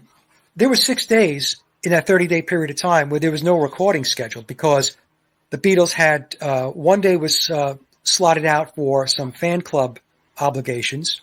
I think it was a flexi disc they had to create. There were 2 days that were mixing. George Martin and Norman Smith were mixing down the songs. There was 1 day taken out. That's when they received their MBEs from the Queen. There was 2 days where they had to step out to do a TV special. Right, so they're anointed too. So all these guys are getting anointed by the royalty. Martin and all these. Yeah, they got their MBEs during right smack in the middle of when they were allegedly sitting down writing and recording for. So who's the brains behind it? Martin's connected, or somebody at EMI is connected to somebody at Tavistock. It's all secret, but they're perfect fronts in a lot of ways. Like George Martin was instrumental in this. There's no question in my mind. Some people believe that Theodore Adorno from the Frankfurt School, and again, the Frankfurt School and Tavistock were connected at the hip, wrote all of their music. And in my big presentation going back to April of 2020, I had to disagree with that. Actually, Coleman says that. Coleman says it, yeah. That Adorno wrote all the music, but there are other researchers that subscribe to that. I don't. Where's the proof? Where's the proof that Adorno? He was like a hardcore intellectual. Where's his artistic skills and musical skills? He was also a musician. Theodore Adorno, he was a composer. He spent a lot of time with what is referred to as atonal music. This is music that doesn't have a root. the best way for me to explain atonal music to somebody is if you listen to the old horror movies and you hear the piano in the background and it's just basically, it's scattered. It's all over the place. It doesn't seem to have a root or a center. That's atonal music. But there was a reason why Adorno was playing with atonal music, because he believed that from chaos, you create order. So you had to force the chaos in order to have the order emerge. But that's a discussion for another day. Adorno was well equipped to compose and to write music. Now, do I believe that he was sitting down writing every Beatles song? No. What I think happened is that Adorno was overseeing the project, and that doesn't mean that he did not contribute songs. He was overseeing it from a social engineering, social scientist perspective. And he was working with George Martin directly. And between the two of them, because I believe George Martin was also writing songs for the Beatles, one of them being Michelle. I have an interview where George Martin says the guitar part, the lead part in Michelle, he says, is my composition. So he's taking credit for at least part of the song for Michelle, but I believe it's very possible that he wrote the entire song. I think what happened was the way they had it set up was you had Adorno and you had Martin. Think of George Martin as the managing director, and underneath them were maybe a half a dozen crack songwriters that were dedicated to the Beatles project. Now, back when I did my April presentation, April of 2020, did the Beatles write all their own music? I was working with somebody he's very accomplished and very astute in the music industry and as well as a musician. He went back and he was listening to the Beatles' early music, 62 to 66. He deducted that he thought that there were two styles in play. In other words, there was maybe 2 to 3 songwriters that were dedicated to John Lennon style songs, and another 2 to 3 songwriters that were dedicated to writing Paul McCartney style songs. I think that that's likely how it worked. I really don't believe one person wrote all the songs. You have to have a pipeline of stuff coming in so that you can assess it and decide which songs are the songs that you're going to go with. Right, makes sense, yeah. So what happened with Rubber Soul, there's 2 problems with Rubber Soul. The first problem is writing 12, 14, 16 songs in 30 days. It's just not possible. No, it's not. Not of that caliber, not of that fame and caliber. That's the thing, and that's what I explain to people. If you want to argue that you can write 14, 15, 16 songs, okay, but what are you looking for? Are you looking for an album with 1 decent song and 13 filler tracks? That's not what the Beatles turned out with Rubber Soul. Rubber Soul is considered a pivotal record not only for the Beatles, but for rock and roll itself, along with Revolver. These were turnkey albums as far as pop music goes. It wasn't an album full of junk. Right. Tomorrow Never Knows, this weird stuff. Where did they get all this influence from these other musical instruments? It's a mystery. Like, these are young kids. They didn't go to music school or go to... No, they have no formal music training. They have no formal training in music theory. And this is admitted, by the way. This is admitted in the official narrative that the Beatles could not read or write music. Yeah, it just doesn't make any sense. This is just a massive culture creation. And it's not just the music. It's the packaging. It's the ideas. It's the lyrics. It's the whole thing. You got it. It's the packaging and the presentation. Yeah. So now here's the thing, William. I know I don't want to run you over here on time, but yeah, unfortunately I got another one in an hour and a half, so I do. Okay, I'll get to this real quick. Okay. That's the first issue with Rubber Soul. The second issue is that the manufacturing cycle time does not work. So here's the thing. The Beatles finish up recording the early morning hours of November 12th of 1965 after the 30 days. George Martin completes the sequencing of the songs. The sequencing of the songs is the order that the songs will play on the record. Side A, Side B.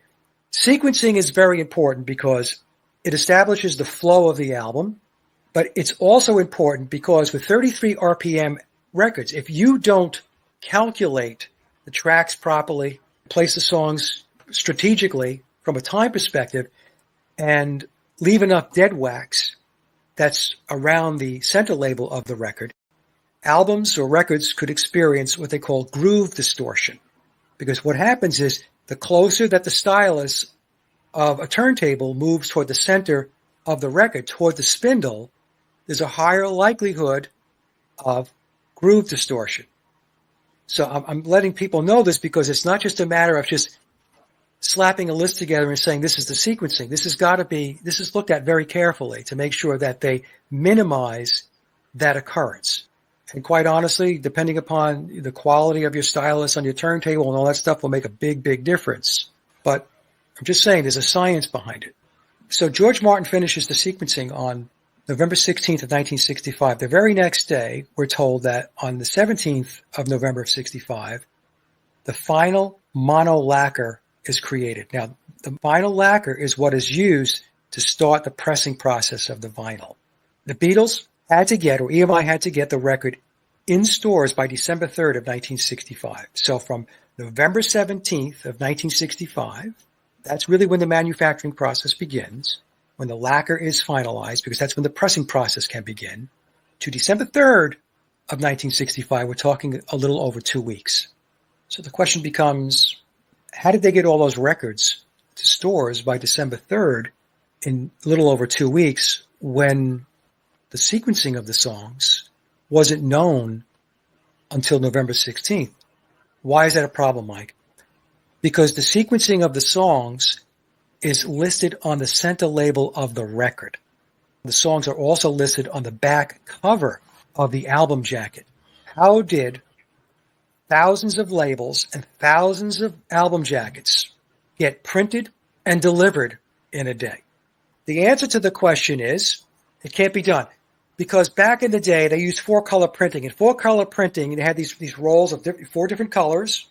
I was told by a person I work with who is still in the business and has been in the business for a long time and is very, very well-versed in the vinyl process and the album covers and all that stuff and the printing. It took a week for the ink to dry, 1 week alone, for the ink to dry on the album covers before they can handle them and do something with them, ship them, and then send them over to the plant so that the records can be inserted. And I was also told that the typical process took 8 to 10 weeks from the time that the lacquer was finalized. It took, let's just say, 2 months before you can get that record out. If the lacquer was cut on November 17th or it's January. So the question becomes, how was this done? Because the records did get to the stores. Here's how it was done. This is what I concluded. All of the songs were pre-written by ghostwriters.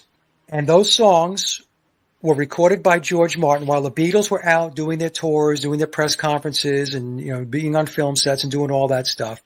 George Martin was behind the scenes with the music already written, bringing in the studio players and recording the instrumental tracks. They were done.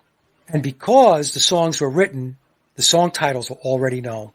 And because the songs were already recorded, the instrumental tracks, they knew the run times of the songs. So they knew the song would be 2.5 minutes, 3 minutes, 3.5 minutes.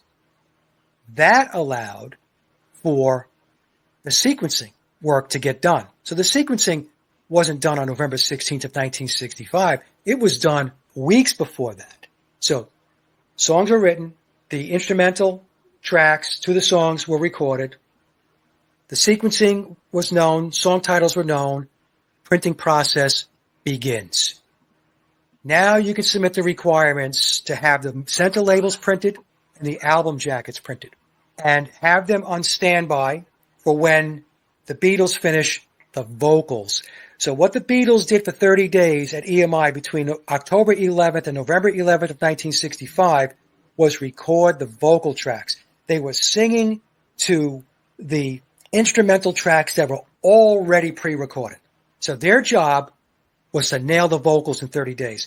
So when Paul McCartney was saying that we had to write songs, we wrote songs in great big batches, I think what he was telling us is we had to learn the vocals to those songs in great big batches. And when the songs came in, the instrumentals came in, I don't think there's any question there needed to be guide vocals so that they can learn the songs and then they would put their vocals onto the recording. And so then what George Martin was able to do once the Beatles completed the vocals, because remember now, folks, the instrumental tracks are done. Now, once he had the vocals done, all he needed to do was to mix the vocals with the instrumental tracks. And now he's got the complete song.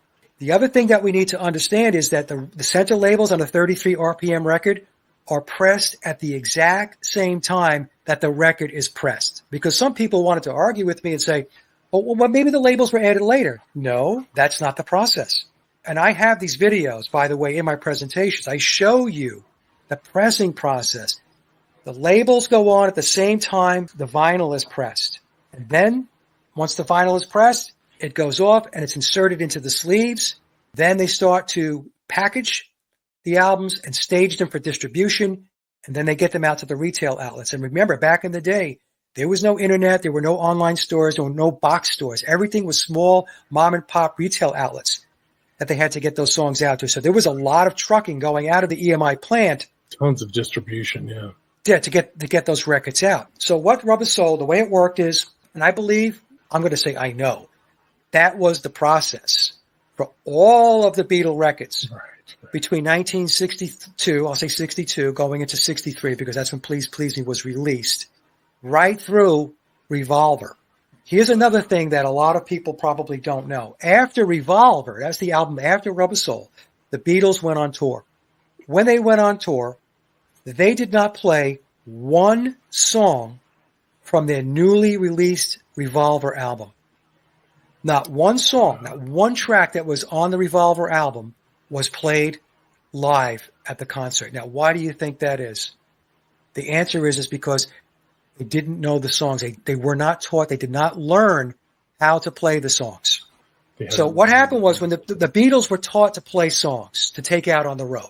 So they would have sessions where they would learn and rehearse these songs, and that's what they would take out on the road. I did a little analysis, and I mean, it's not scientific in any way, but I was taking a look at all of their set lists and trying to figure out, okay, how many songs out of all of the songs that were available to them at the time did they play in concert? They played maybe 25% of the songs, 25 to 30% of the songs that were released by them, original compositions I'm talking about. Right. And the other thing is with their concerts, they were 30 minutes.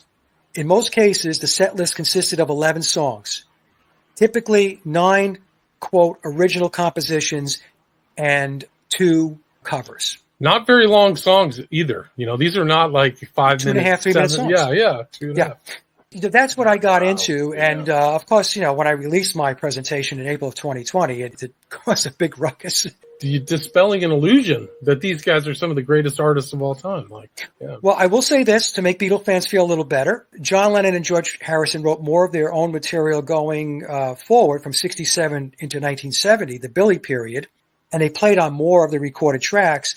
But the Beatles were still using ghostwriters and session players even during that period in order to fill out the music. Wow, incredible. I have a clip of Glenn Campbell. Glenn was with the Wrecking Crew, a guitar virtuoso. He was guest hosting on the Smothers Brothers Comedy Hour going back to July of 1968, and he was introducing the band Cream, Eric Clapton, Jack Bruce, and Ginger Baker. And when he introduced them, he was explaining that they were top shelf session players. They were the cream of the crop. And he said that they played on Beatle records, Stones records. So Glenn let the cat out of the bag. Yeah. Another person that has been talking about playing on Beatle records since the late 1970s is the legendary drummer, studio drummer, who drummed for Aretha Franklin for 25 years, Bernard Purdie.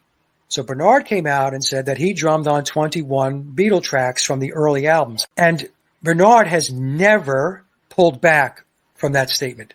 Wow. He also said these are that just the ones who kind of came out. This is just the ones who've disclosed. Ones that came out. And I was contacted by a person that I had been communicating with for a while before I released my big presentation back in April of 2020.